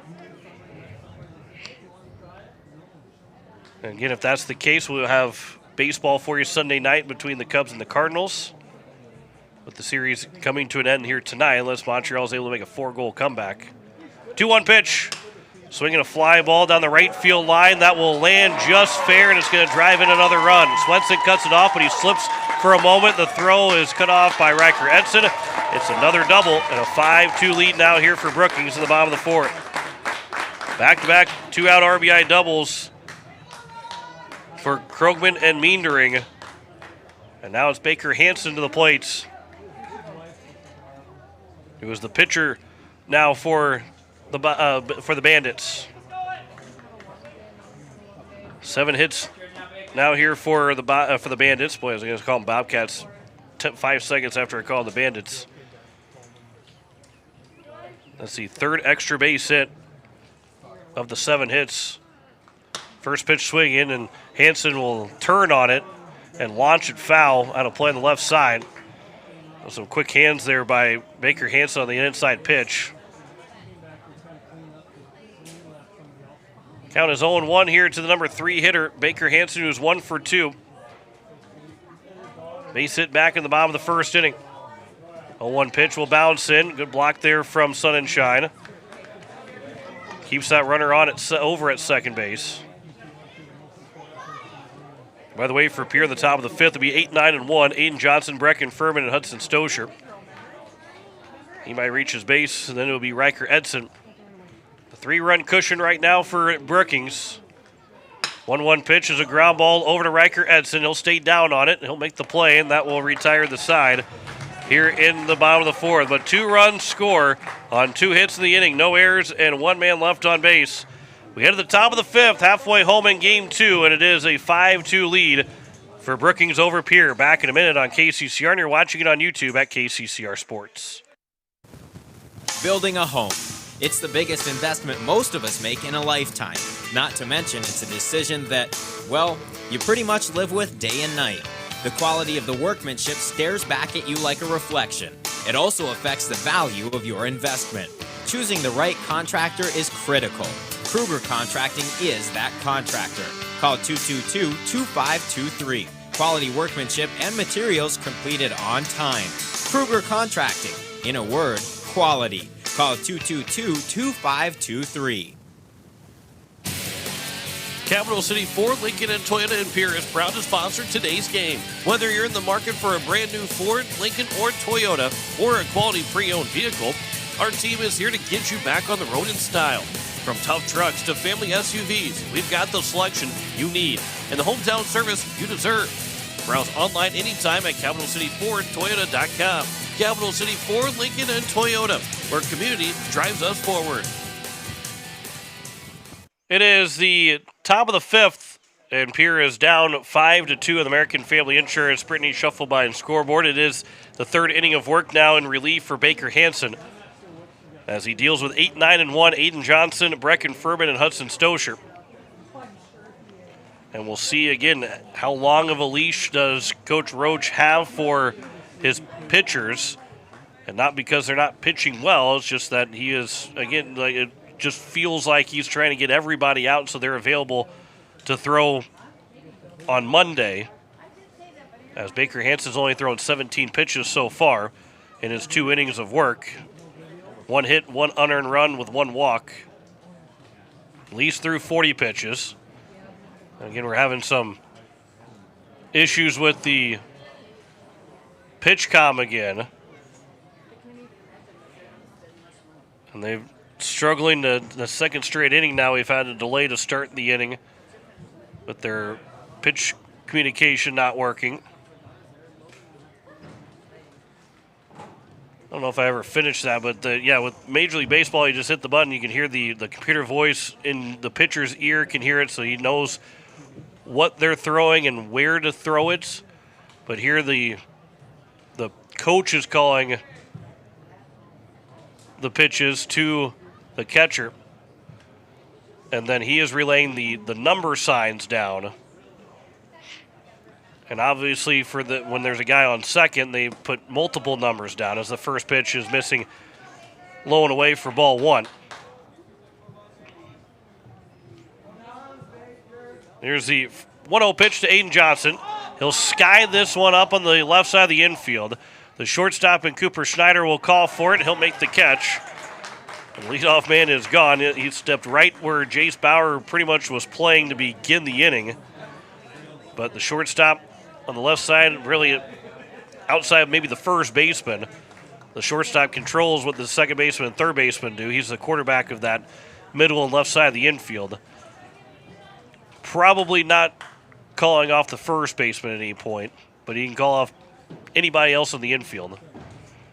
Brecken Furman, he'll wait on the first pitch. That's missing outside for ball one.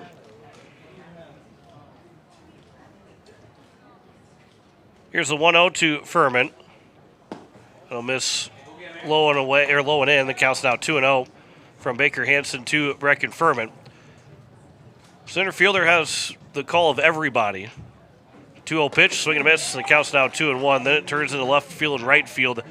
On the infield side of things, they control for the most part. And sometimes you see the shortstop calling for it, and depending on how athletic your shortstop is. Here's a slow roller on the third base side. The throw to first, not going to be in time.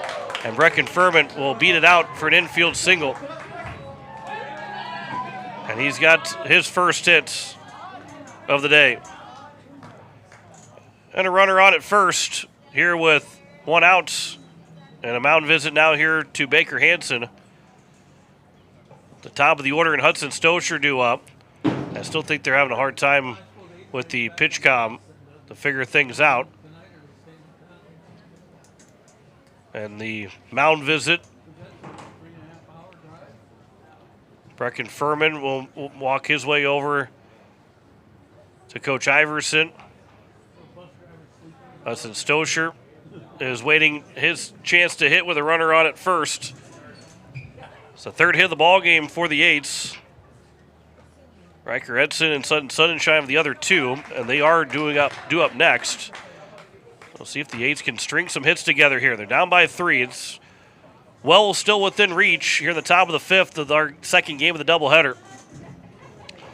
That was pitch number 23, by the way, by Baker Hanson. So he's still, if you're 40 pitches is kind of the limit. He still has another 17 to go before they think about pulling him. Maybe, I don't know, maybe they're going to let him go a little bit farther. That first pitch is at the top of the zone for strike one to Hudson Stocher, who is 0 for 2. Reached on an error in the first, came around to score, and then he grounded out to lead off the top of the third on the right side of the infield. And there's a foul ball that is spoiled to the right side and out of play. The count's 0-2.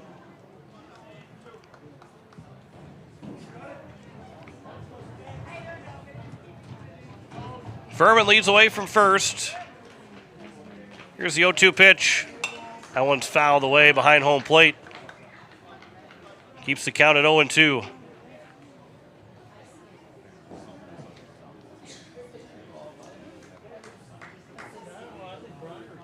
Hanson comes up from the stretch. 0-2 pitch again. That'll bounce in.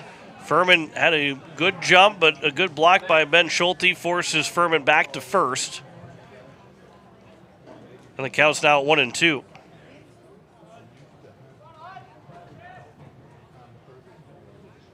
As Furman leads away from first again, here's the 1-2 pitch. Stocher will take that one away, and the count's even at 2 balls and 2 strikes. With one out here in the top of the fifth, 5-2 lead for Brookings. After winning game 1, 11-3. 2-2.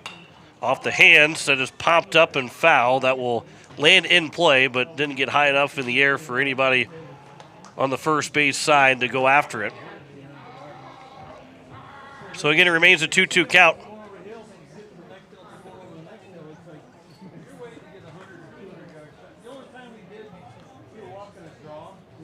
Hansen will step back on the rubber. He'll peer in for the sign. And now he'll come set in the 2-2 pitch here to Stoescher. Comes high and inside, and the count's full now at 3-2. Schulte tried to frame it, make it look good. Brookings fans don't like that 2-2 pitch, call the ball 3. But it is a full count now with 1 out. 3-2 pitch. That's upstairs for ball 4, and it will be a 1-out walk to make it first and second. And it brings up now Riker Edson, who had a base hit his last time up. He is 1 for 2. 31 pitches now here for Baker Hansen.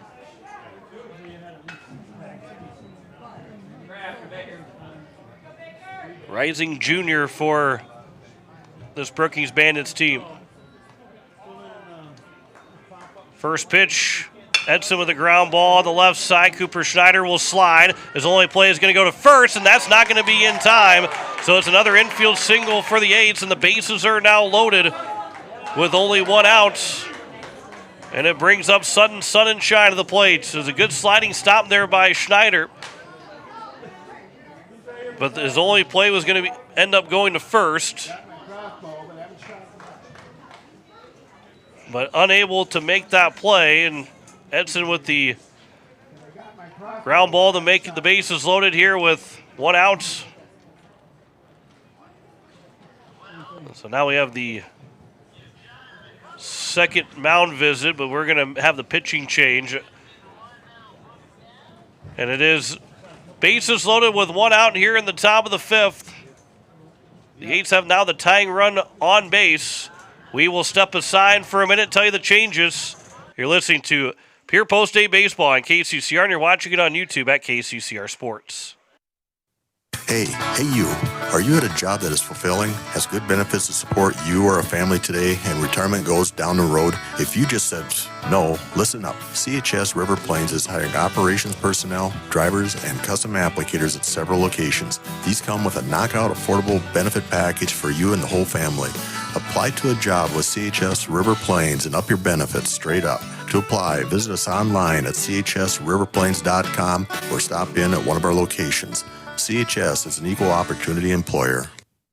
Financial investments are very important, but so are the investments of time, patience, and encouragement our young athletes receive from their coaches, teachers, and mentors. Your Pierre area Edward Jones Financial Advisors understand this. That's why Edward Jones is a proud sponsor of Governor Athletics on KCCR. Go Govs! For all your investment needs, call or stop by one of our offices to visit with your Pierre area Edward Jones Financial Advisor. Edward Jones, member SIPC. Looks like Nolan Krogman is going to be on the mound here for the Brookings Bandits with 1 out and the bases loaded. And it's going to be Sutton Sunshine, the number 3 man, that will come to the plate. We saw Jace Bauer make his way out to the outfield. Looks like he's going to be playing center as Krogman comes in from center to play to do the mound. So Krogman will be in center, and then most likely we'll see if it's Baker Hansen or Cooper Schneider that's at short and third. It was Hansen over at short before he came to the mound. I guess you can also move Noah Lease over to third base too. And it will be, looks like Noah Lease that will go to third. And then they'll put Hansen back at short and then Schneider back at second. So Lease moves to third, Schneider back at second, and Hansen back at short. Jace Bauer now into the outfield. But it is sun and shine. With the bases loaded and 1 out here in the top of the 5th. Can't close the book on Baker Hansen, but he does go 2 1/3 innings, giving up 3 hits, 2 walks, no strikeouts. He's responsible for all 3 guys that are on base, and the first pitch is over for strike 1 to Sun and Shine, who had an RBI double. And his first trip to the plate, he's 1 for 2. Big spot here in the ballgame. 0-1 pitch is outside, and the count's now 1-1. This is the chance here for the Eights to get back into this one. There's a ground ball that'll be up the middle. It'll be fielded and off of the shortstop in Hansen.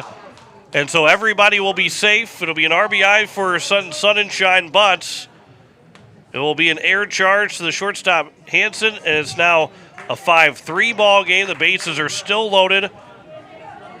And only one out here in the top of the fifth, and it brings up Alec Eilers with a base hit to tie the ball game up potentially.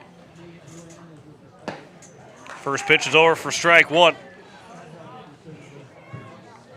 Third error by Brookings. Here's the 0-1 pitch. That's on the outside edge, and the count's now 0-2. 5-3. Pierre down by just 2. 0-2 count here to Alec Eilers. He'll swing at that one and fly it down the right field line. Will it stay fair? It will land right on. No, they call it a foul ball. It looked like it was right on the line. That had to be a foul by a half an inch.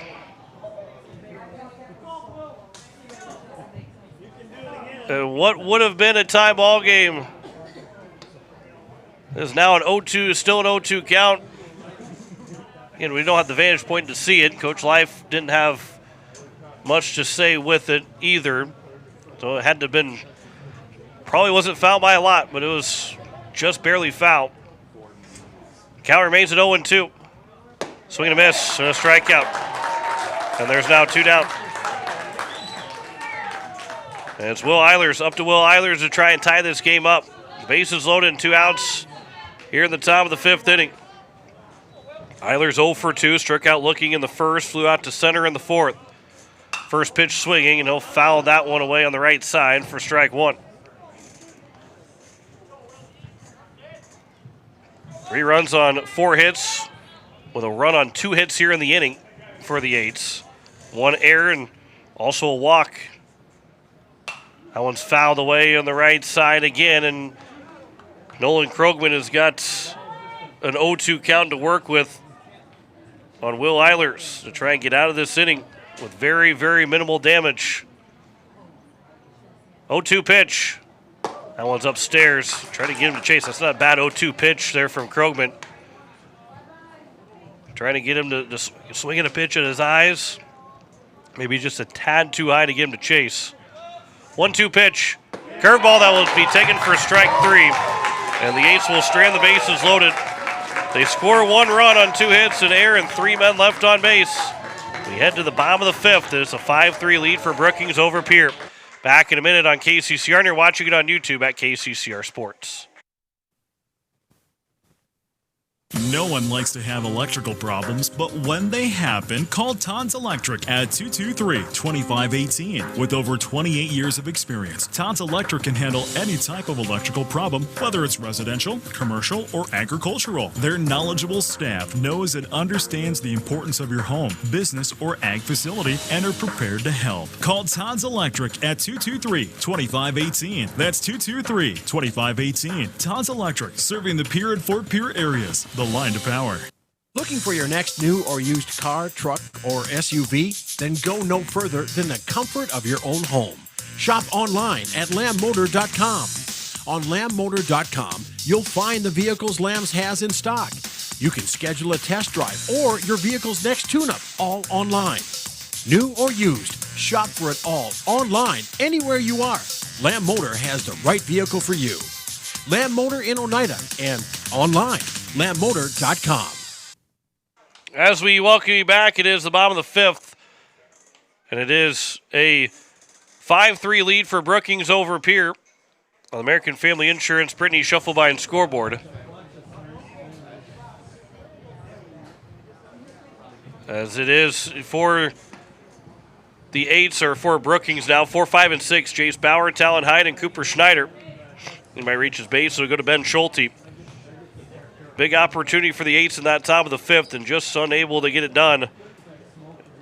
1 run came in to score. Sun and Shine was able to drive that in. Ended up being an error that kept the bases loaded with less than 2 outs, but then back-to-back strikeouts for Nolan Krogman. And kept this a 2-run lead for Brookings. Now in the bottom of the fifth inning, and it brings up Jace Bauer to lead things off. He had a 2 RBI triple back in his first at-bat. First pitch will come high for ball 1. The Eights will have 6, 7, and 8 in the top of the 6th inning. Scored a run in the 1st, 4th, and 5th. Here's the 1-0 pitch that is fouled out of play by Bauer, and the count's 1-1. 2 runs in the 1st, 1 in the 2nd, and 2 in the 4th for Brookings. After it was first 2 out by Stosher in that bottom of the 4th. The 2-out walk started everything to get the 2 runs to score on back-to-back doubles. As Bauer now is ahead in the count 2-1. Stosher working into his 5th inning here in this Game 2 doubleheader. 2-1 pitch. There's a high fly ball to center field. Johnson will back up, still backing up. He'll make the catch. Good read on the ball there by Johnson. And 1 down here in the bottom of the 5th, and it brings up Talon Hyde, the first baseman, who was 0 for 1. Walked in the 1st and flew out to center in the 3rd. 1 down here at the bottom of the 5th.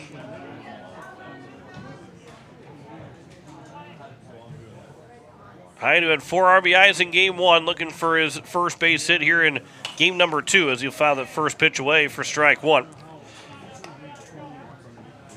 But Hudson Stosher looking for a big 0 that keeps this a 2-run deficit and gives the Eights a chance in that top of the 6th to, right now if you get a couple zeros on the board, you only need 1 run in each of those 2 innings. That's a curveball that drops in for a strike and the count's 0-2. But a run in the 6th and the 7th ties the ball game up as long as you get zeros in that 6th and 7th inning. And you go score in extras and pick up a win. You don't have to get both runs back. There's a swing and a miss. 3-pitch strikeout by Hudson Stosher, 2 down. And it brings up Cooper Schneider. 4th strikeout of the ball game for Hudson Stosher. First time that somebody has gone swinging. As Schneider comes to the plate, he's 2 of those 4 victims. And he's looked at both of them for strike 3.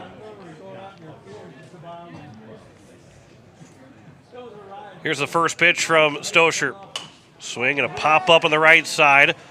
Right at the line. The catch will be made by Alec Eilers, and that's a 1-2-3 inning for Hudson Stosher, and we have played 5 completes. It is a 5-3 lead for Brookings over Pierre. Back in a minute on KCCR, and you're watching it on YouTube at KCCR Sports.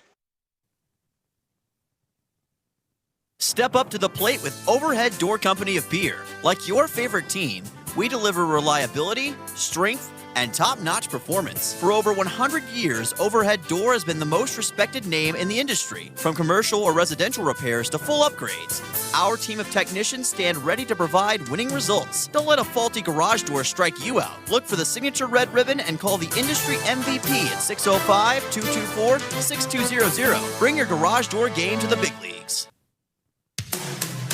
People helping people. Have you ever wondered what the benefits are of becoming a Owyhee Federal Credit Union member? At Owyhee Federal Credit Union, we reinvest profits in you. We do this in the form of lower interest rates, higher dividends, and low to no fees. So come check us out or come in at 221 East Pleasant Drive in Pierre, because at Owyhee Federal Credit Union, we treat our members like they own the place because, well, they do. Owyhee Federal Credit Union. It is a 5-3 lead here for Brookings as we head to the top of the 6th. The Eights will have 6, 7, and 8. Tucker Swenson, Hudson Schaefer, and Aiden Johnson. Anybody reaches base, it'll then go to Brecken Furman. It is in the NHL a 5-0 lead through 2 periods for Carolina over Montreal. So it is all Carolina, and Montreal feels defeated before Game 5 even comes to an end. And they still got 1 more period to go. So we will have then the Cubs and Cardinals Sunday night, which, by the way, the Cardinals did win Game 1 of that series, 6-5, just to throw that out there. Here's the first pitch to Tucker Swenson. That'll miss for ball 1. 6-5 win for the Cardinals in that first game of that rivalry series. That one will miss, and it counts 2-0 here to Tucker Swenson. Just in case Dirk Campbell's listening. You're listening to KCCR Pierre, a Riverfront broadcasting station. That one will miss low and away. The count's 3-0. Here to Tucker Swenson, the leadoff man who drew a walk in his first trip to the plate. He was thrown out trying to steal second. And he will draw a 4-pitch walk, so he's been on base both times He's come to the plate. And it brings up now Hudson Schaefer. He's 0 for 2. Popped out in foul territory to the catcher in Jace Bauer, and then was called out in batter's interference whenever Swenson was trying to steal. Here's the first pitch. Schaefer showing bunt, and will drop it down foul. And the count is 0-1. And he said it went off of him, but he was inside the batter's box. It went foul anyway. But if Schaefer had been out of the batter's box when it hit him, he would have been called out. But since he was still in the batter's box, it is just a foul ball. See if he's trying to bunt again. He is going to show bunt. 0-1 pitch. That's dropped down. Third baseman will field. His only play will go to first, and Lease will make the play.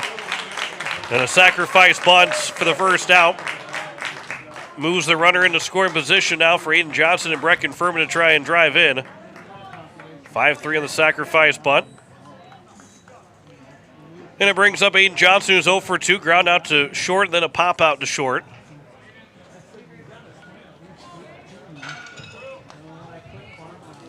Here's the first pitch to Johnson from Nolan Krogman. A long pause, a look at second. He'll deliver. That'll be upstairs for ball one.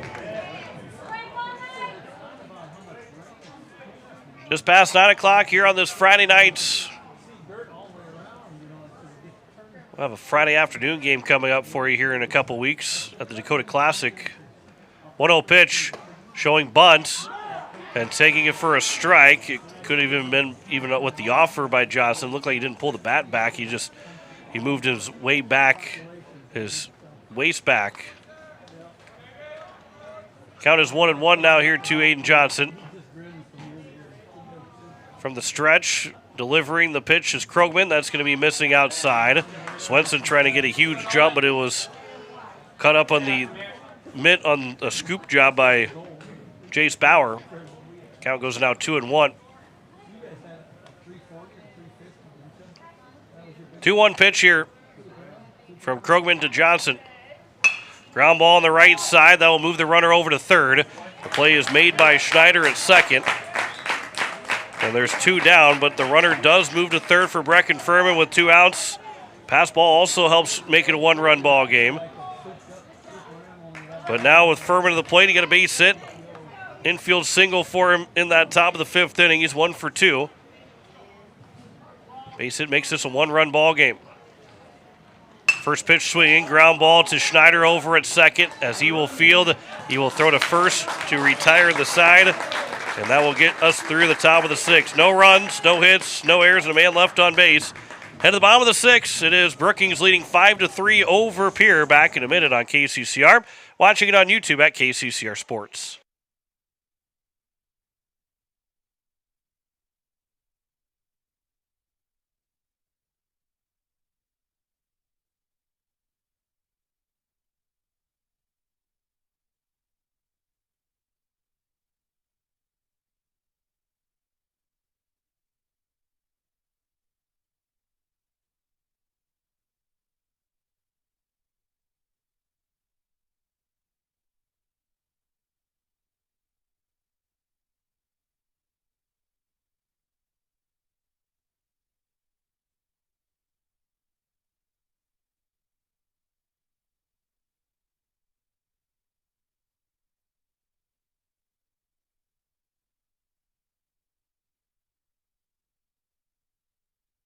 Thanks to our price match guarantee and 0% interest on selected purchases.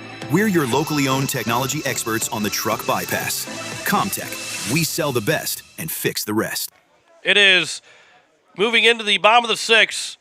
And a 5-3 lead here for Brookings over Pierre. 7, 8, 9. Ben Schulte, Noah Lease, and Max Jensen. He might reach his base. It'll go to Jude Meendering.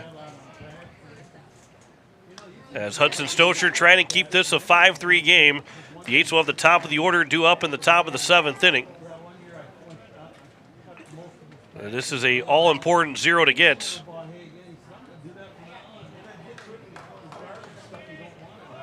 Ben Schulte, who is 0 for 1, walked in the 2nd and then ground out to the third baseman in the fourth. He'll hit a ground ball through the left side for a base hit right between short and third.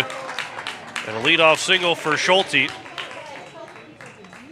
on the first pitch that he sees, and that is hit number 8 for the Bandits here in game 2. Noah Lease will come to the plate. I wonder how much small ball that Coach Roach will want to play right here. The being a 2-run lead, number 8 man in the batting order. Do you try and drop down a bunt? Hudson Schaefer is going to come in at third to possibly play that bunt. Because you're maybe thinking, not that you couldn't win with a 2-run lead, but possibly get that 3-run advantage, and it makes it that much tougher for the Eights. But he was not bunting or showing bunt in that first pitch, and it's taken for ball 1.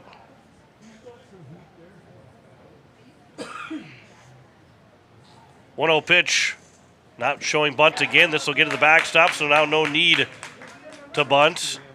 As Schulte will make his way out to second. He's halfway between second and third, and he'll back his way up the second base bag. So the count goes now 2-0, but a runner on at second in scoring position here with nobody out in the bottom of the 6th. Here's a 2-0 pitch. That's high, and the count's 3-0.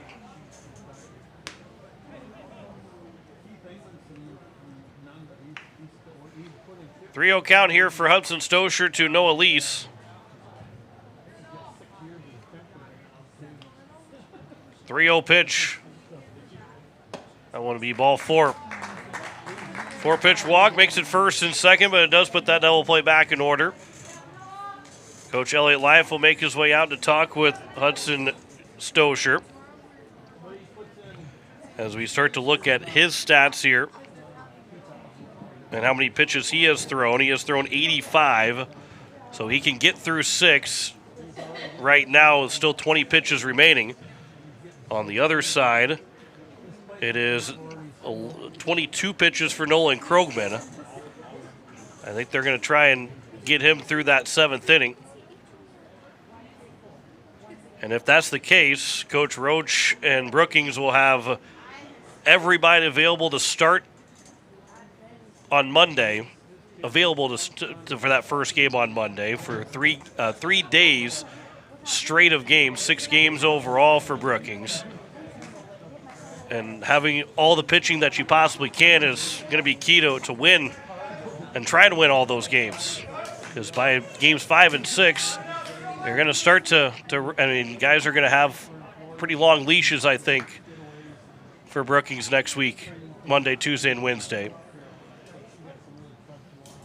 Because you have to manage the rest of your week, even if that starter in game 1. Here's a bunt attempt that'll be a fair ball, and so it will be a easy throw to first, and it will be a sacrifice bunt for Max Jensen. Not the ideal way to get a sacrifice bunt, but it definitely goes down as one. He was ducking and trying to get out of the way, the pitch coming high and tight to him, and he is able to get the sacrifice bunt down.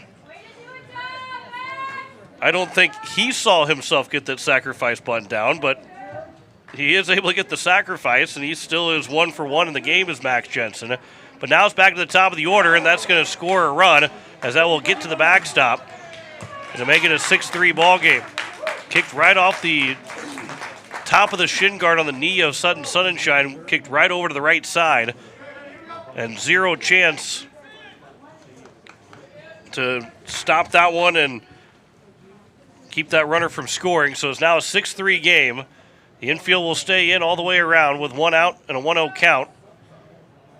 Brookings in threatening to make this a 4-run ball game. That one will miss slow and inside, and the count's 2-0. And then pitch number 89 upcoming here from Hudson Stoscher. 2-0 pitch is a ground ball that'll get through the left side for a base hit, and it's now a 7-3 lead, an RBI single for Meendering. And Brookings has tacked on 2 runs, and that will be the end of the line here for Hudson Stoscher. So an RBI single for Meendering, We'll have a pitching change. We will tell you what that change is when we come back in a minute. You're listening to Post-State Baseball on KCCR, watching it on YouTube at KCCR Sports. Koenig of Oneida, Pierre, and Winter has provided our services to growers of South Dakota for over 50 years. We focus on providing our customers with the products, services, and attention to detail that each farmer needs to succeed. For your individual needs of custom spraying, liquid or dry fertilizer, chemical, soil sampling, seed sales, and treating, stop in and see us at Koenig with offices located in Oneida, Pierre, and Winter. Is it the competition that keeps bringing you back? The long-standing rivalries? Or is it seeing friends again and cheering on your favorite team? At First Dakota, we're here for it all. We appreciate the fans, the players, the coaches and officials, the concessions crew. The shared community experience is part of what makes life here great, and we're here for it. See you at the game. First Dakota National Bank, member FDIC. It is going to be Riker Edson on the mound here for the Eights as he'll make his Senior Legion debut. He threw in the opening doubleheader in the first game of the season for the Govs back in the spring. And he will throw here with one out and a runner on at first here in the bottom of the sixth inning, in a 7-3 lead for Brookings over Post Eights. And we'll see if Hudson Stosher maybe stays at second. Just make a quick change, or if Furman moves over to second, and they'll put Stosher on at first, at short. But it will be Meendering that is on at first after his RBI single to make this a 7-3 ball game. 5 1/3 innings pitched for Stosher. Gave up 9 hits, 4 walks, 4 strikeouts, 7 runs, 6 of those have been earned. And they will keep everybody the same, just switch, flip-flop Stosher and Edson. And it will bring up now Nolan Krogman, who is 3 for 3. A single in the first, RBI single in the second, and an RBI double in the fourth. Trying to make this a 4 for 4 game. As the first pitch will miss inside for ball 1 from Riker Edson.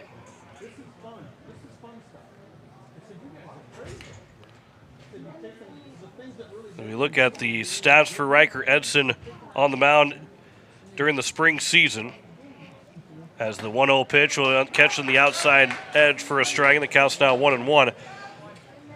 Edson threw 5 2/3 innings and 2 relief appearances. He had an 0-1 record, 8 hits allowed, 8 runs, 7 of them earned, 5 walks and 3 strikeouts. ERA at 8.65 because he didn't throw that many innings, and the whip at 2.29. That one will just miss, and the count's now 2-1. He tries to keep this a 4-run deficit to send us to the top of the 7th inning. Runner on at first, 1 out, looking for a ground ball to try and get out of this inning. 2-1 pitch here from Edson. Runner takes off. It is taken for a strike. The throw to second. It was missed by Furman, but sliding in safely anyway, backed up by Stosher. It was called a strike, so the count's now 2-2. But a stolen base for Meendering. And Edson looking for a strikeout of Krogman now, but though Krogman has an opportunity to get a base hit and drive in a 3rd run in this game. 2-2 pitch here from Edson. Curveball that will be fouled out of play on the right side. Rain is still falling here in Brookings. Well, there's not a lot of rain, but still just enough to probably make things not as much fun to sit out and watch the game without being under the covers here at the grandstand. 2-2 pitch will come inside. It will be off the glove of Sun and Shine. And so now the runner will end up be at third. And the count is full at 3-2.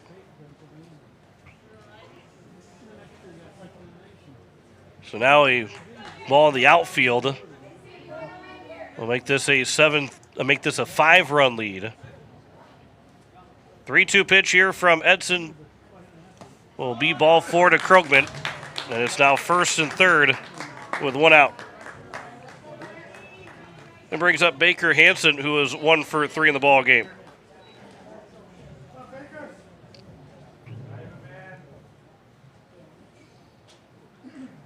Hansen singled in the first. He flew out to right in the second and also ground out the second baseman in the fourth.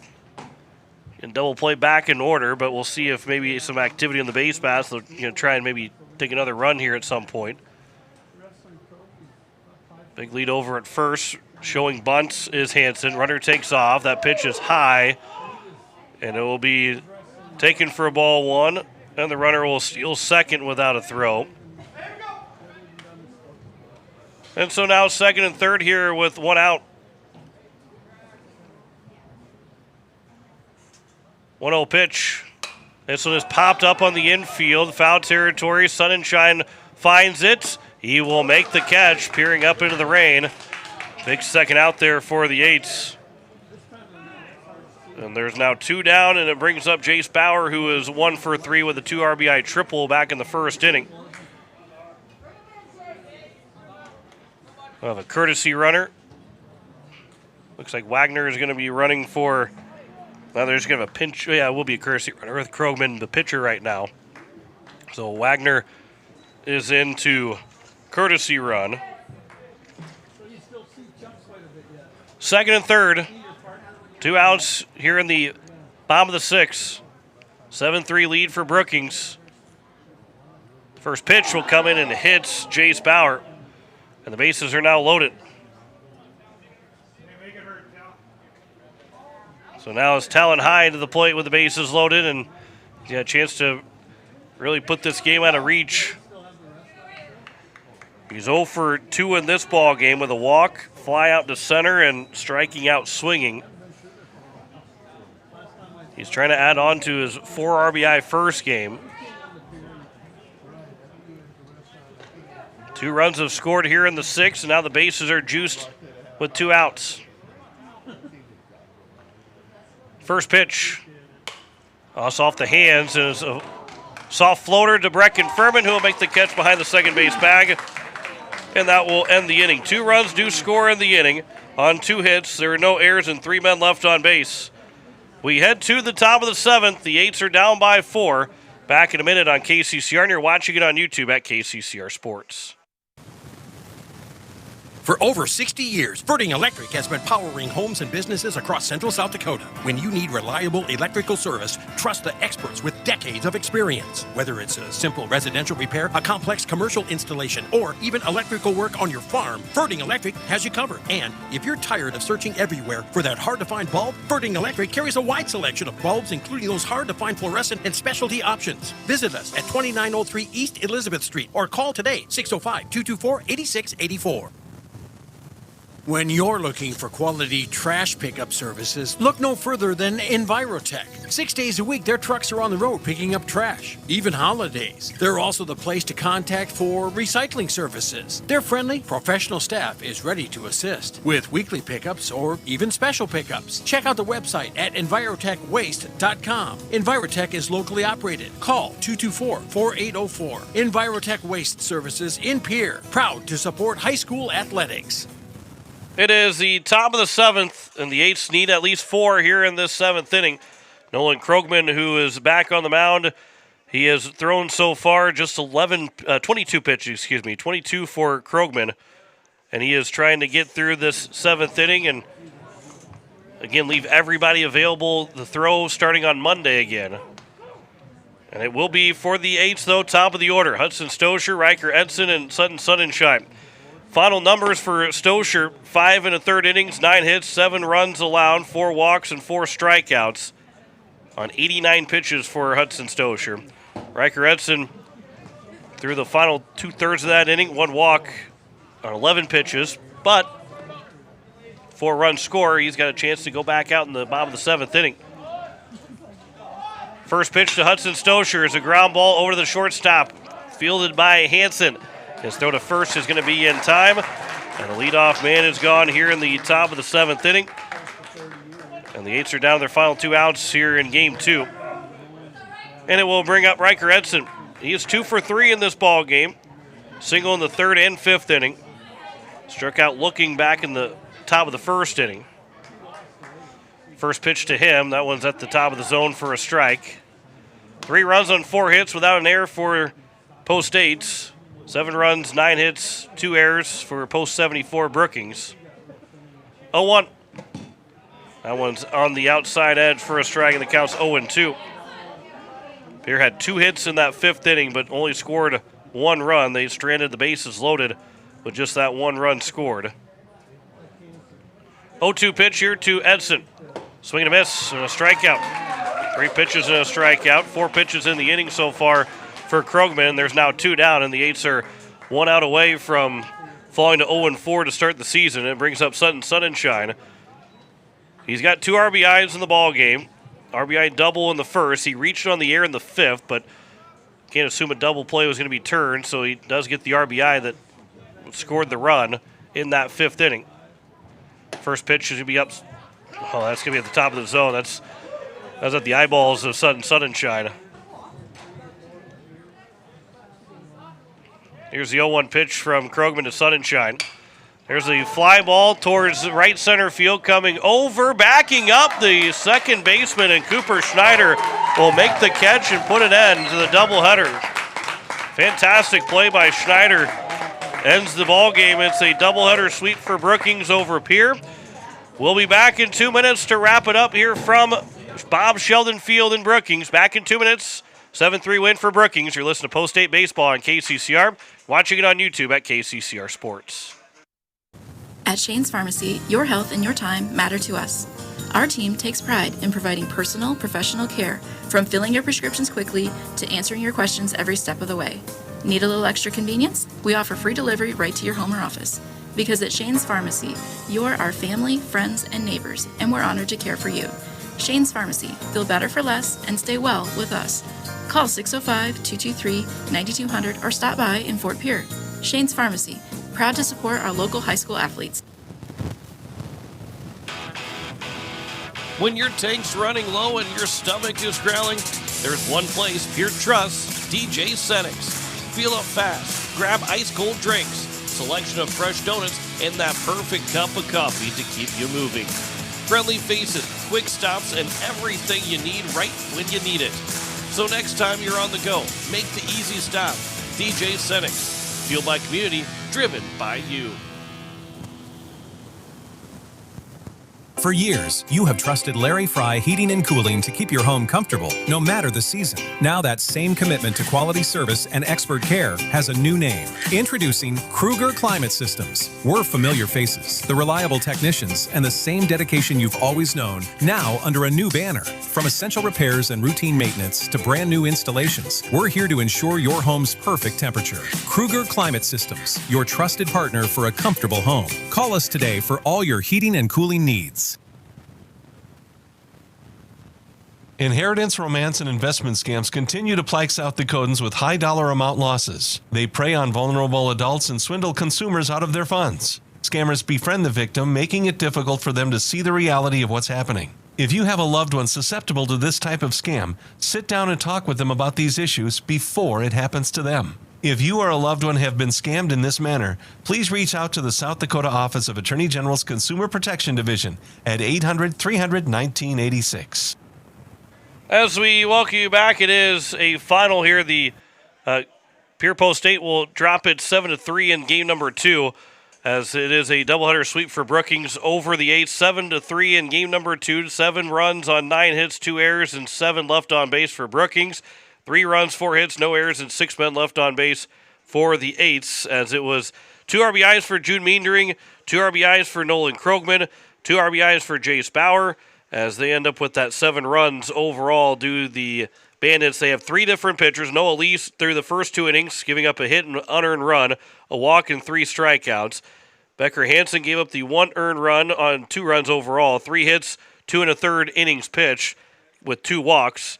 And then it is 2 2/3 for Nolan Krogman, not giving up a run, 1 walk, 3 strikeouts on 28 pitches. So Brookings will have everybody available to start the week on Monday, as they will take on Post 320 in Rapid City, then Post 22, and then Spearfish Monday, Tuesday, and Wednesday. For the 8s, Hudson Stosher goes a 5 1/3 innings, 9 hits, 7 runs, 4 walks, 4 strikeouts.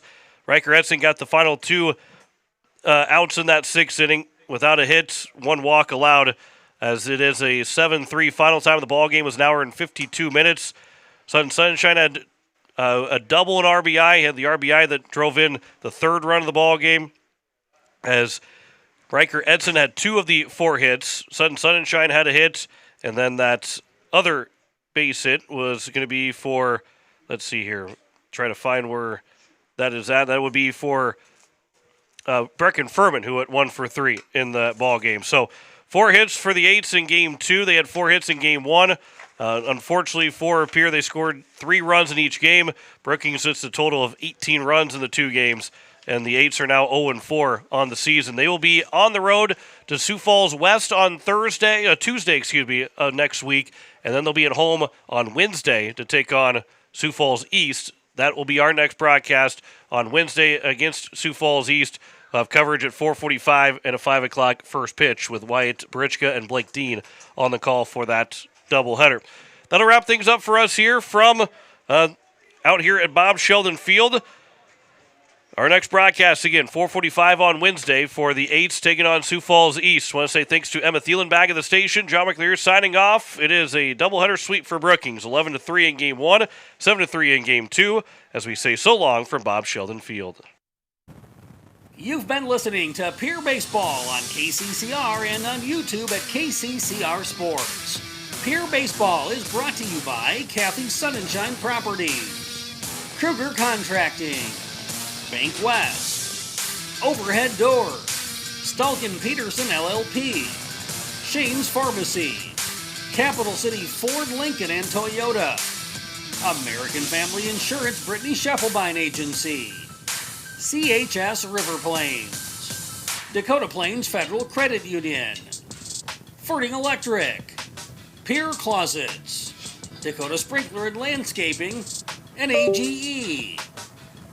Pierre Baseball is also brought to you by Edward Jones Financial, Gales Gas, Lamb Motors, Xander Auto Parts, Comtech, First Dakota National Bank, Envirotech, Kruger Climate Systems, May Adam, Hunsley Auto Body, Oahe Federal Credit Union, Cone Egg, AirTech Heating and Cooling, Pierre Roofing and Gutters, Wagner Auto, the South Dakota Office of the Attorney General Division of Consumer Protection, and Todd's Electric.